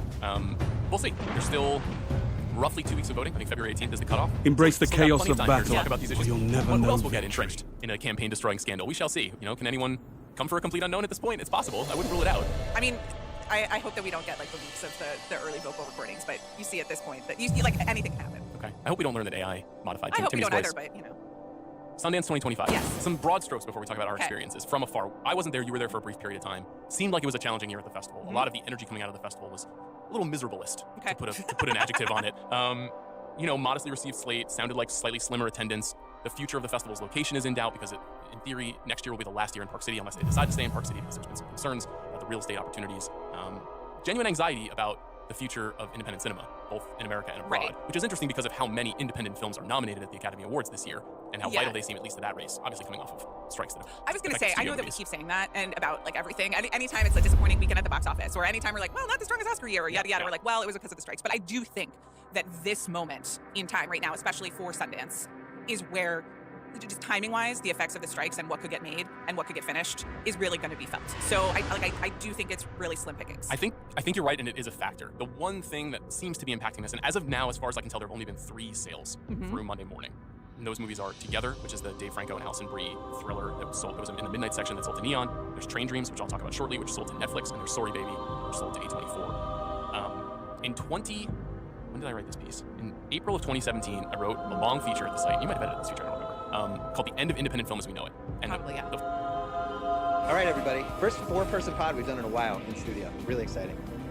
Mallory, you heard the Before Sunrise pod. Oh yeah, I booted it You up want on to my do all your television. notes now? I thought it was a fantastic pod about a beautiful movie, and I have been meaning to reach out to Sean to just.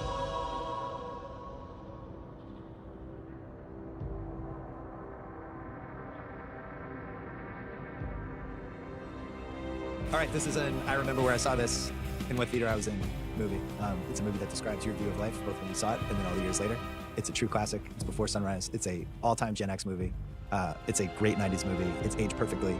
And I almost don't even think we need to do the pod.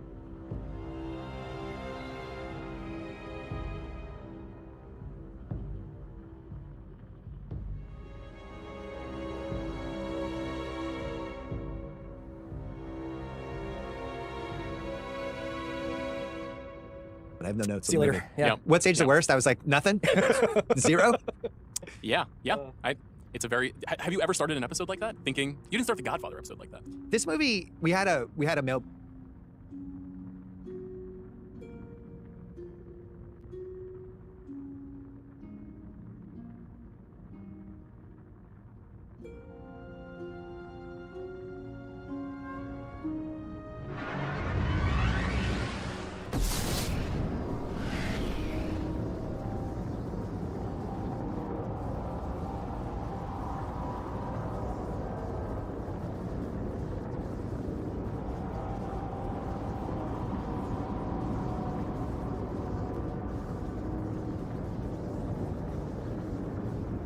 When we did the Rewatchables mailbag, there was that person that they wanted to have the category. Does this movie achieve perfection?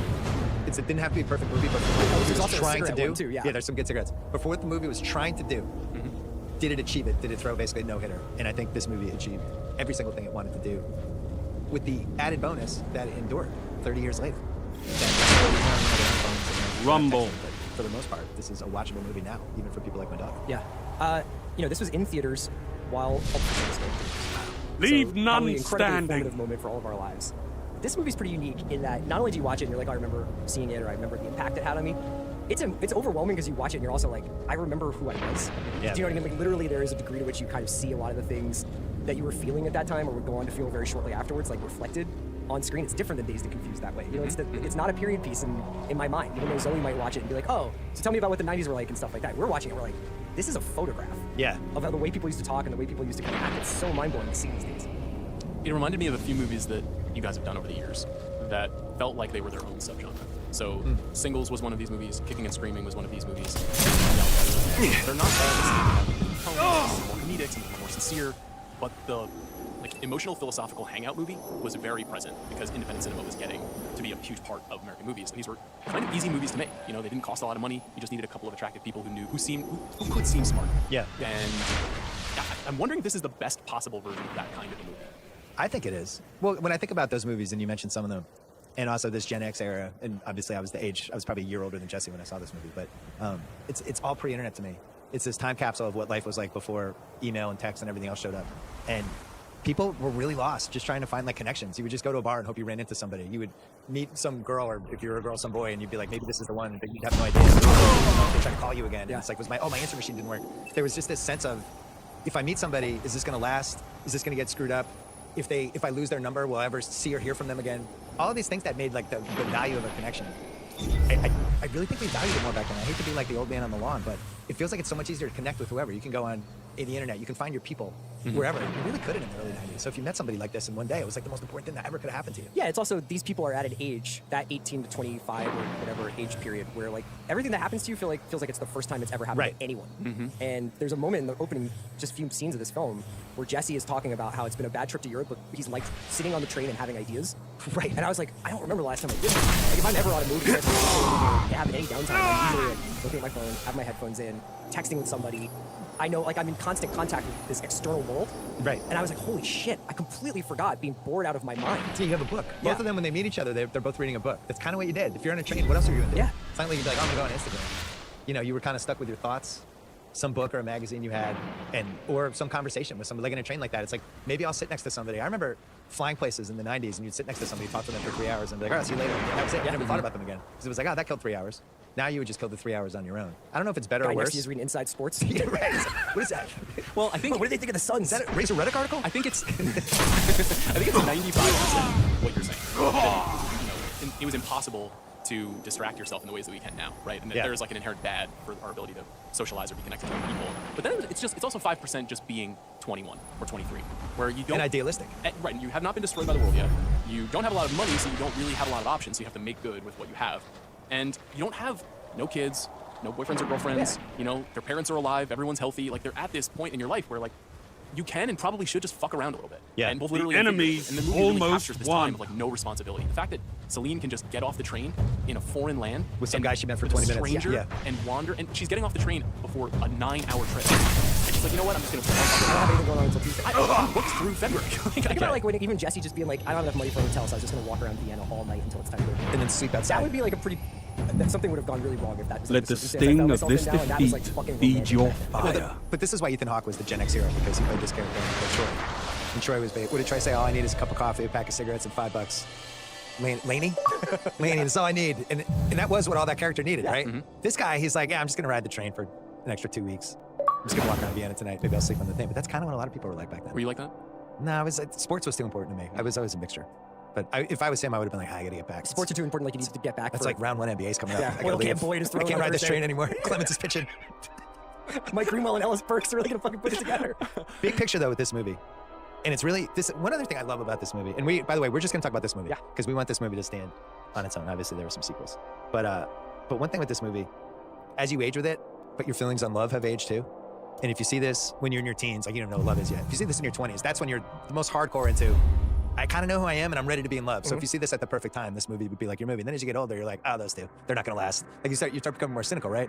So the only time I'll bring up the sequel, he mentions at the beginning about the difference between a romantic and a cynic. That's how you see this movie. Are you a romantic or a cynic? So when you saw this, were you a romantic or a cynic, Sierra? I think that when I saw it, I didn't see Jesse as cynical. Like I thought Jesse was just being cool, you know, like in this movie. And then as you grow older, you kind of see him. He's working a little bit. Yeah, it's like this is like your cynicism isn't of itself. It's like the thing from Singles where it's like, I think your thing is not having a thing. It's like Jesse's thing is pretending like love is bullshit, or that like because of his parents, it's like he thinks that romantic love is basically a fallacy. But he's the most romantic person in the world. And he's got his 5 or 6 bits that he's clearly done with other people. It's like, hey, Souls, what's going on there? Hey, everybody. Please remember to tip your bartenders. Real Jerry Seinfeld. Yeah. I think that's exactly right. I mean, both of them show both sides of those two ideas. They both, you know, Celine in theory, the ethereal French girl, should be the most romantic person in the world. Yeah. But she's also protecting herself with a certain kind of pragmatism throughout the entire movie. And they both kind of bounce back and forth. I was having this conversation with my wife last night, and I feel like the movie is like 51% Celine's, ultimately, and 49% Jesse's. And in the future movies, you could say, which direction does it go in? But this movie ultimately has that drop of romance that outweighs the cynicism that is always being debated. They're always, Jesse is always circling back to the palm reader bullshit. Even the poem, there's just a hint of like, are we sure about this guy? You know, like all the moments that in the wrong hands would make for like the worst movie ever. Oh my God, like if this was not a Richard Linklater movie, it could have been a disaster because of the sincere, borderline sentimental steps that the characters take. But ultimately, I think they both have the desire to love and be loved, and they both know that you have to protect yourself in the world because people will hurt you. Yeah, because Jesse's just gotten his heart broken. So he's going around being like, there's no palm reading, there is no poetry, he's had that poem. Like none of this stuff this is all bullshit. You made a key point there, though, about sentimental working or not working in a movie. We've seen people, Cameron Crowe's a great example. Almost Famous, all the sentimentality works in that movie. And then he makes Elizabethtown, and it's a lot of the same beats, and none of it works. It's really hard to pull off, like, somebody's falling in love with somebody else. You see it in a lot of movies, and it takes place over the course of weeks, months, however they do it. I don't remember another movie where it's like this is about the immediate experience of falling for somebody over the course of a night, basically. And I don't remember another movie that nailed it like this. No, I mean, the best part about it is the fact that even though they obviously have like an instant connection, which is partially just due to like the circumstances of the train car in which they meet the other couple fighting. Yeah. They have a pretty awkward first 30 minutes of the movie when they're first walking around Vienna, and it's like, oh, now what? You know, like this movie is a series of now what's, which is what's so great about it. It's like every time they achieve some sort of point that in another movie would have been like it's all building up to a kiss, or it's all building up to sex, or it's all building up to this. They actually deal with like what happens next for the most part, and I think it makes it that much more effective.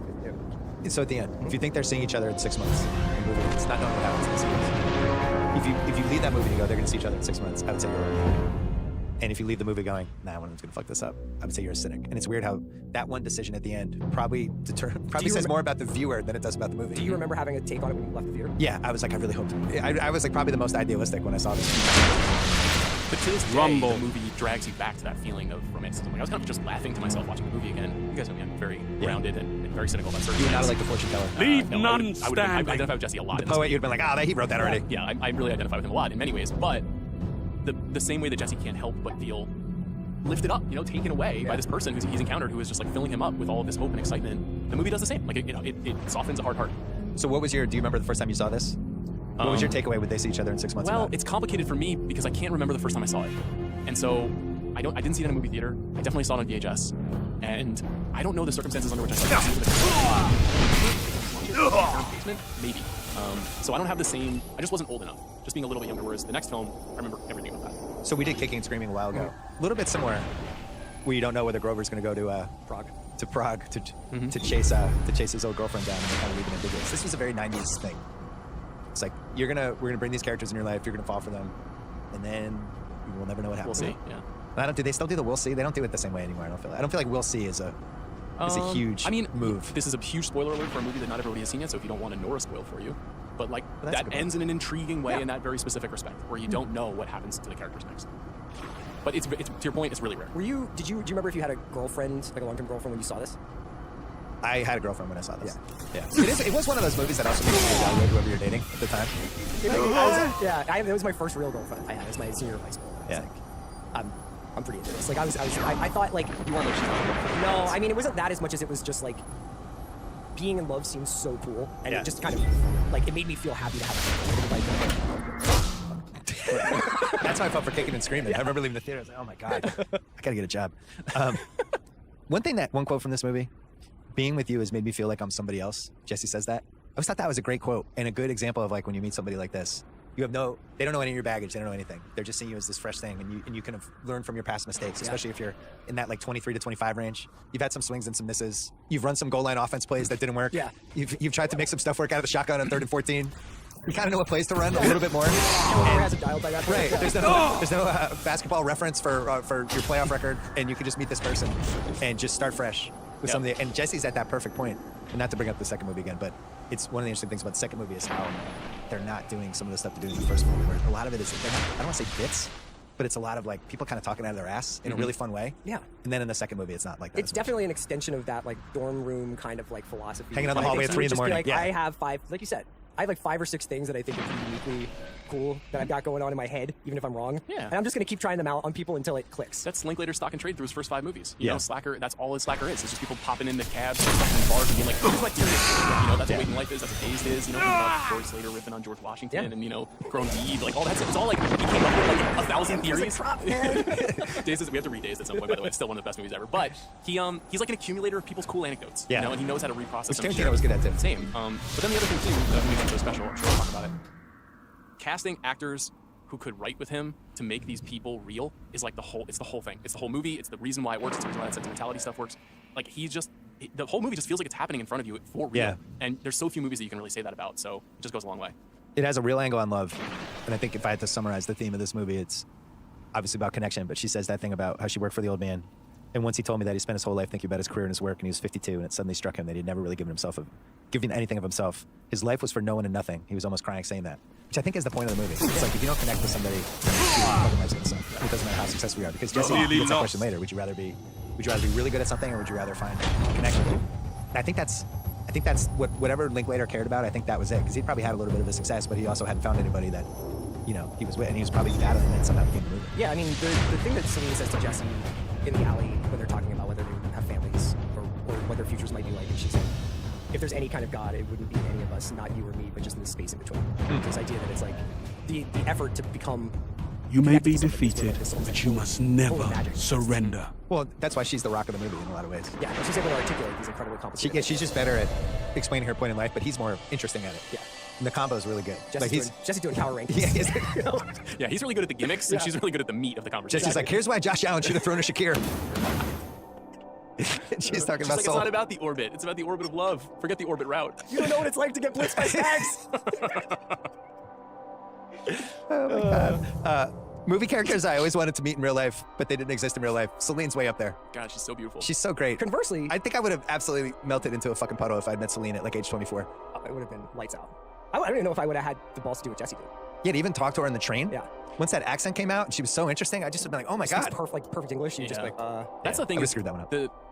I think the reason that Jessie comes to life in the movie is because you can tell fairly early on, in part because she agrees to get off the train with him, but even before that great feeling when you're like, this person's into me. Yeah. You know, not just romantically, but just any connection you make with a person where you're like, this person's actually interested in what I'm saying. That gives you like a jolt. And they communicated so well because I think she's like, they're both reading, and she doesn't like immediately go back to her book. She like turns towards him to like, all right, let's keep talking. Yeah. And he's like, I can't believe this is happening. Yeah. This is crazy.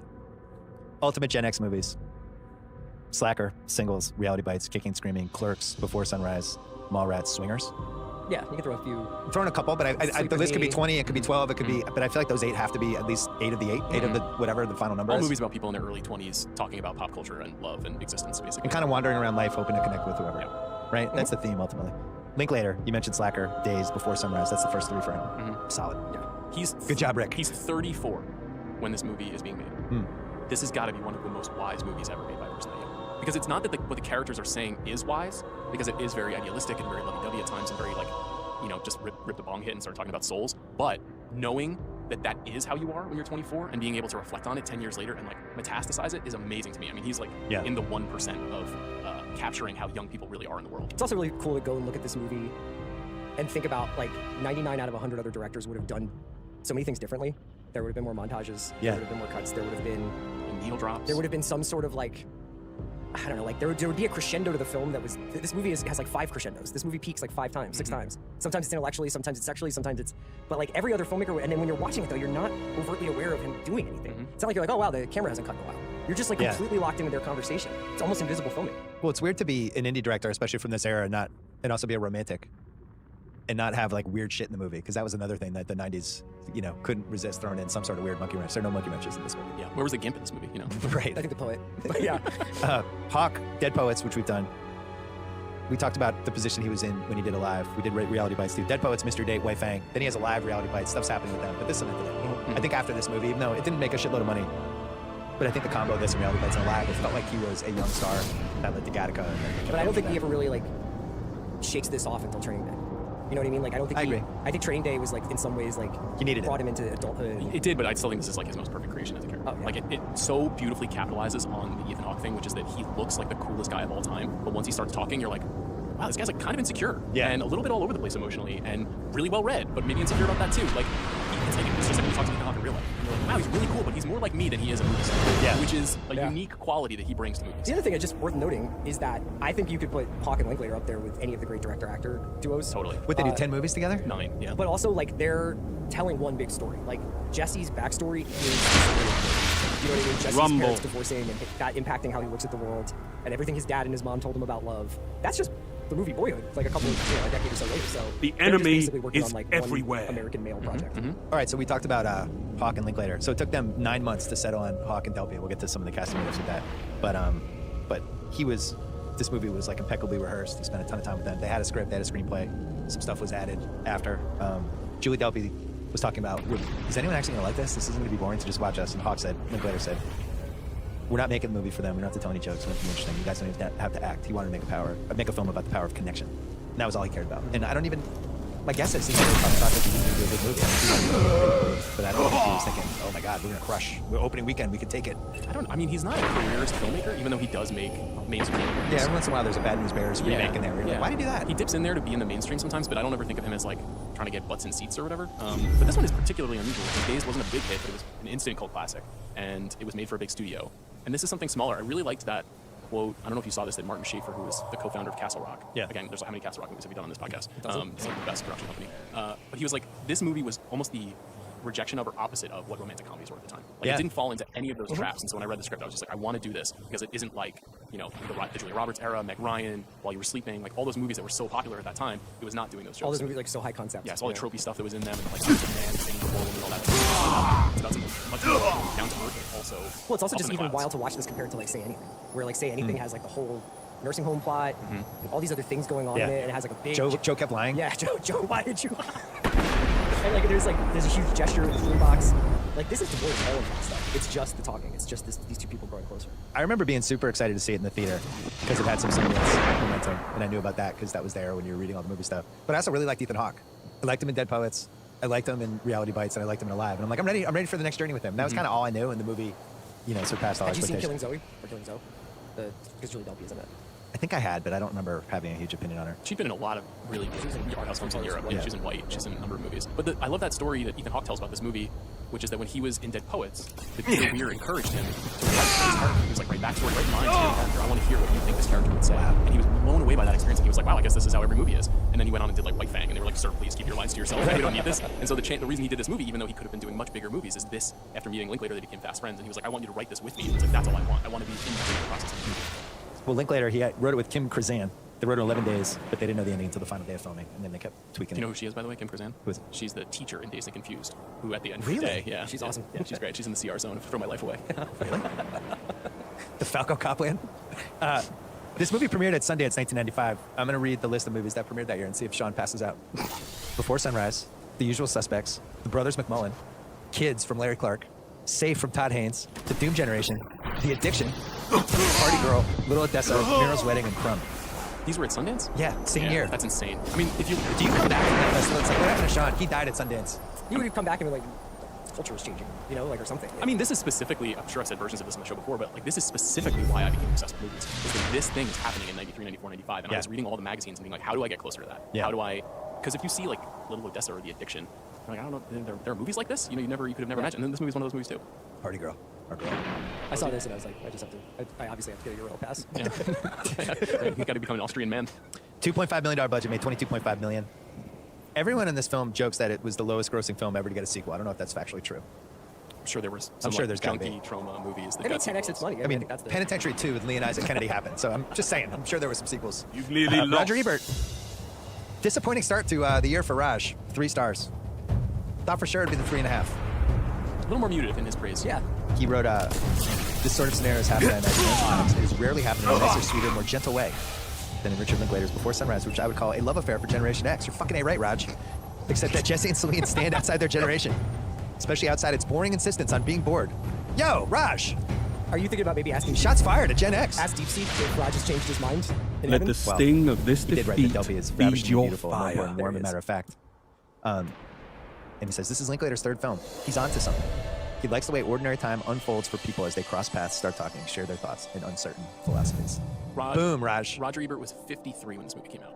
I think that's notable. Yeah. You know, we've always talked about like why are 50-something movie critics reviewing Billy Madison? You know, like that's just not, that doesn't make sense. That doesn't like that movie's not for them. And you can make the case that this is a movie not for 55-year-old men. Raj you know? just couldn't get a grasp on Gen X. Nicely enough, it is now, though. It is now. Yeah. It has aged nicely. Categories. New category. We have some new ones because we had that mailbag. Thanks to everybody who sent ideas. What's the exact perfect age to see this movie? I think What'd you have? Freshman, I would actually say summer after freshman year of college. You want to be aware that people do study abroad semesters / go over to Europe to go backpacking or traveling around. But I don't think you want to have done it yet because then you may have like too many takes on like what Jesse did or didn't do right. Mm-hmm. But like if you just are like going into college or in college, I think that's the perfect time. What'd you have? I wrote down 24 because the 2 characters are 24. I will say, I saw it probably when I was 14 or 15. The thing that it does if you're 14 or 15 is it's almost like a playbook.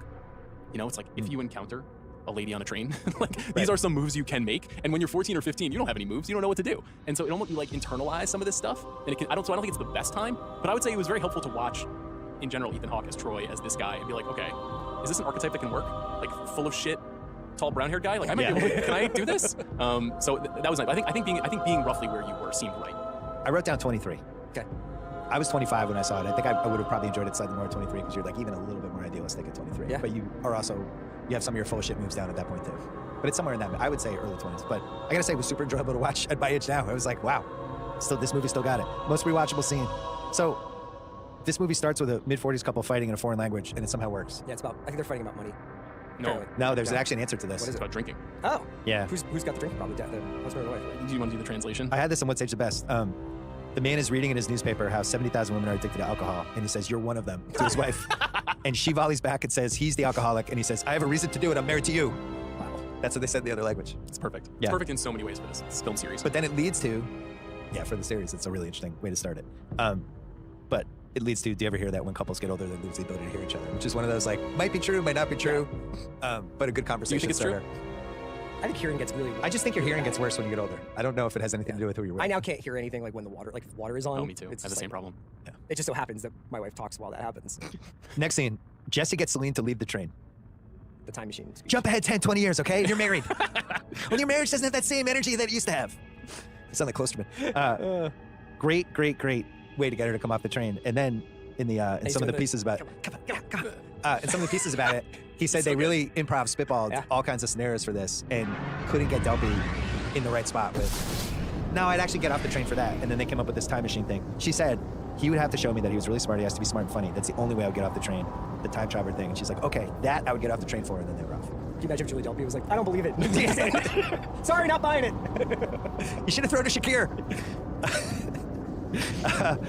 Sensing a new category coming. The Shakir what if. Should just have thrown to Shakir. Next category, the long one-shot bus ride as Jesse does advanced metrics on souls. Yeah. I gotta admit, Jesse kind of blew my mind with that one. It was great. We paused the movie last night to discuss One this of the for best 5 minutes. theories I've ever heard in a movie. Yeah. It's like, yeah, he's right. How many souls did we start out Can we with? break it down very briefly? Yeah. The pivot is all living things have a soul. Every leaf has a soul in that. I used to Rumble. be a tree in Florida. So I kicked that to my wife last night, and she was like, "Yeah, but when the Earth started, it was all just bacteria." And I was like, "I don't have a response." She just shut me down. Like she just nailed it scientifically. Check out the big brain of Eileen. They should just turn first take instead of talking about sports. It should just be like Stephen A. and Matt Dog talking about souls. I would listen to that. Richard Linklater's first take would be amazing. The long one-shot bus ride and just long one-shots like that in general, from a rewatchable standpoint, adds so much fun to the movie. Because I watched it twice leading up to the pod, and it's just so much fun to just watch the background. Like, did they cheat this? No, they didn't cheat it. It's all one shot, and they basically did it like a play. I love really that respect the it. movie starts where the graduate ends. It's like them at the back of the bus. I Oh love yeah. The listening booth scene, That's my next one as well. which is my winner for most rewatchable. Is it? Yeah. Interesting. This is I would not have guessed that. If I had to That pick. scene's great. No dialogue and really smart and really well played. Linklater said it was the only time he withheld anything from the two of them. About what the song was going to sound like? They had never heard the song, and he says you can really see them listening because they'd never heard that yearning, creaky thing. The singer is Kath Bloom. Hawk said it's probably my single favorite take of anything I've ever been involved with. And then Delpy said that was really special. It was like magic. Every time I felt Ethan looking away, I would look at him and vice versa. I almost fell in love with him right there, but then Rick said cut. That's a whole separate podcast of the Hawk-Delpy real-life relationship. Also talked about this a long time ago last night. Like, there had to have been one night where they got drunk and things happened. I believe my question was over under how many times have they hooked up? 5. And, I'd say at least 3. Did they date? Did they date for like a week? They're very circumspect about this. She doesn't believe Yeah. There's no way that they didn't get drunk and had at least a one-nighter. There's just no way. That is the power of this movie is that you absolutely believe. In my heart of hearts, I'm like, they're actually soulmates. Like, no matter what I've only happens, felt and this. those actors are There's one soulmates. other movie, Jackie Brown, Bridget Fonda, De Niro. It's the only other time. When he was fucking her standing up from behind, I was like, those two are soulmates. I love those two. What's her character's name? Oh my god. That's De Niro's funniest moment ever in a movie. She's fucking incredible in that. She's great. I can't wait to do that movie. It's on the list. Can't wait. Listening Booth is great.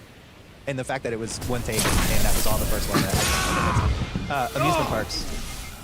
This is more good Jesse theories. Rich parents give their kids too much. Poor parents don't give their kids enough. There's nothing in the middle. He's just whipping it all out at this point. All his material. Do you know any happy couples? I like being at amusement parks just in general in a movie or a TV show. Always a win. You get to see good scenery. A lot of people walk around.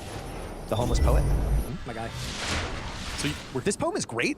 Written by a real poet. I went and I actually read it, and it's just sweet cakes and milkshakes. I'm a delusion angel. I'm a fantasy parade. Real beat stuff. Really good, like little short sentences. Yeah. I love Daydream Poetry Bill. delusion. Coffee Shop Bill. Limousine eyelash. English major Bill? Yeah. Drop a tear in my wine glass. Look at those big eyes. See what you mean to me. It's great stuff. Shades of woman, whoa man. Yeah, This one. I love it. Man. Listen, guy's a homeless poet. Thumbs up. Like Yes. he's like, if this quote doesn't hit, I don't know if I'm able to afford smokes. Give me whatever you think is appropriate too. Yeah. You know, not putting a price tag on it. Love that era. Next one. Wait, so you skipped over the palm reading? No, he skipped over the kiss.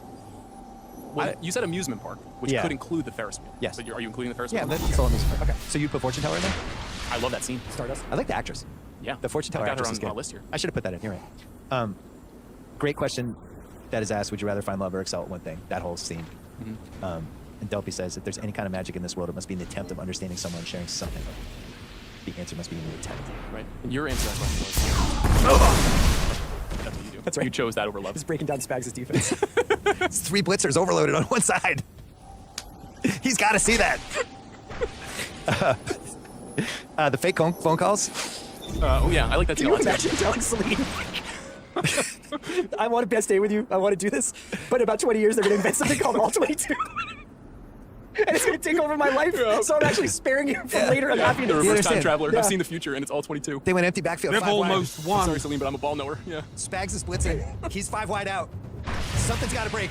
This is incoherent. Like 30% of the class. The fake phone calls should not have worked, but I really enjoy the scene. It's really cute. It's really funny. It's a really good gimmick. It's one of those things like if you're an aspiring screenwriter or director, It's like a fuck. Delpy thing, though. She sells it. She is so charming. She's and like, smart. she brought it. She was like, I used to do this with my friends. I like her American accent too. Where she's like, dude, you Let got the a caller. sting of this defeat feed your fire.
Jesse gets the bartender, give him a bottle of wine is great. Got a lot of questions about that.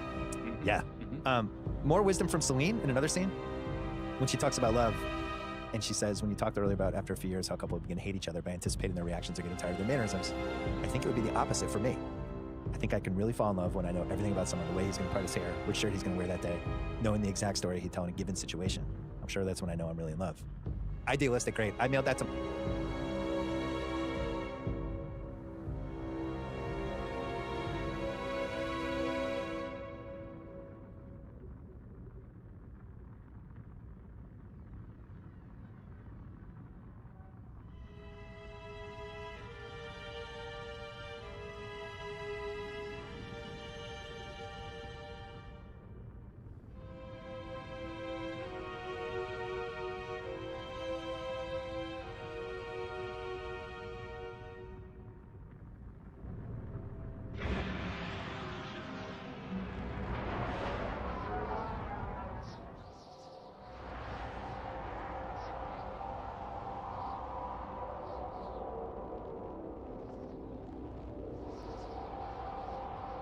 Yeah. Please, it doesn't go down your head. Would you?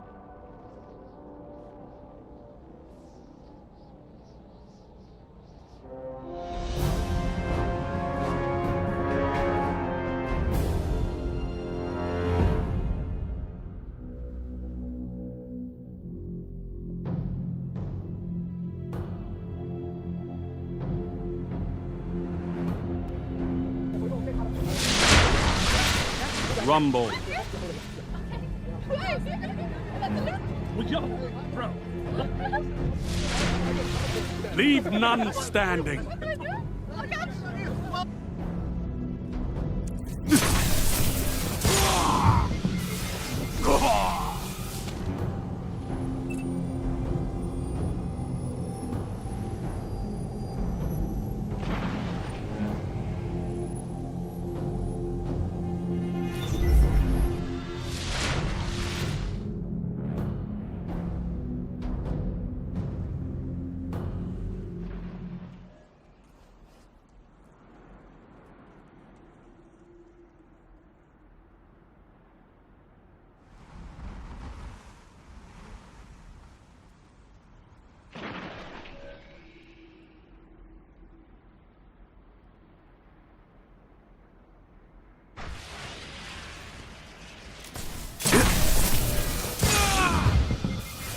My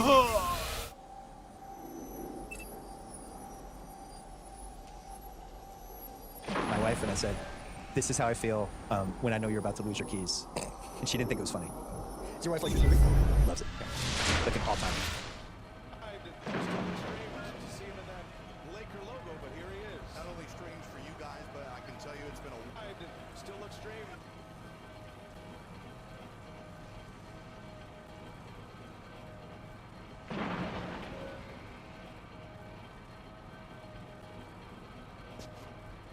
It might have been one of the first ones that we owned on DVD, but she bought anyway on streaming. It was one of those. It was like one of the first double purchases. We got to get her that Criterion collection box set. We have it. Okay. So we have that now too. Great Criterion. Like, Look at him getting really one of the physical best media ones. I mean, this is one of the best. He's like, now I must destroy Sean and get I will. 3 times the No, library. because I'm only buying stuff, like, I go on Amazon and when they have I have a certain price limit because I'm trying to not go crazy like Sean. But like, it's like Total Recall is 57% off today. I'm like, fine.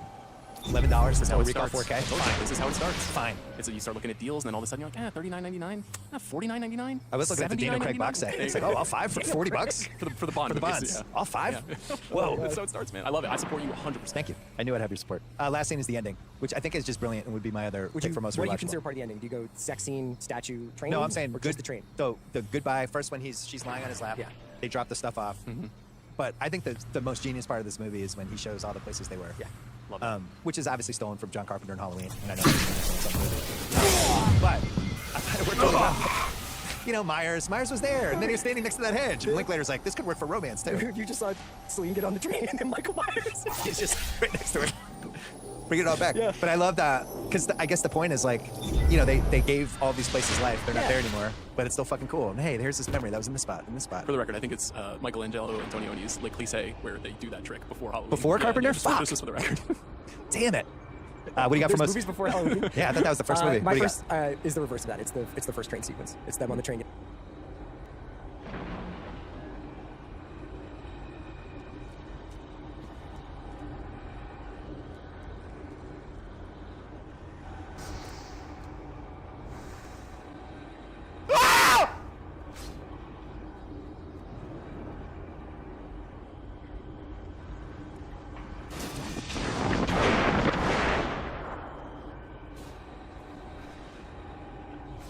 Dead. I'm dead.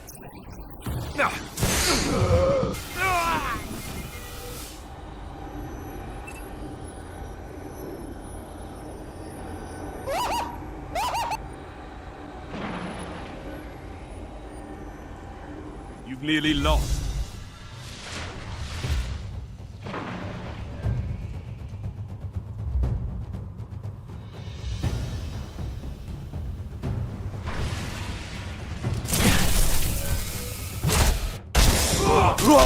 Embrace the chaos of battle, or you'll never know victory.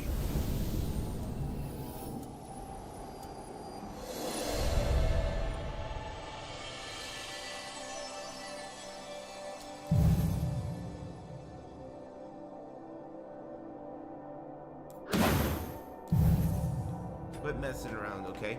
Let's talk serious. This game sucks ass. Okay? I've been playing it for 2 hours, doing my best to pretend like I'm gay. And unfortunately, I just can't. And I think that I'm gonna refund this trash. So before this shit starts taking too long, I'm gonna refund it. Pretending lol.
Rumble.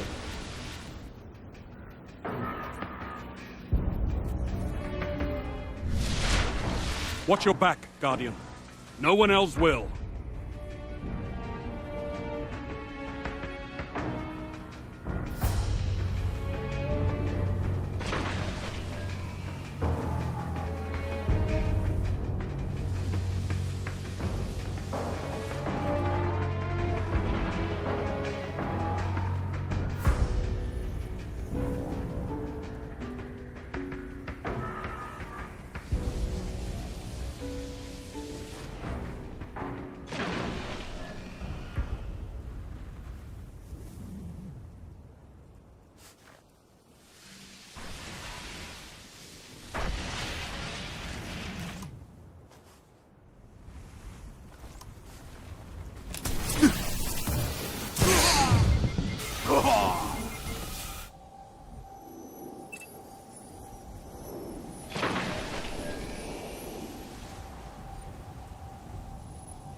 You've nearly lost.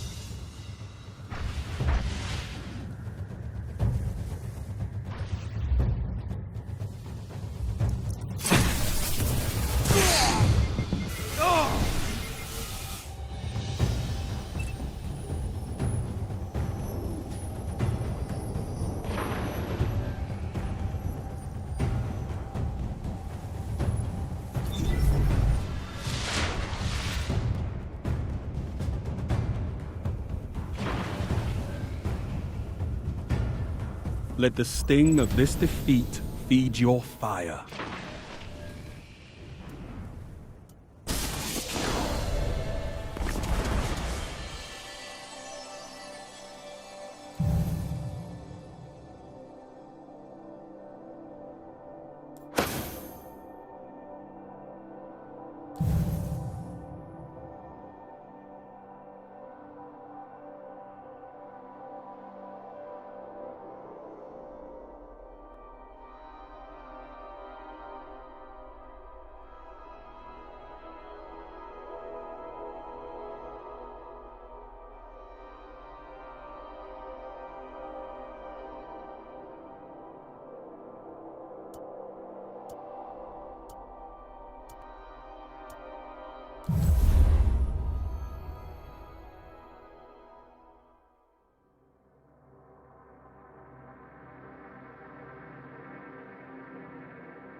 rumble.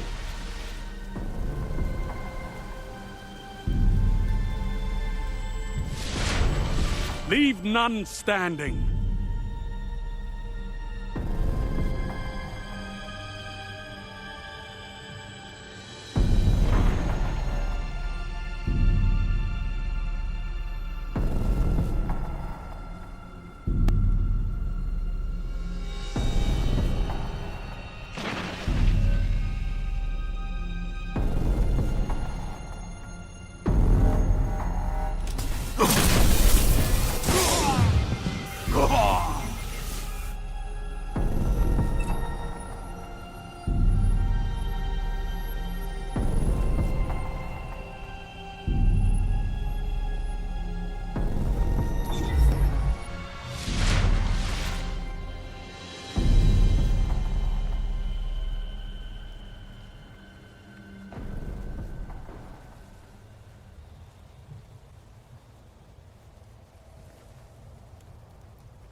The enemy almost won.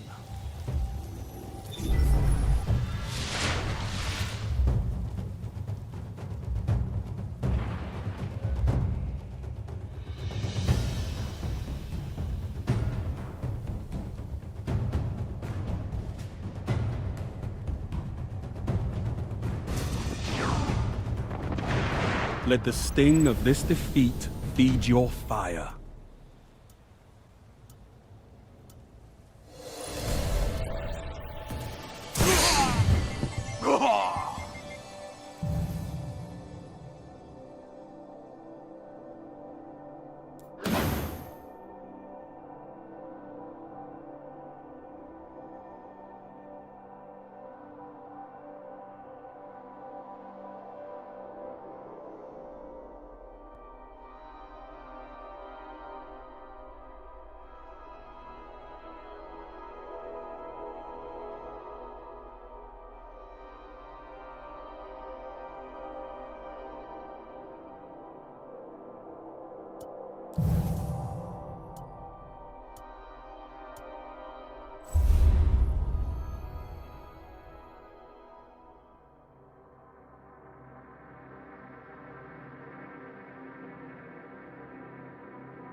Rumble.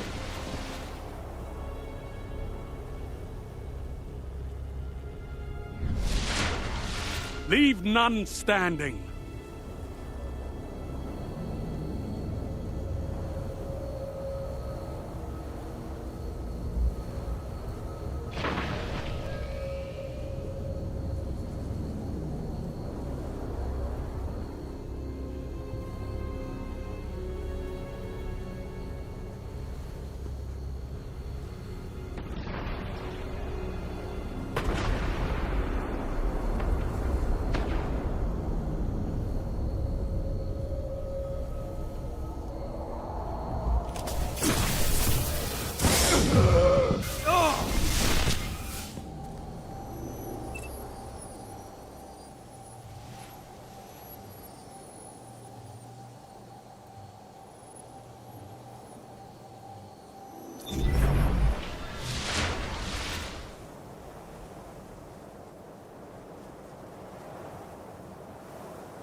They've almost won.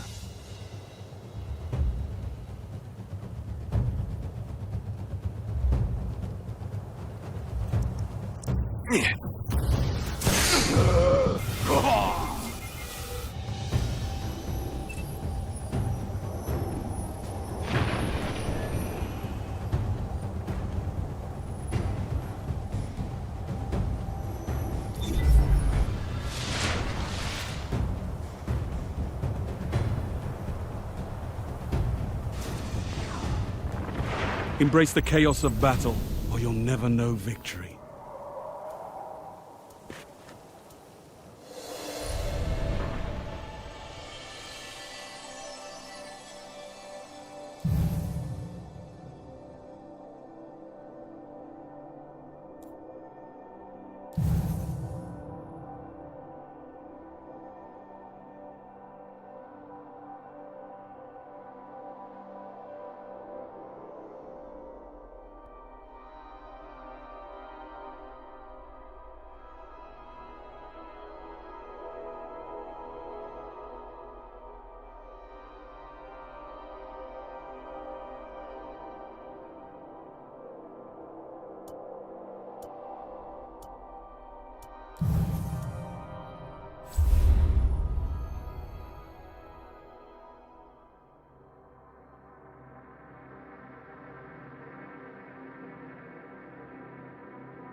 rumble.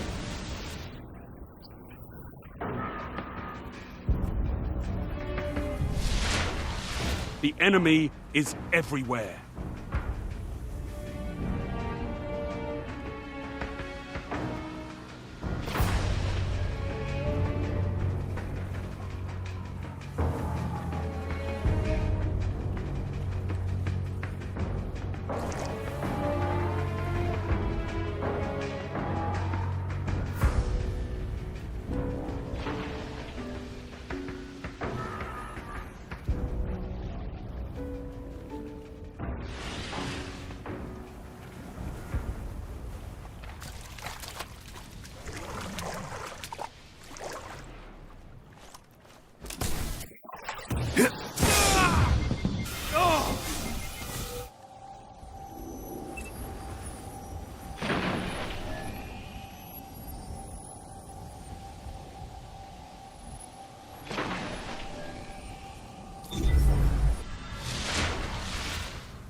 You've nearly lost.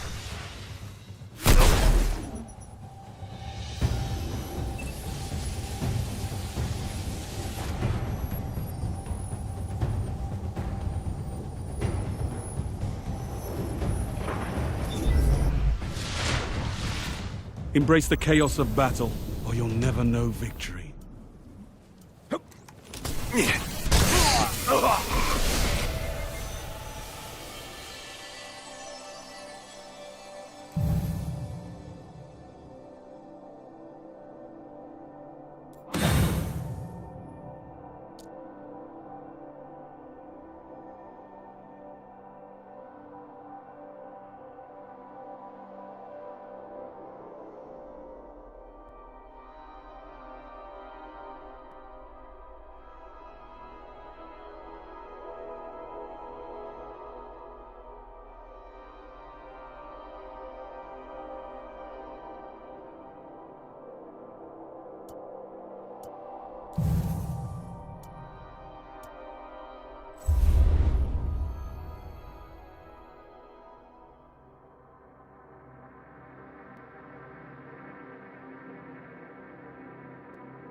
Rumble.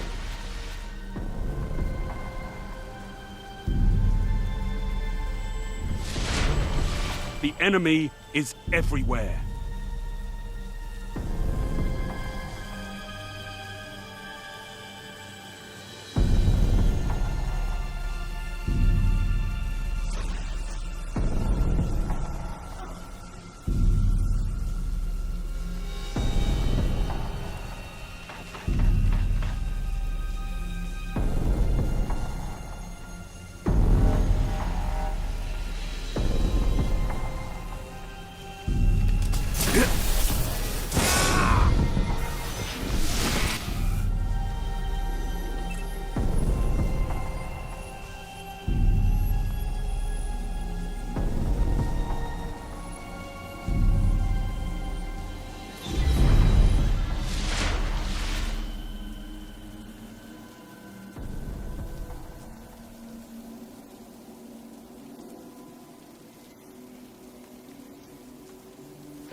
They've almost won.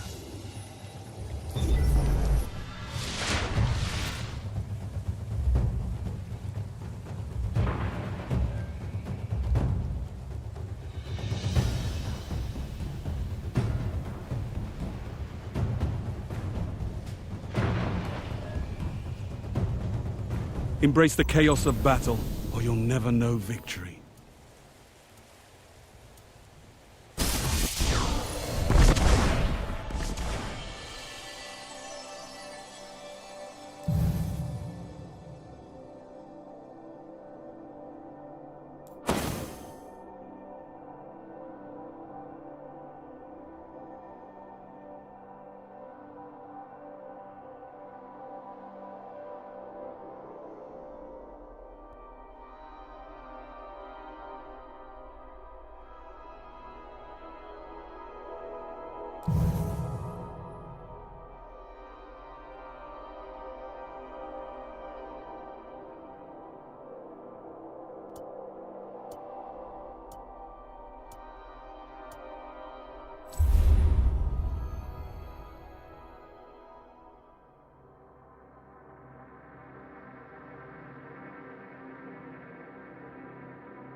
Rumble.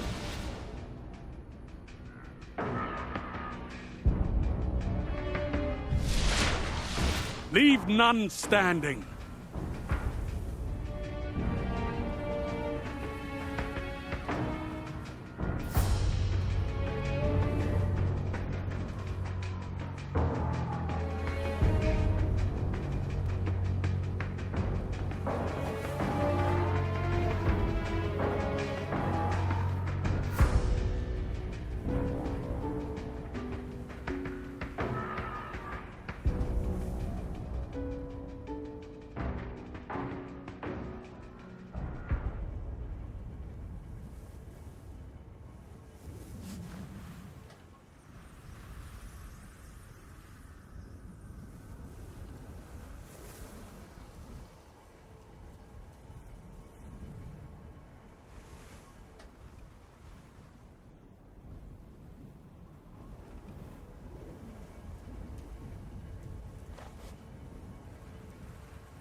Heavy ammo on the way.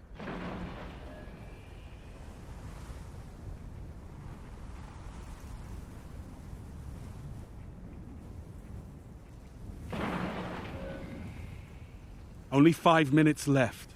Heavy ammo available.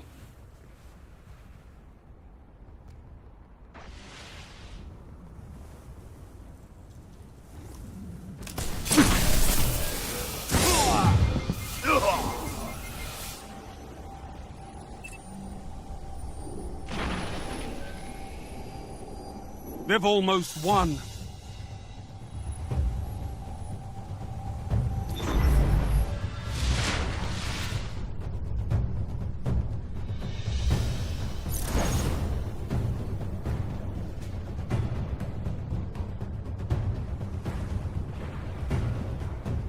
Embrace the chaos of battle, or you'll never know victory.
Rumble.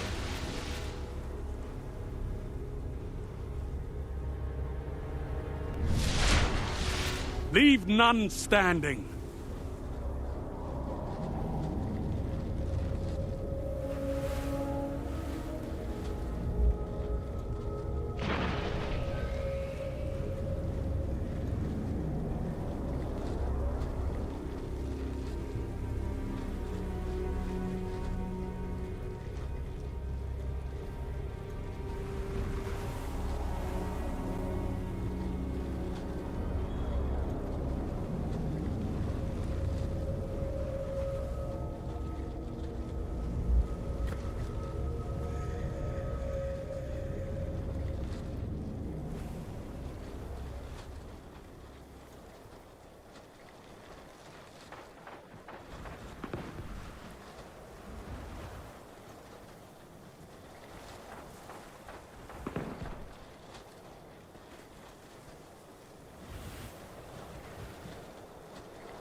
Ah!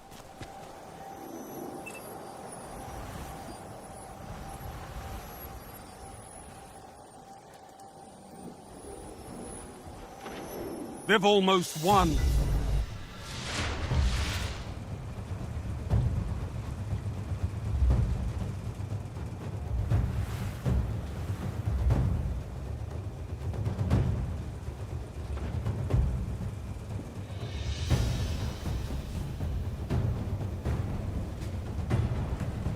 Heavy ammo on the way. Embrace the chaos of battle, or you'll never know victory.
Rumble.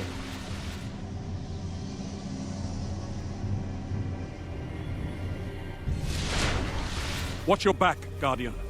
No one else will.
The enemy's almost won.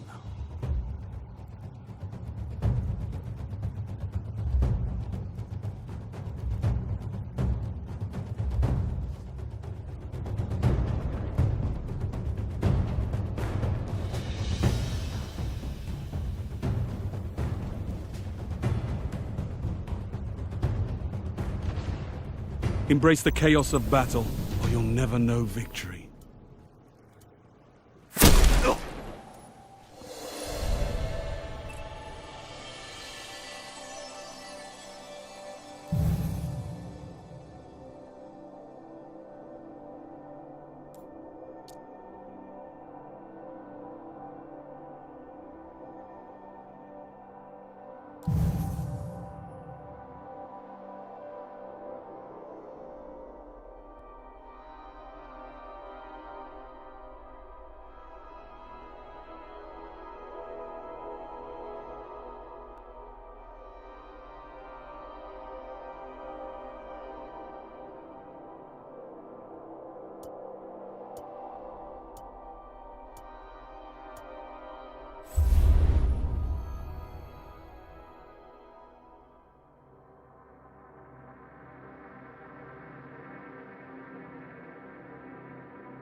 Rumble.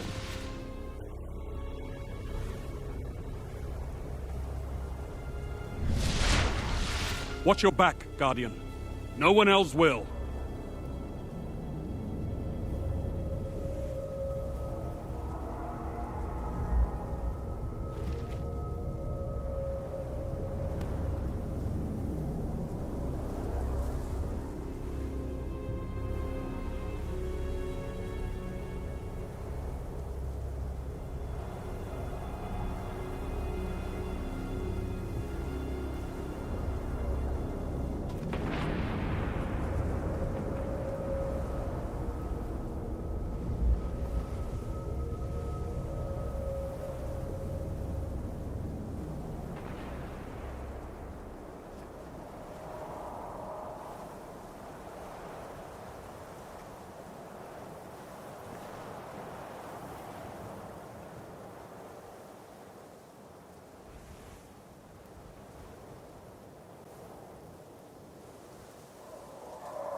Heavy ammo inbound.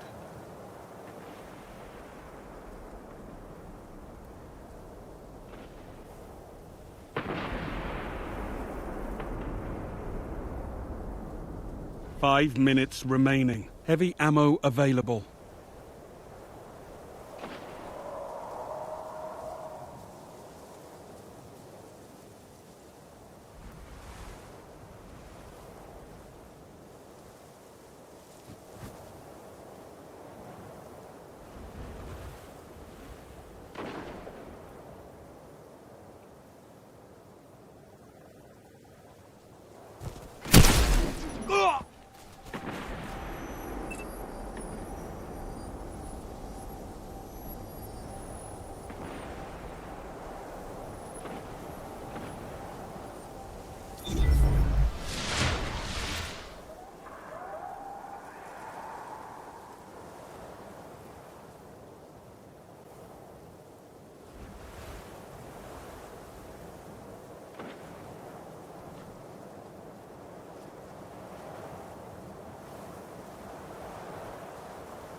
minute.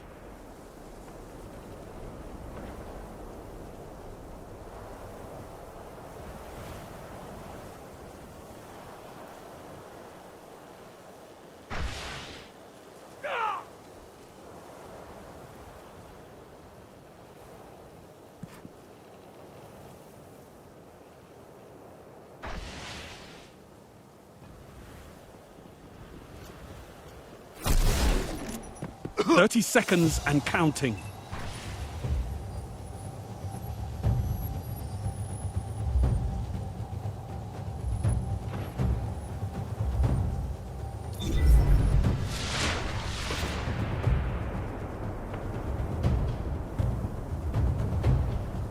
You've got 10 seconds.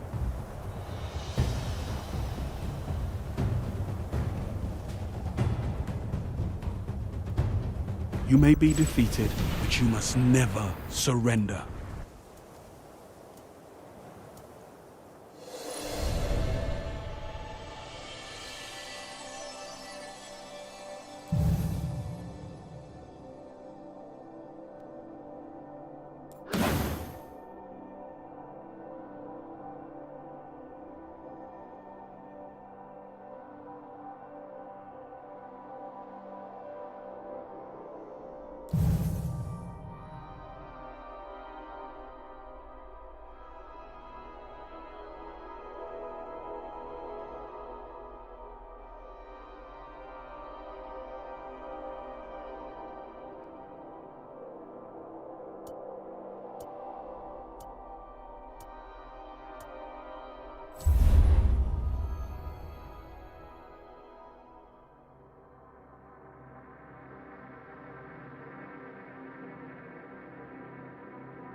Rumble.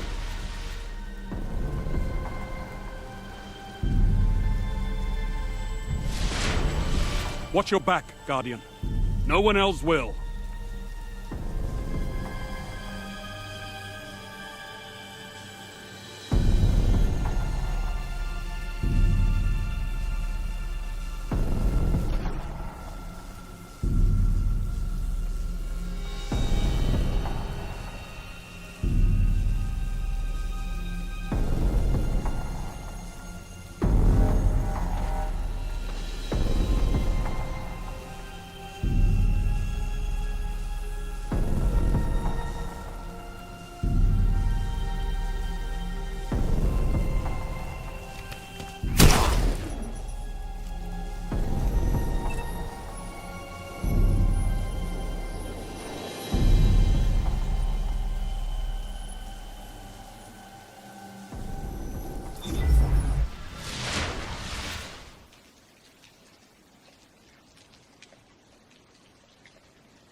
You've nearly lost.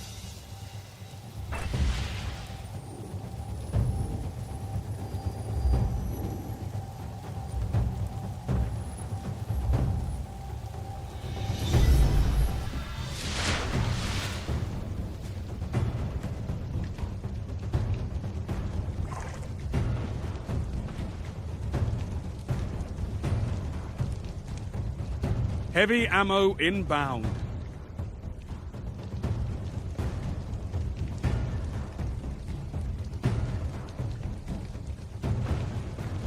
Let the sting of this defeat feed your fire.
rumble.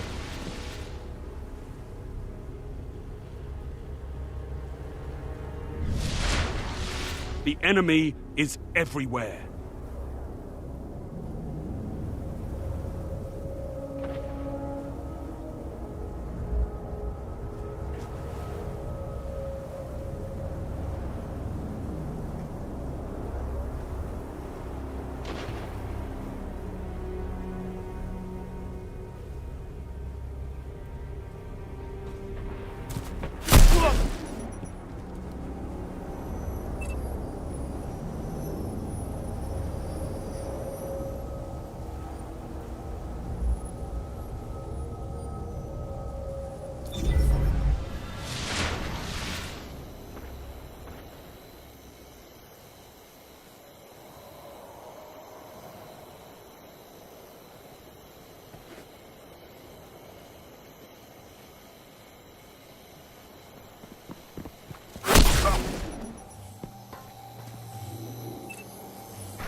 Heavy ammo on the way.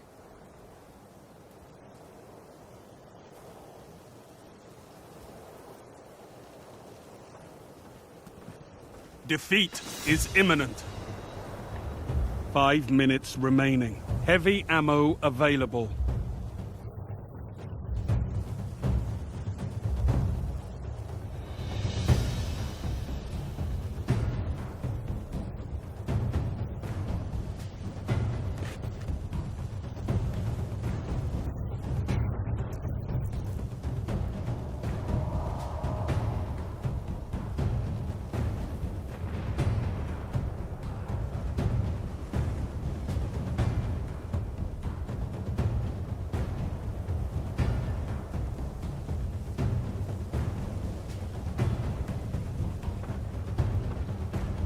Embrace the chaos of battle, or you'll never know victory.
Rumble.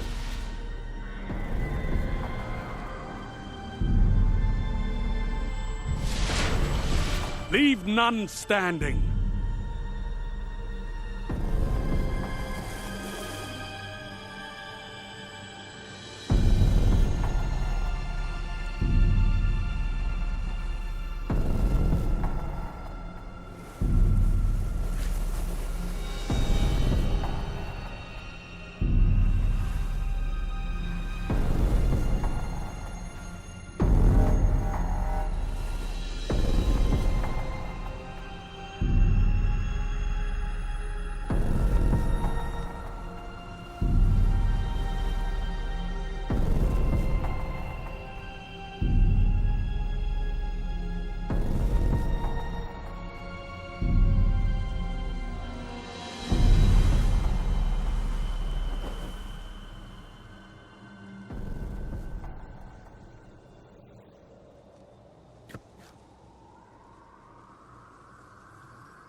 Heavy ammo inbound.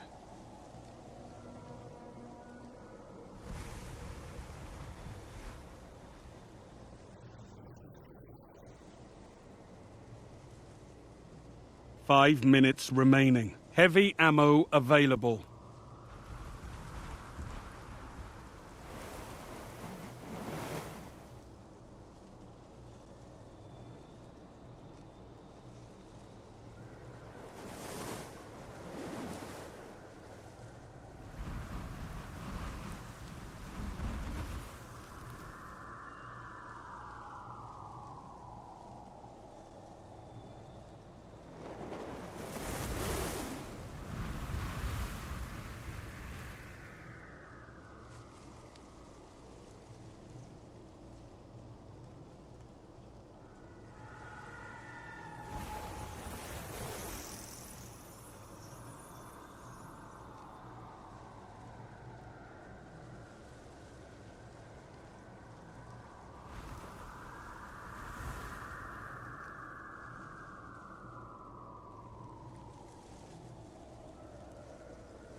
Only 1 minute left.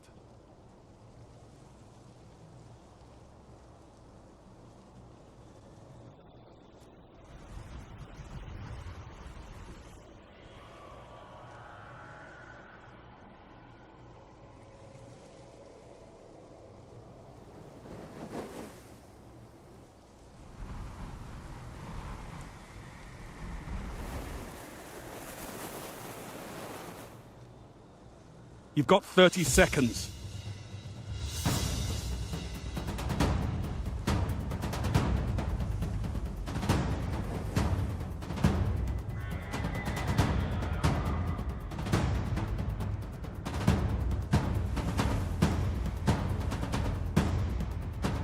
10 seconds remaining.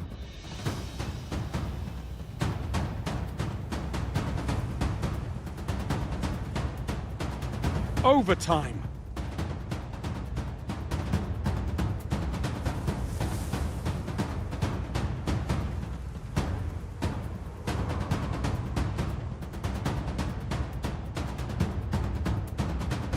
Tie game.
Rumble.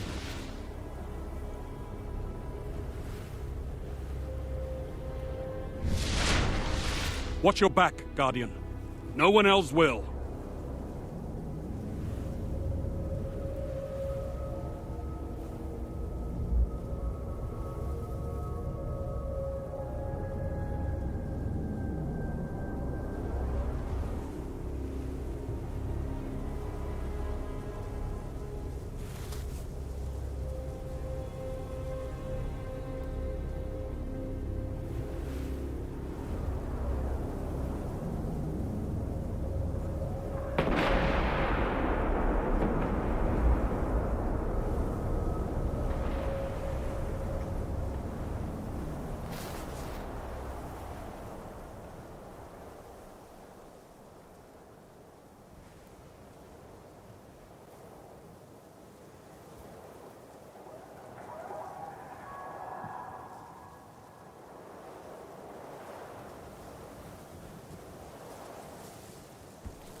Heavy ammo on the way.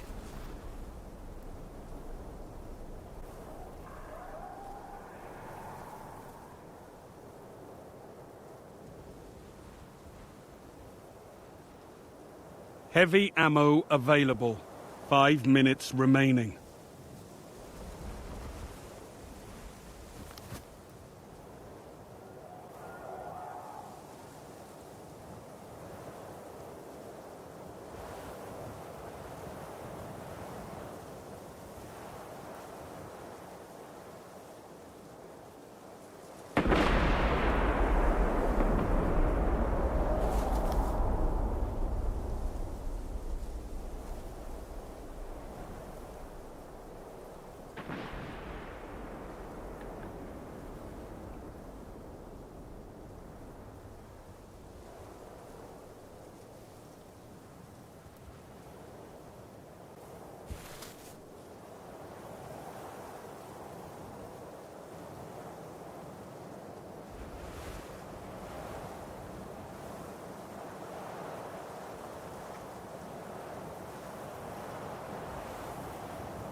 1 minute.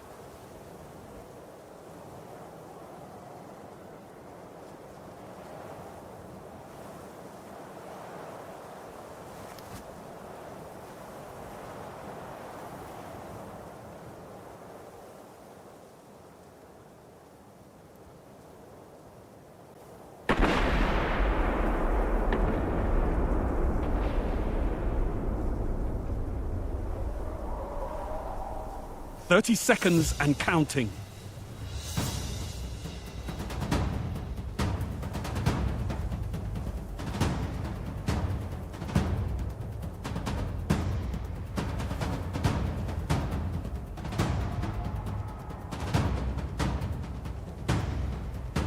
Only 10 seconds left.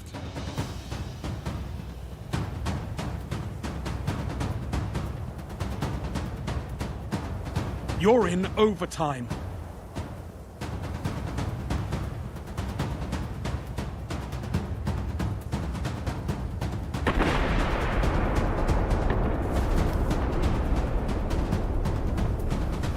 It ain't a win, but at least it ain't losing.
Rumble.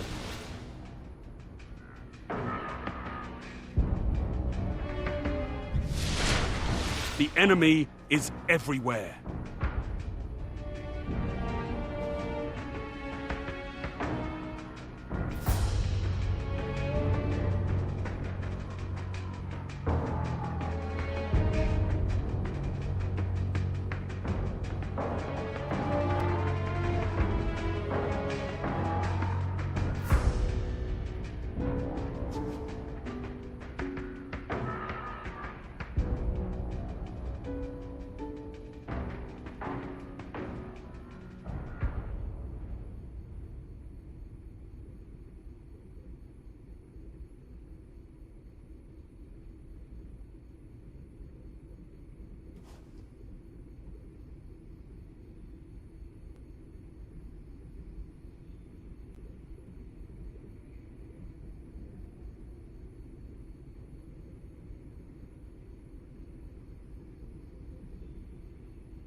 Heavy ammo on the way.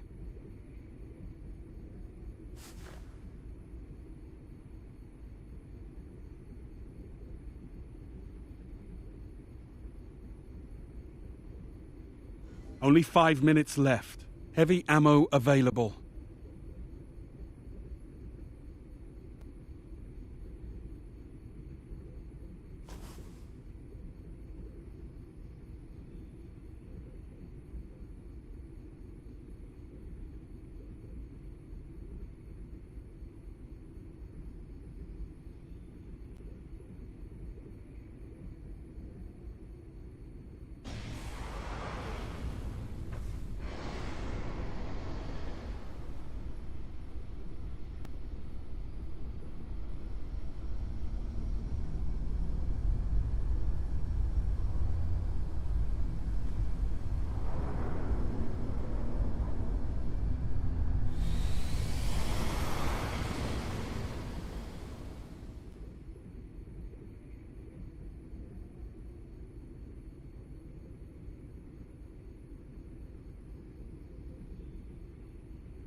Only 1 minute left.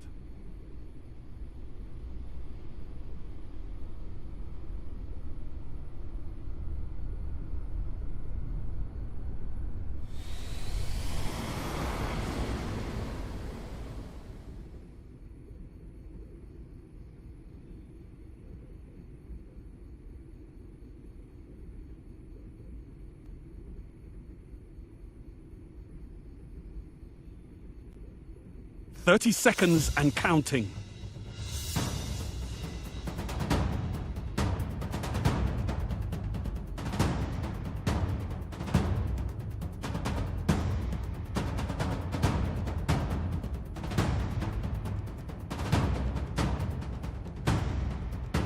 10 seconds remaining.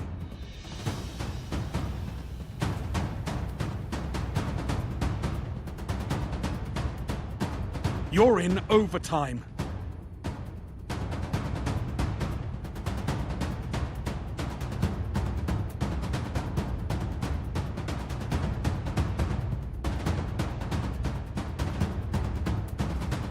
It ain't a win, but at least it ain't losing.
Rumble.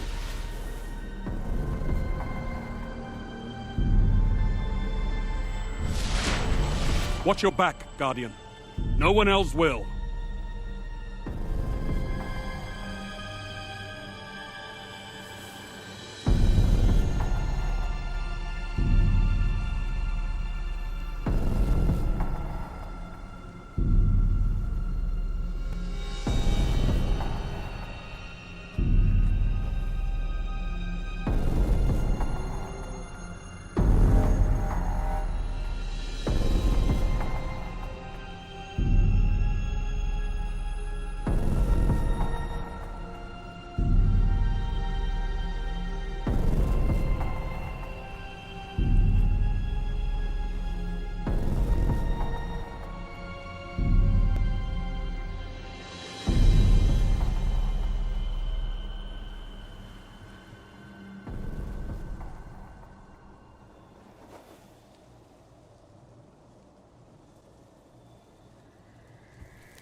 Heavy ammo inbound.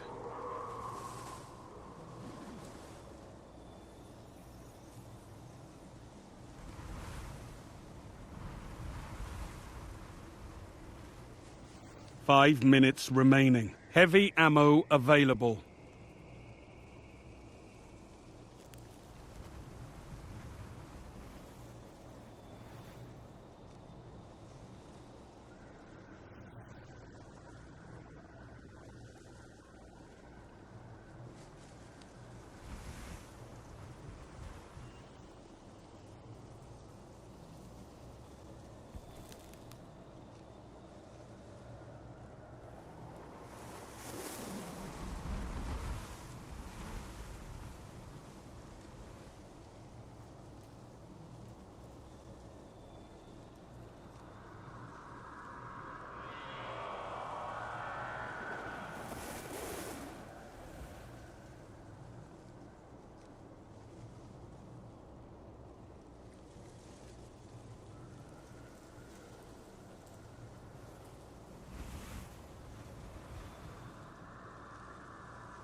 Only 1 minute left.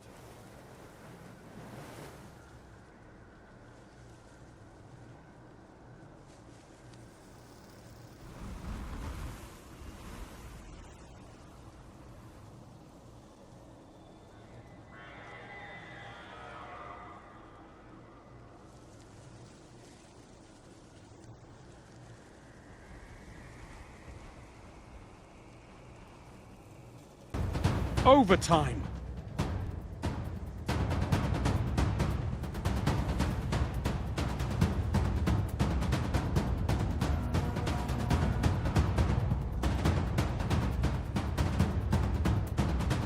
Tie game.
Rumble.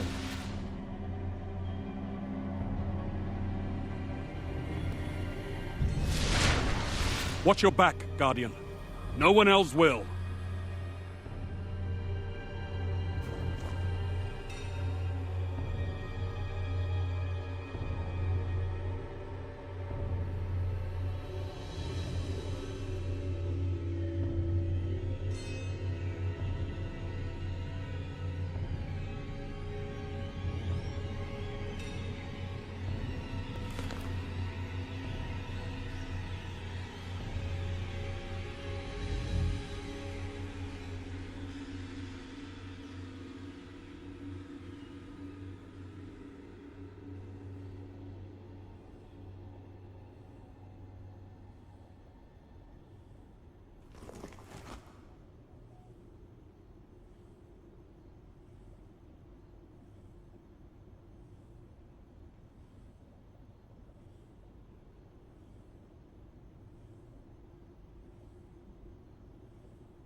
Heavy ammo on the way.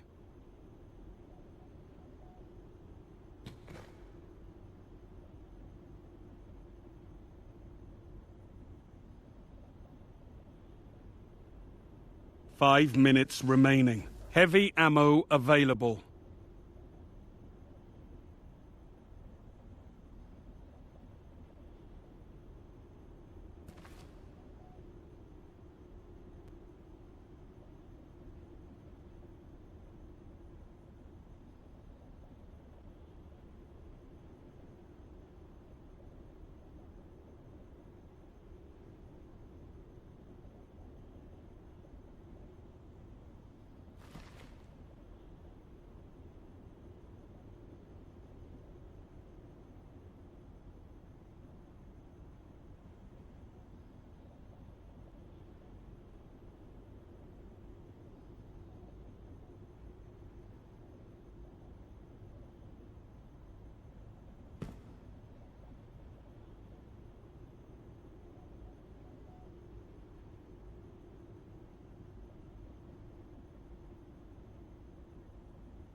Only 1 minute left.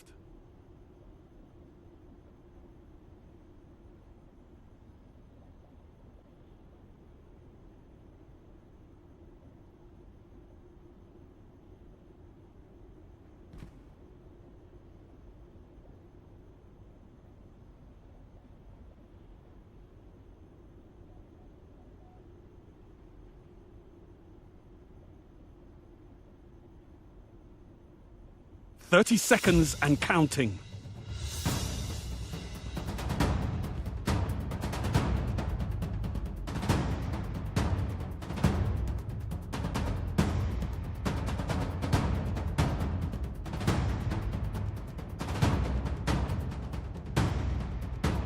You've got 10 seconds.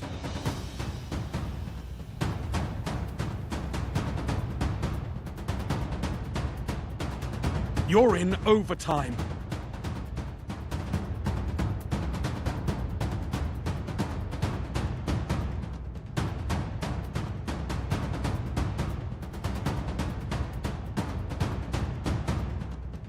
It ain't a win, but at least it ain't losing.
Rumble.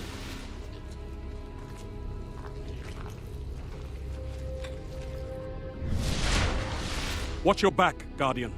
No one else will.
Heavy ammo on the way.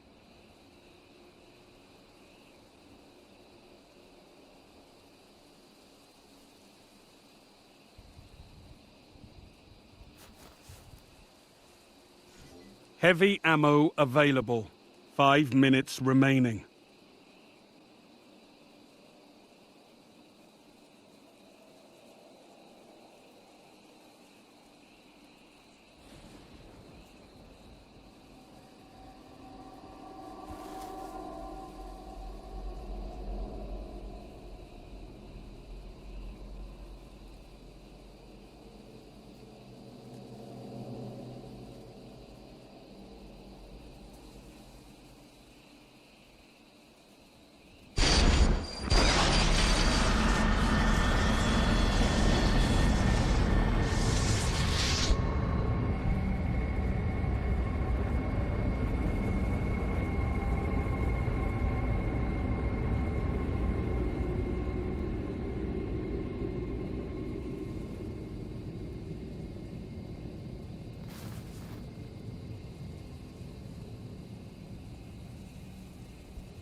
One minute.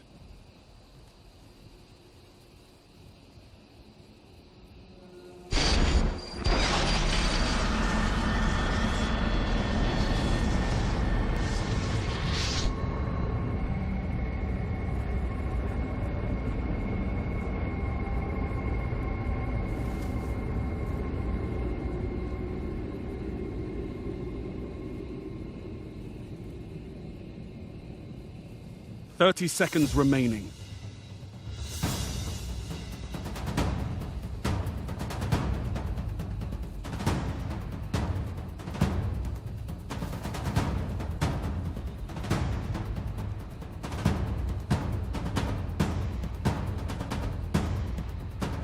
You've got 10 seconds.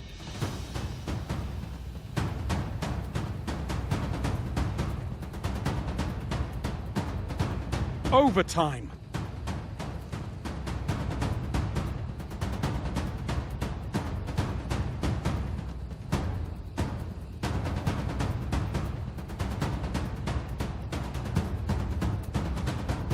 It ain't a win, but at least it ain't losing.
Rumble.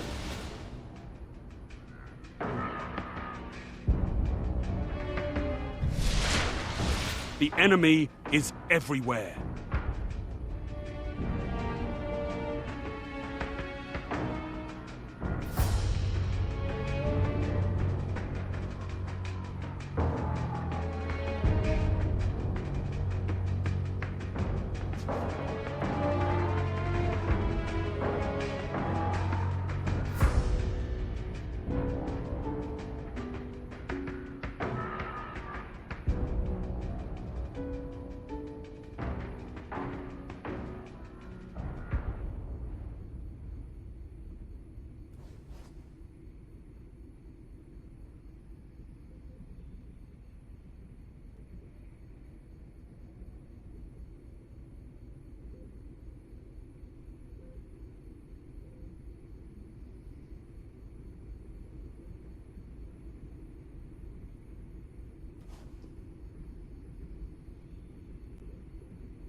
Heavy ammo inbound.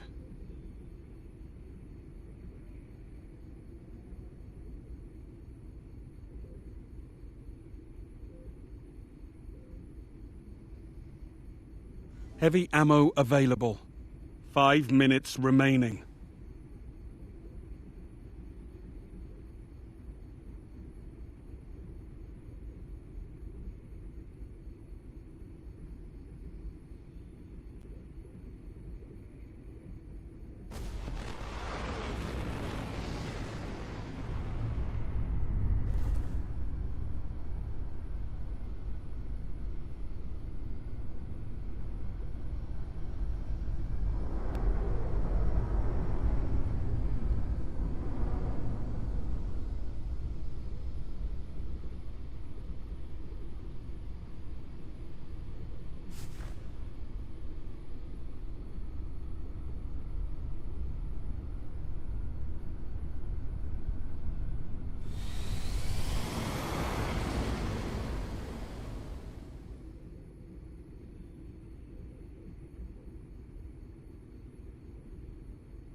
One minute.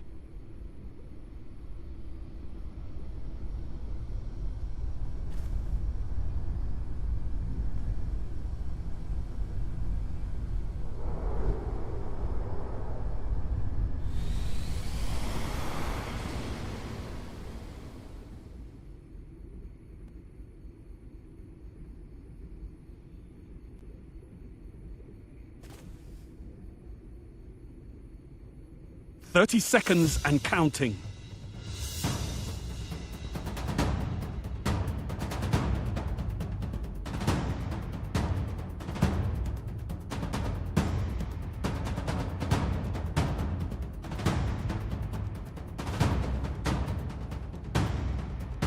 10 seconds remaining.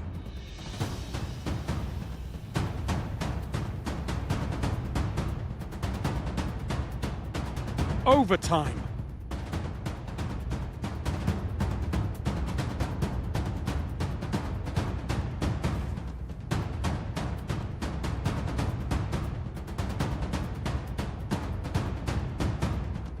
Tie game.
Rumble.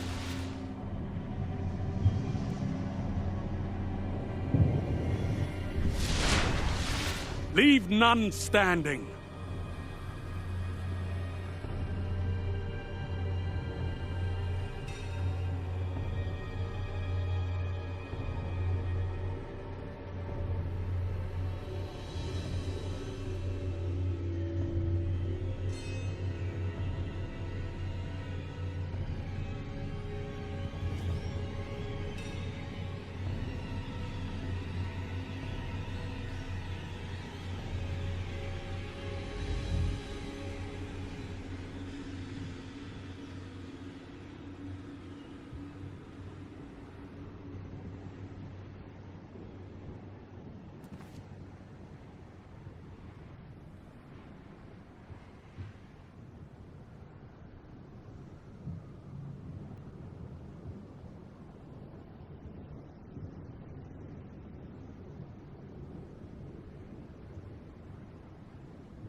Heavy ammo inbound.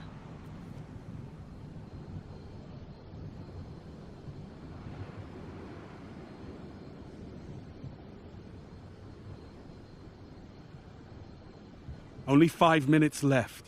Heavy ammo available.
1 minute.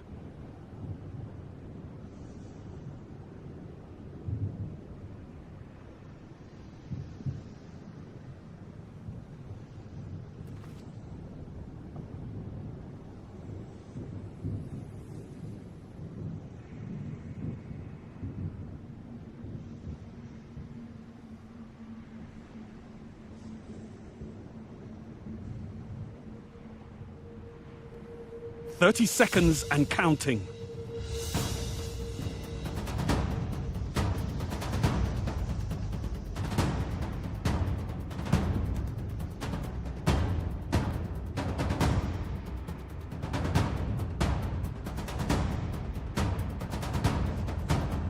Only 10 seconds left.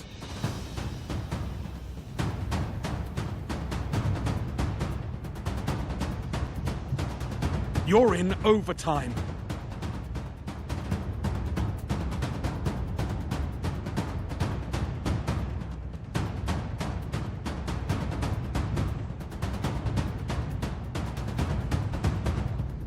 Tie game.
Rumble.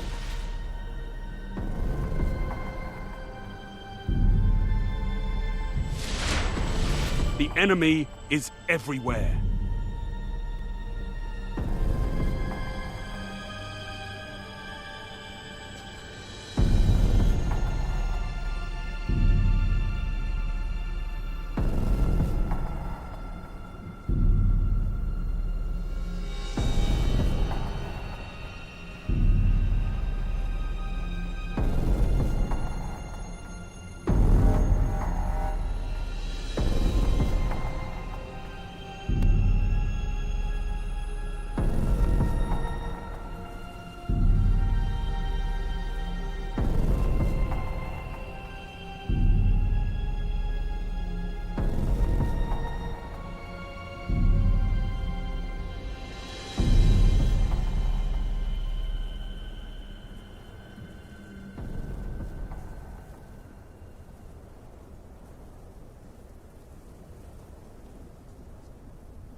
Heavy ammo on the way.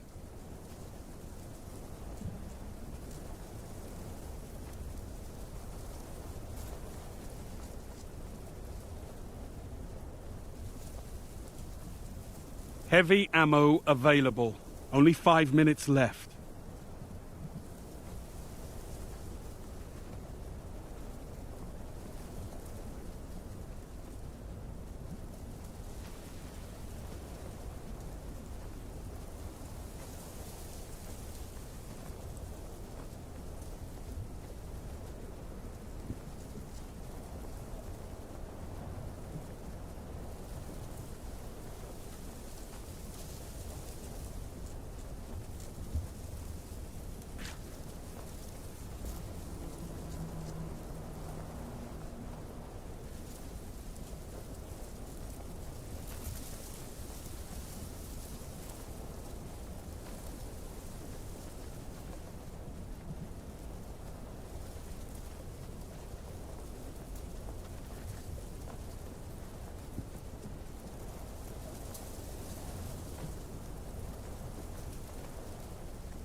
One minute.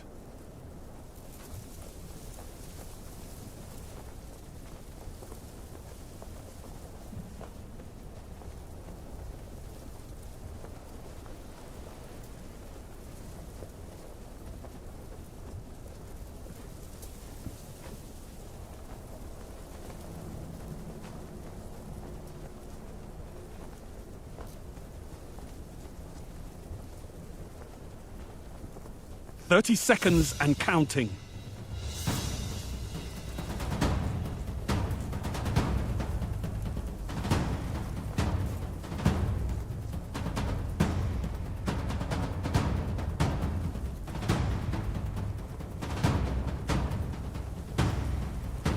You've got 10 seconds.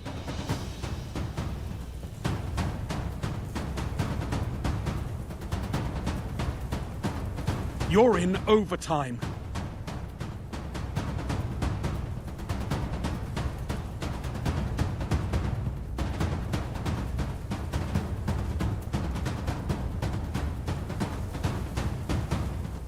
It ain't a win, but at least it ain't losing.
Rumble.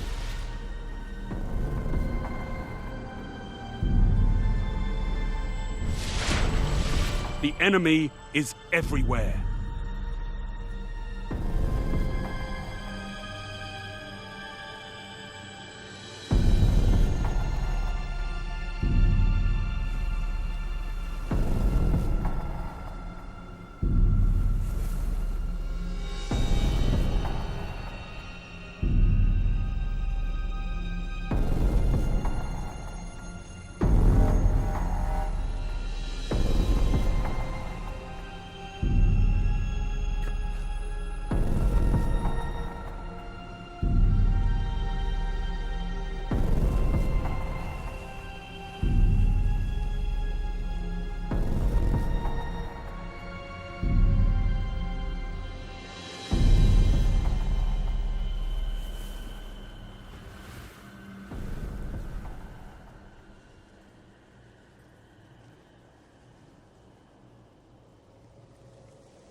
Heavy ammo inbound.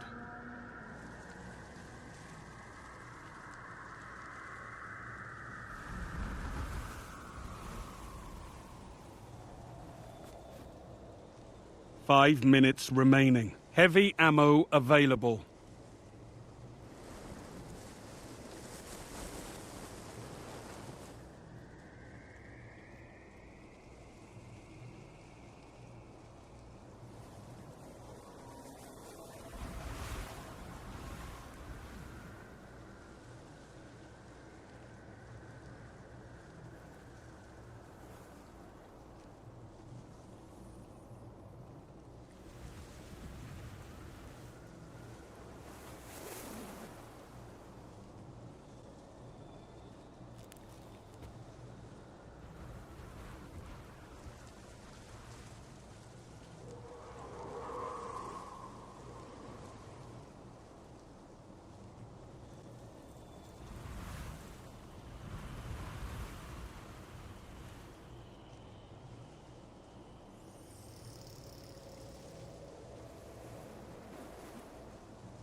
.1 minute.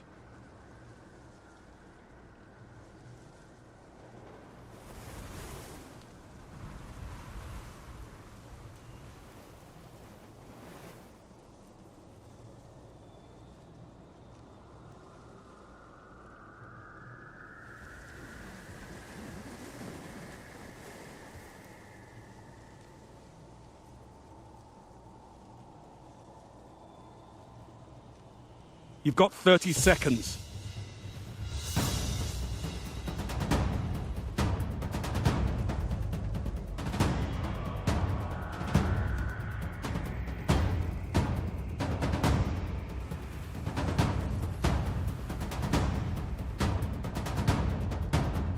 10 seconds remaining.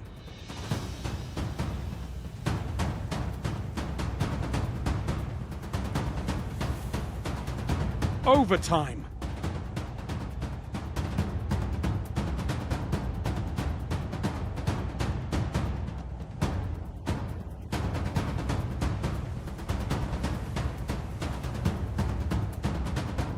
An even match.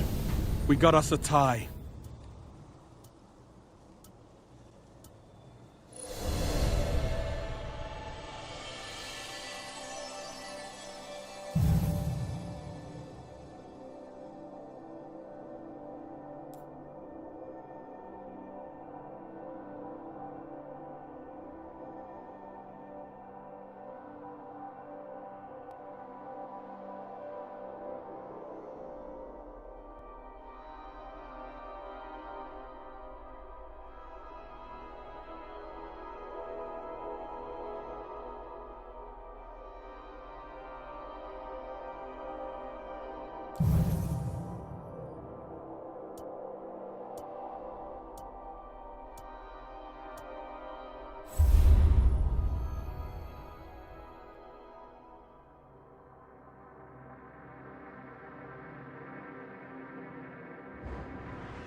Rumble.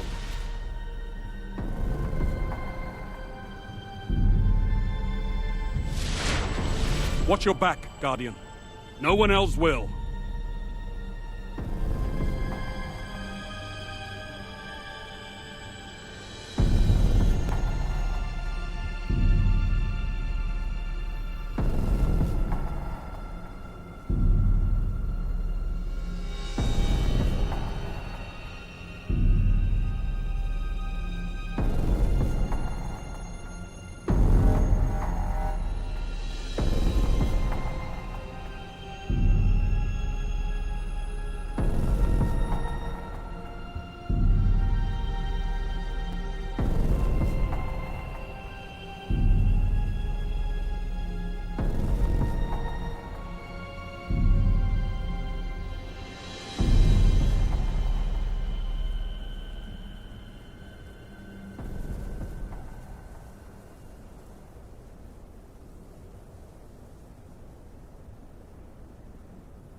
Heavy ammo inbound.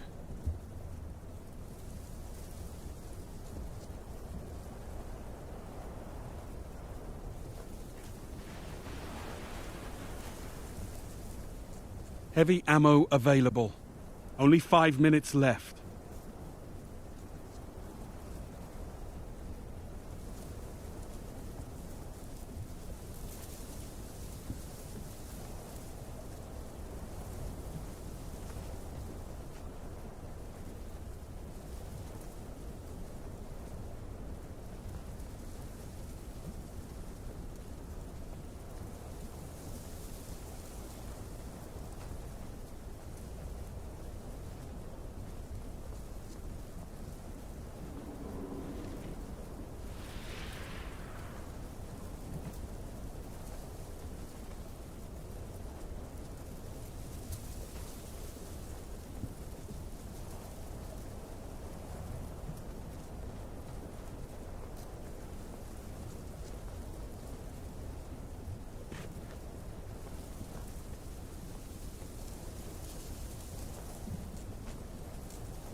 Only 1 minute left.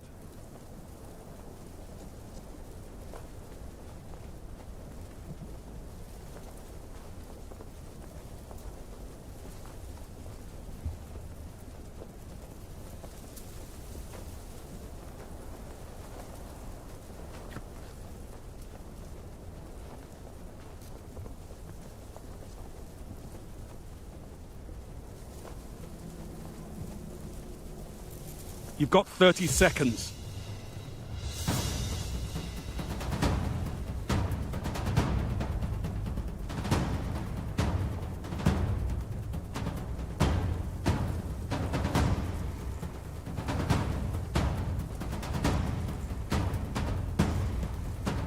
Only 10 seconds left.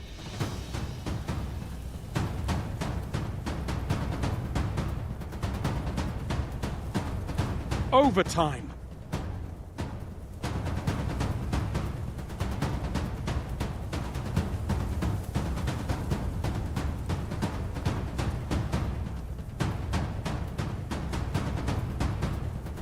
It ain't a win, but at least it ain't losing.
Heavy ammo inbound.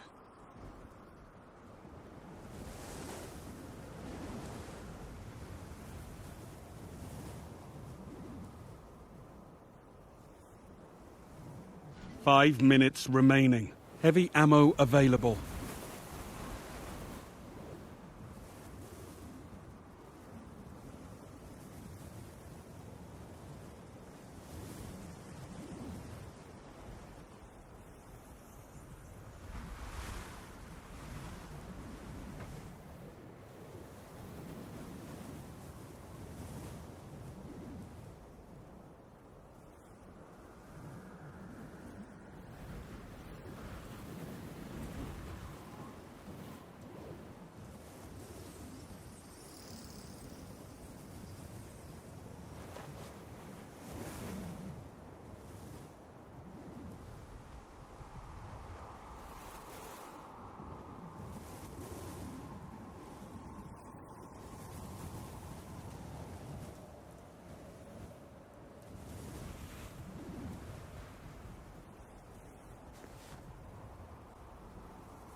One minute.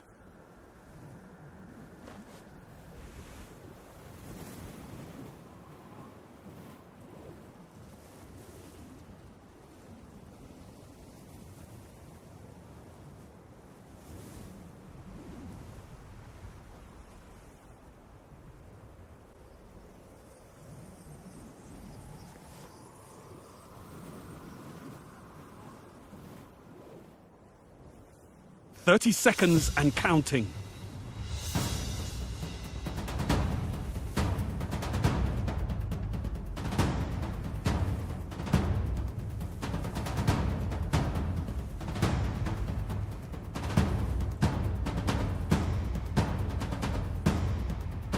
10 seconds remaining.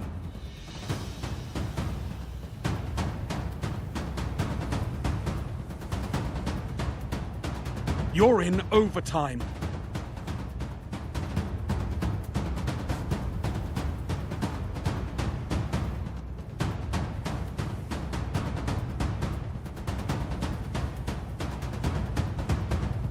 It ain't a win, but at least it ain't losing.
Rumble.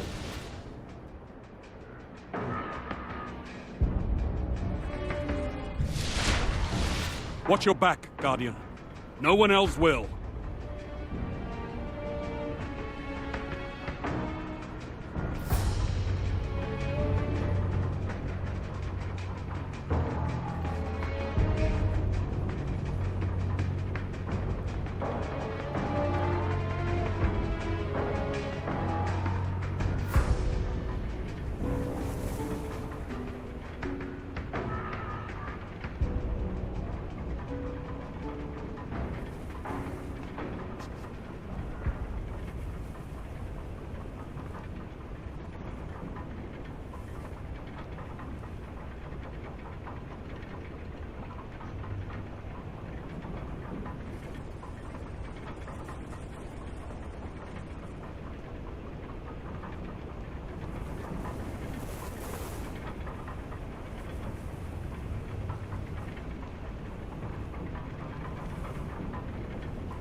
Heavy ammo inbound.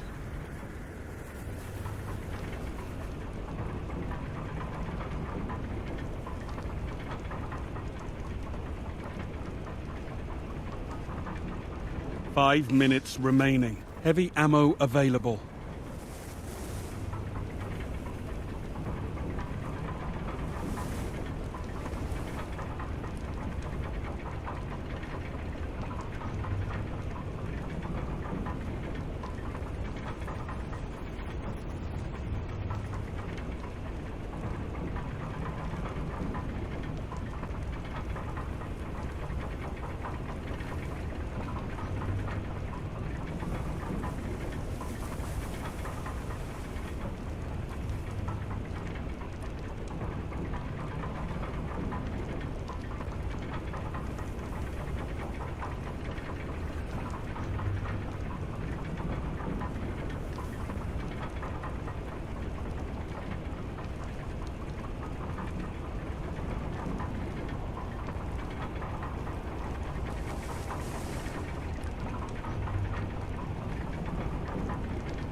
Only 1 minute left.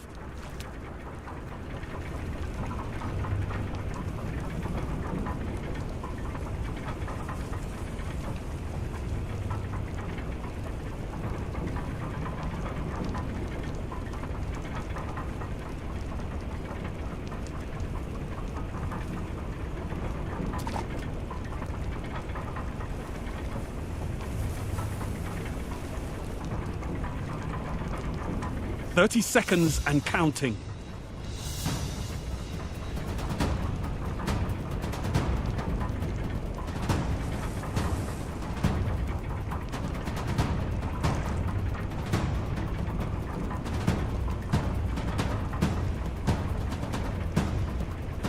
10 seconds remaining.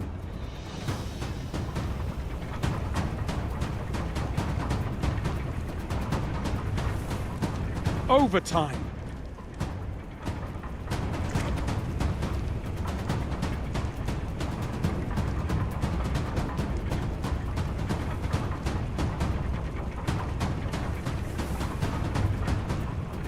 An even match.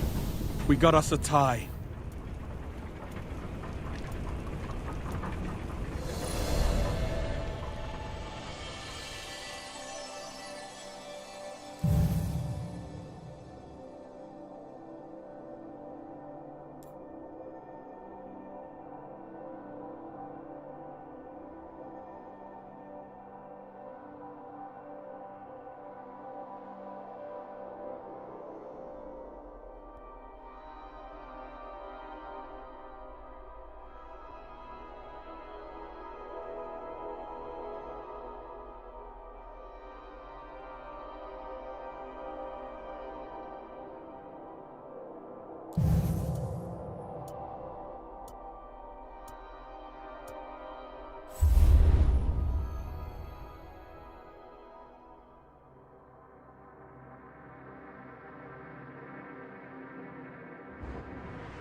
Rumble.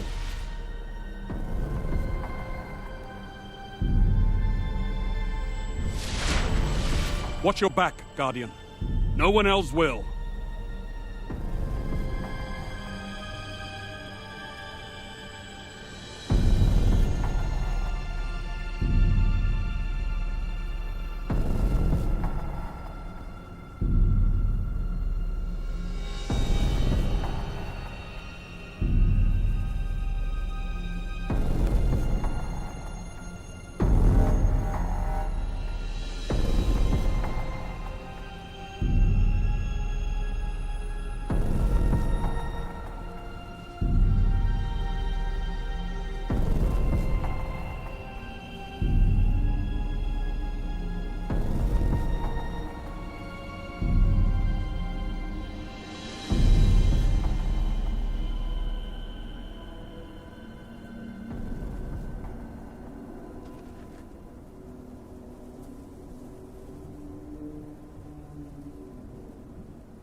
Heavy ammo inbound.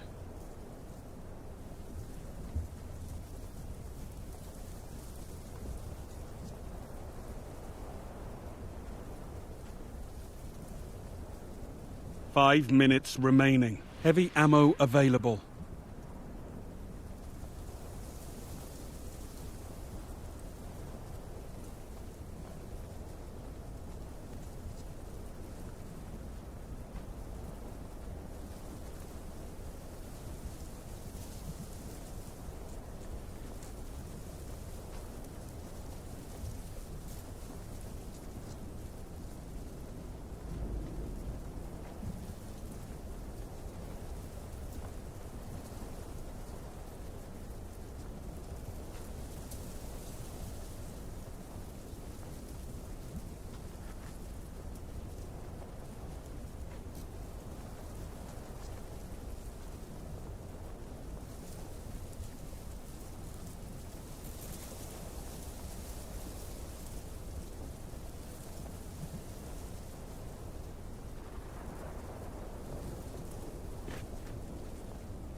One minute.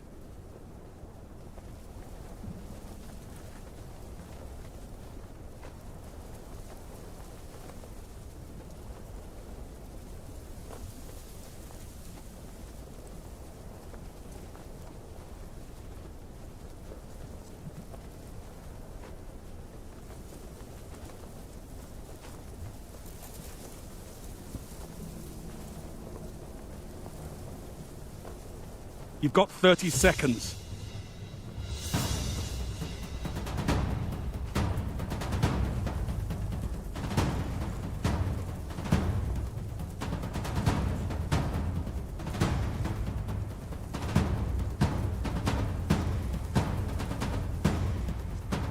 10 seconds remaining.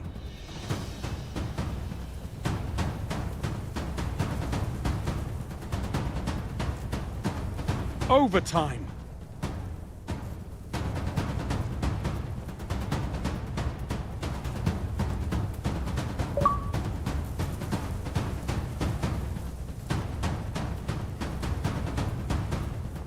It ain't a win, but at least it ain't losing.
Rumble.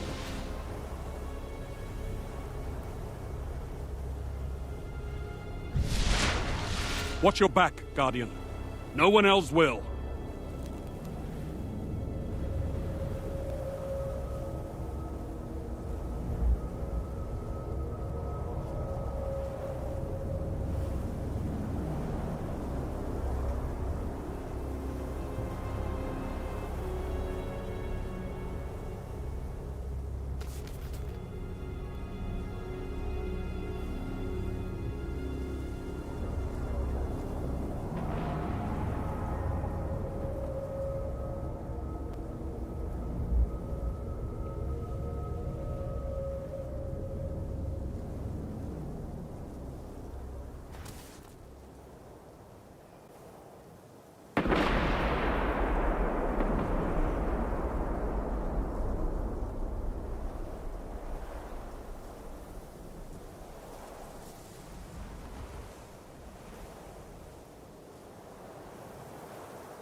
Heavy ammo inbound.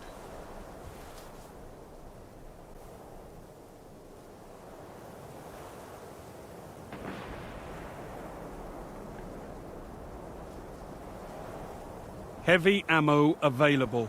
Only 5 minutes left.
Only 1 minute left.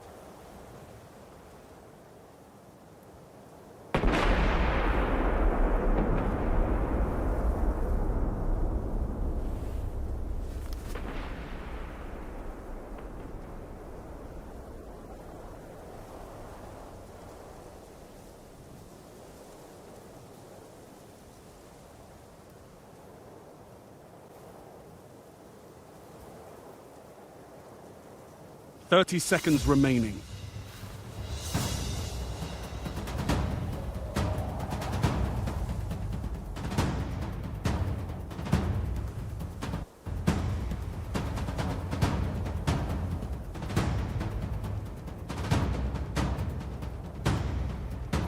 Only 10 seconds left.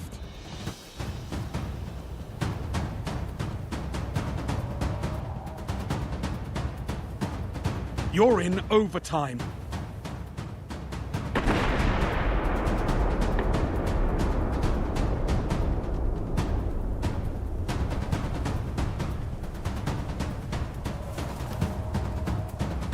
It ain't a win, but at least it ain't losing.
Rumble.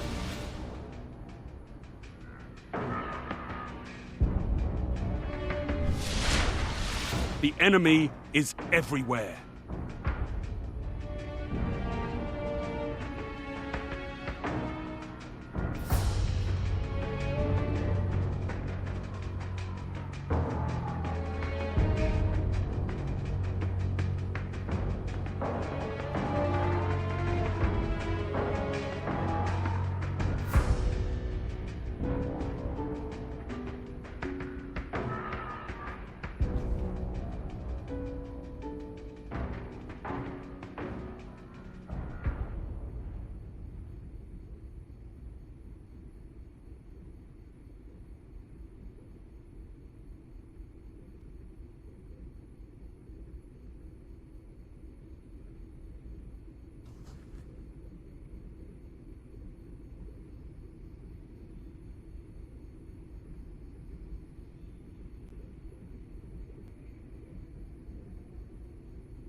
Heavy ammo inbound.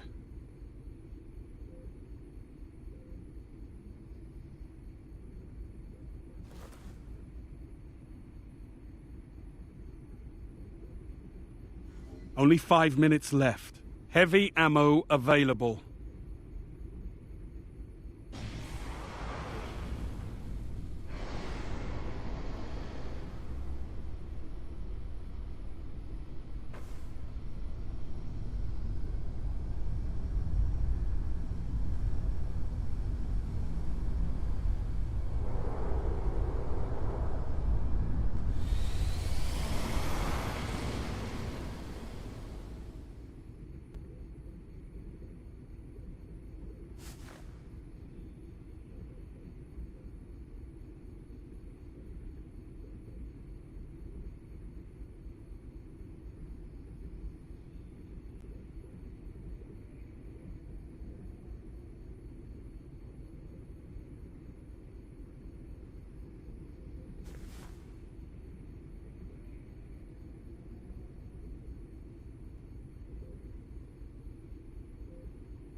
1 minute.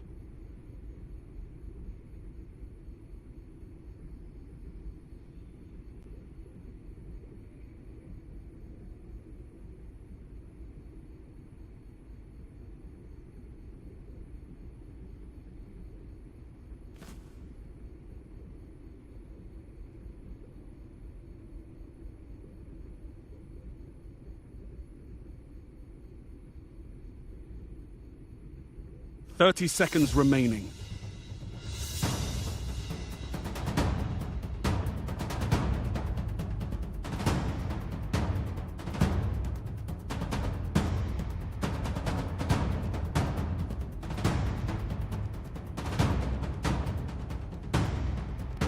Only 10 seconds left.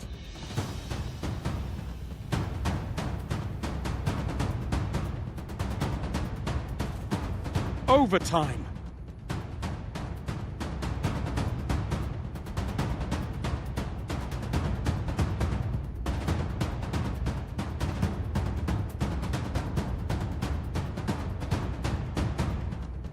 It ain't a win, but at least it ain't losing.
Rumble.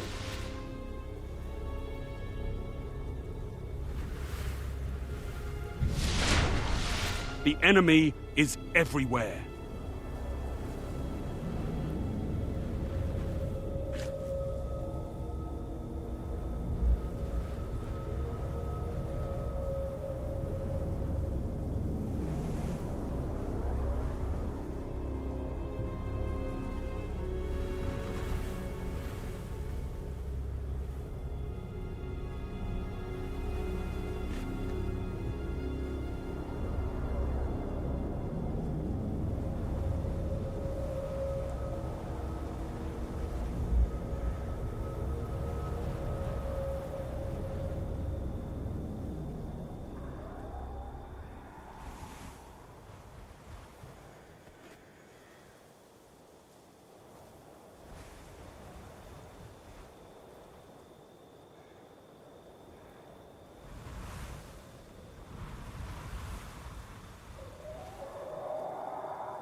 Heavy ammo inbound.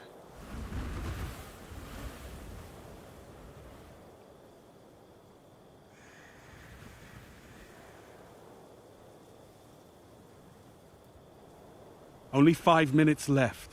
Heavy ammo available.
Only 1 minute left.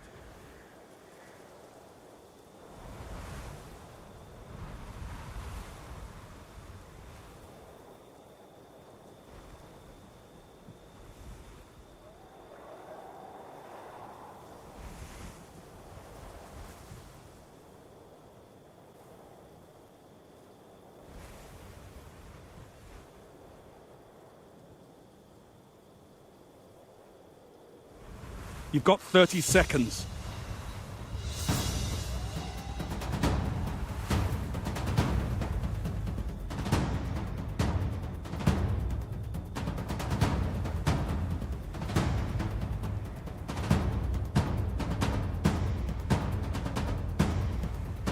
Only 10 seconds left.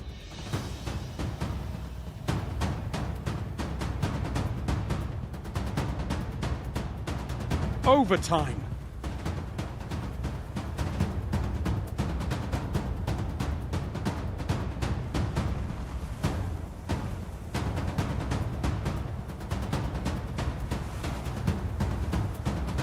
An even match.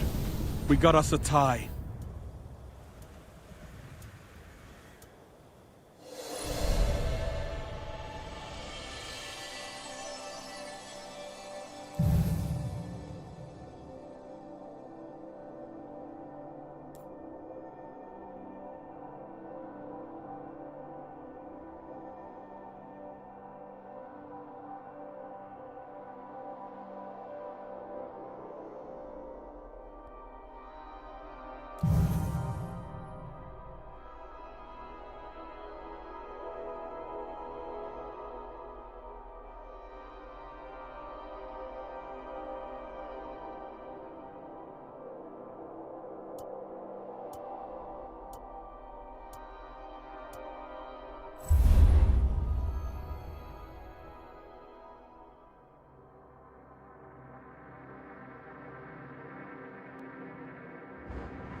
Rumble.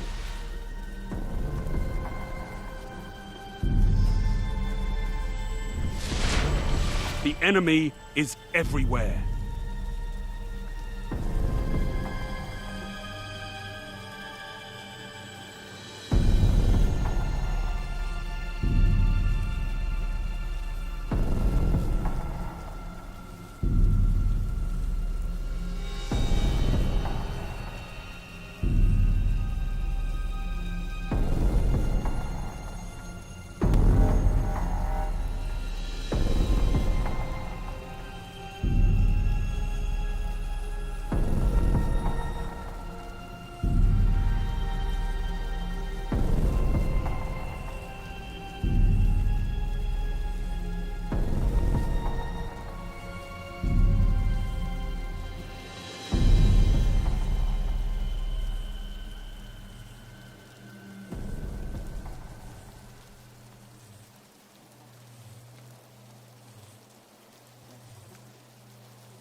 Heavy ammo on the way.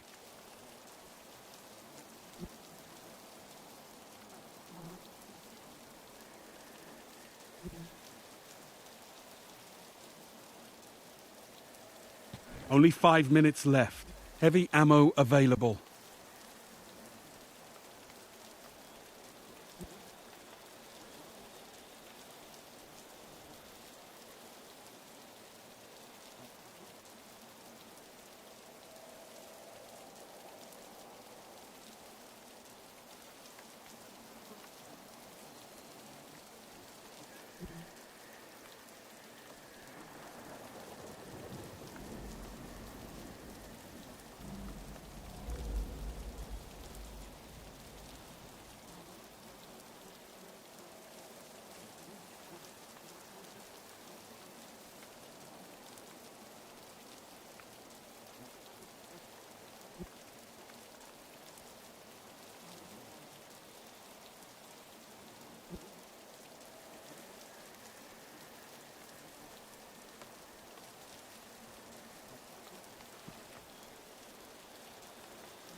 1 minute.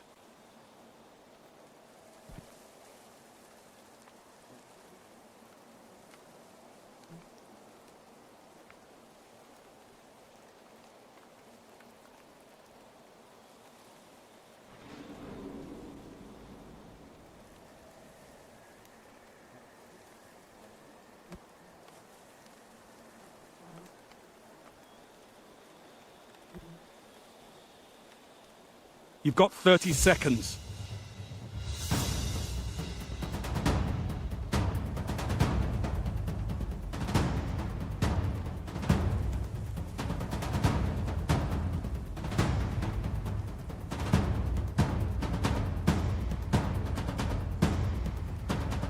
Ten seconds remaining.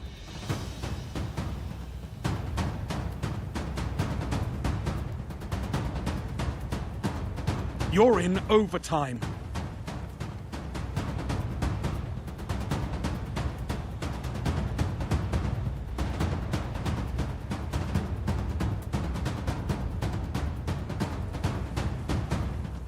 It ain't a win, but at least it ain't losing.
Rumble.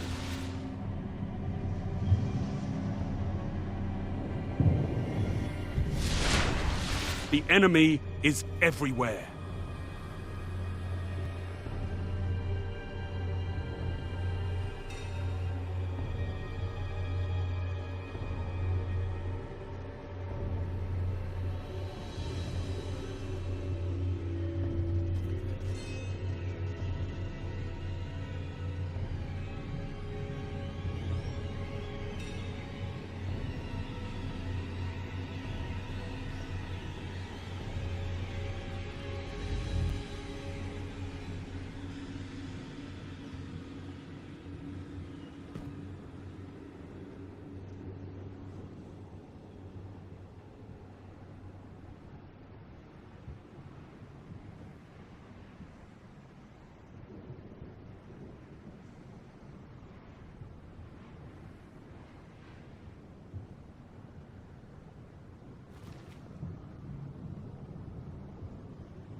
Heavy ammo inbound.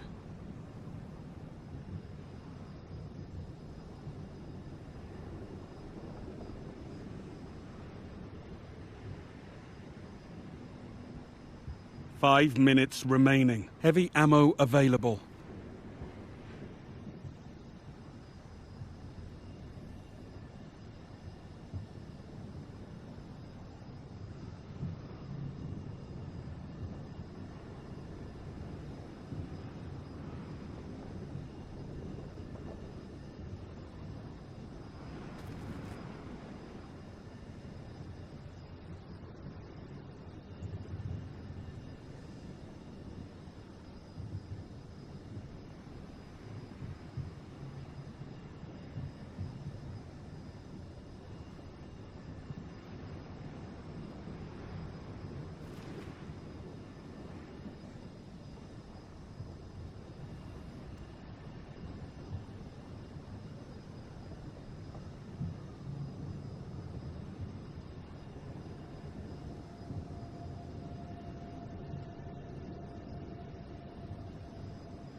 1 minute.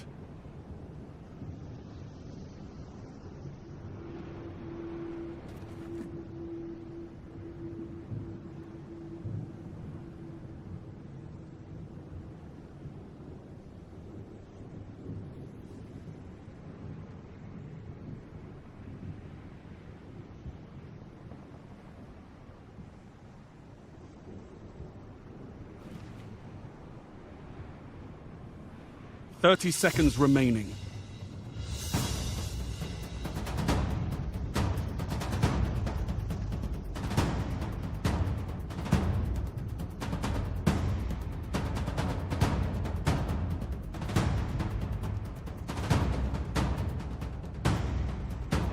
Only 10 seconds left.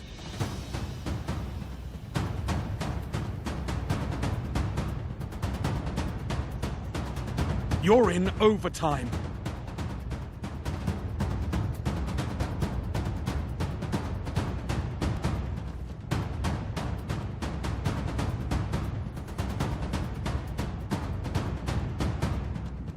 An even match. We got us a tie.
Rumble.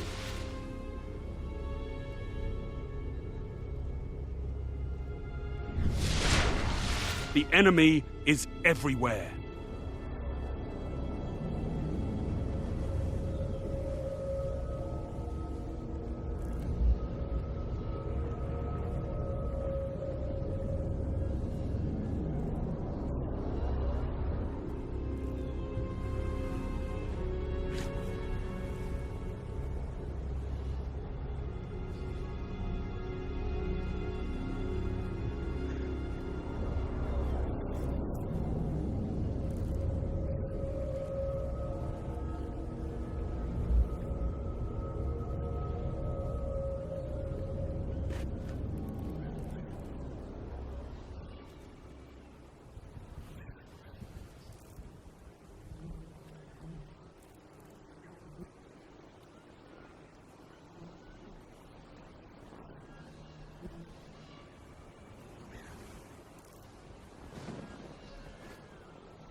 Heavy ammo inbound.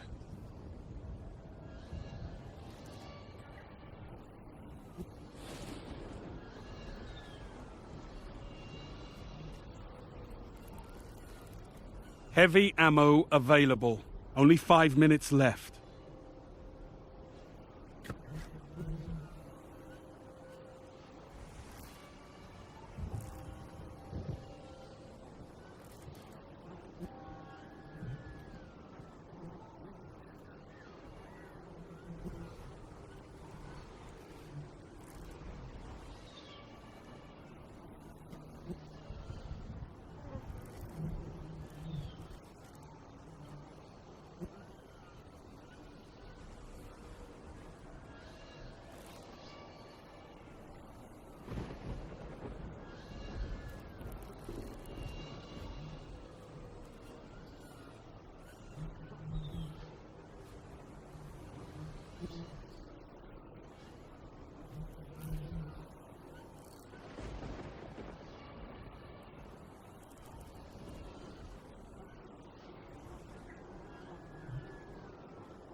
One minute.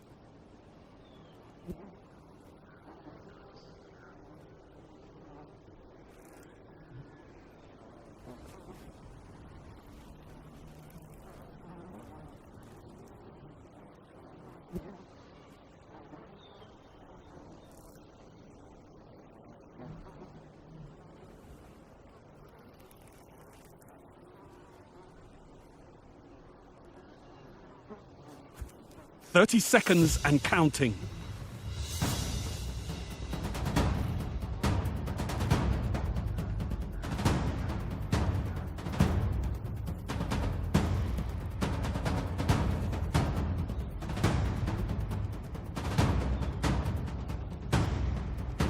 10 seconds remaining.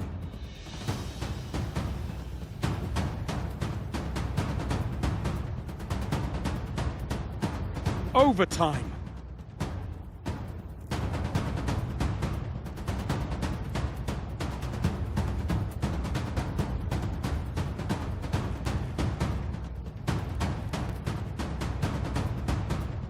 An even match. We got us a tie.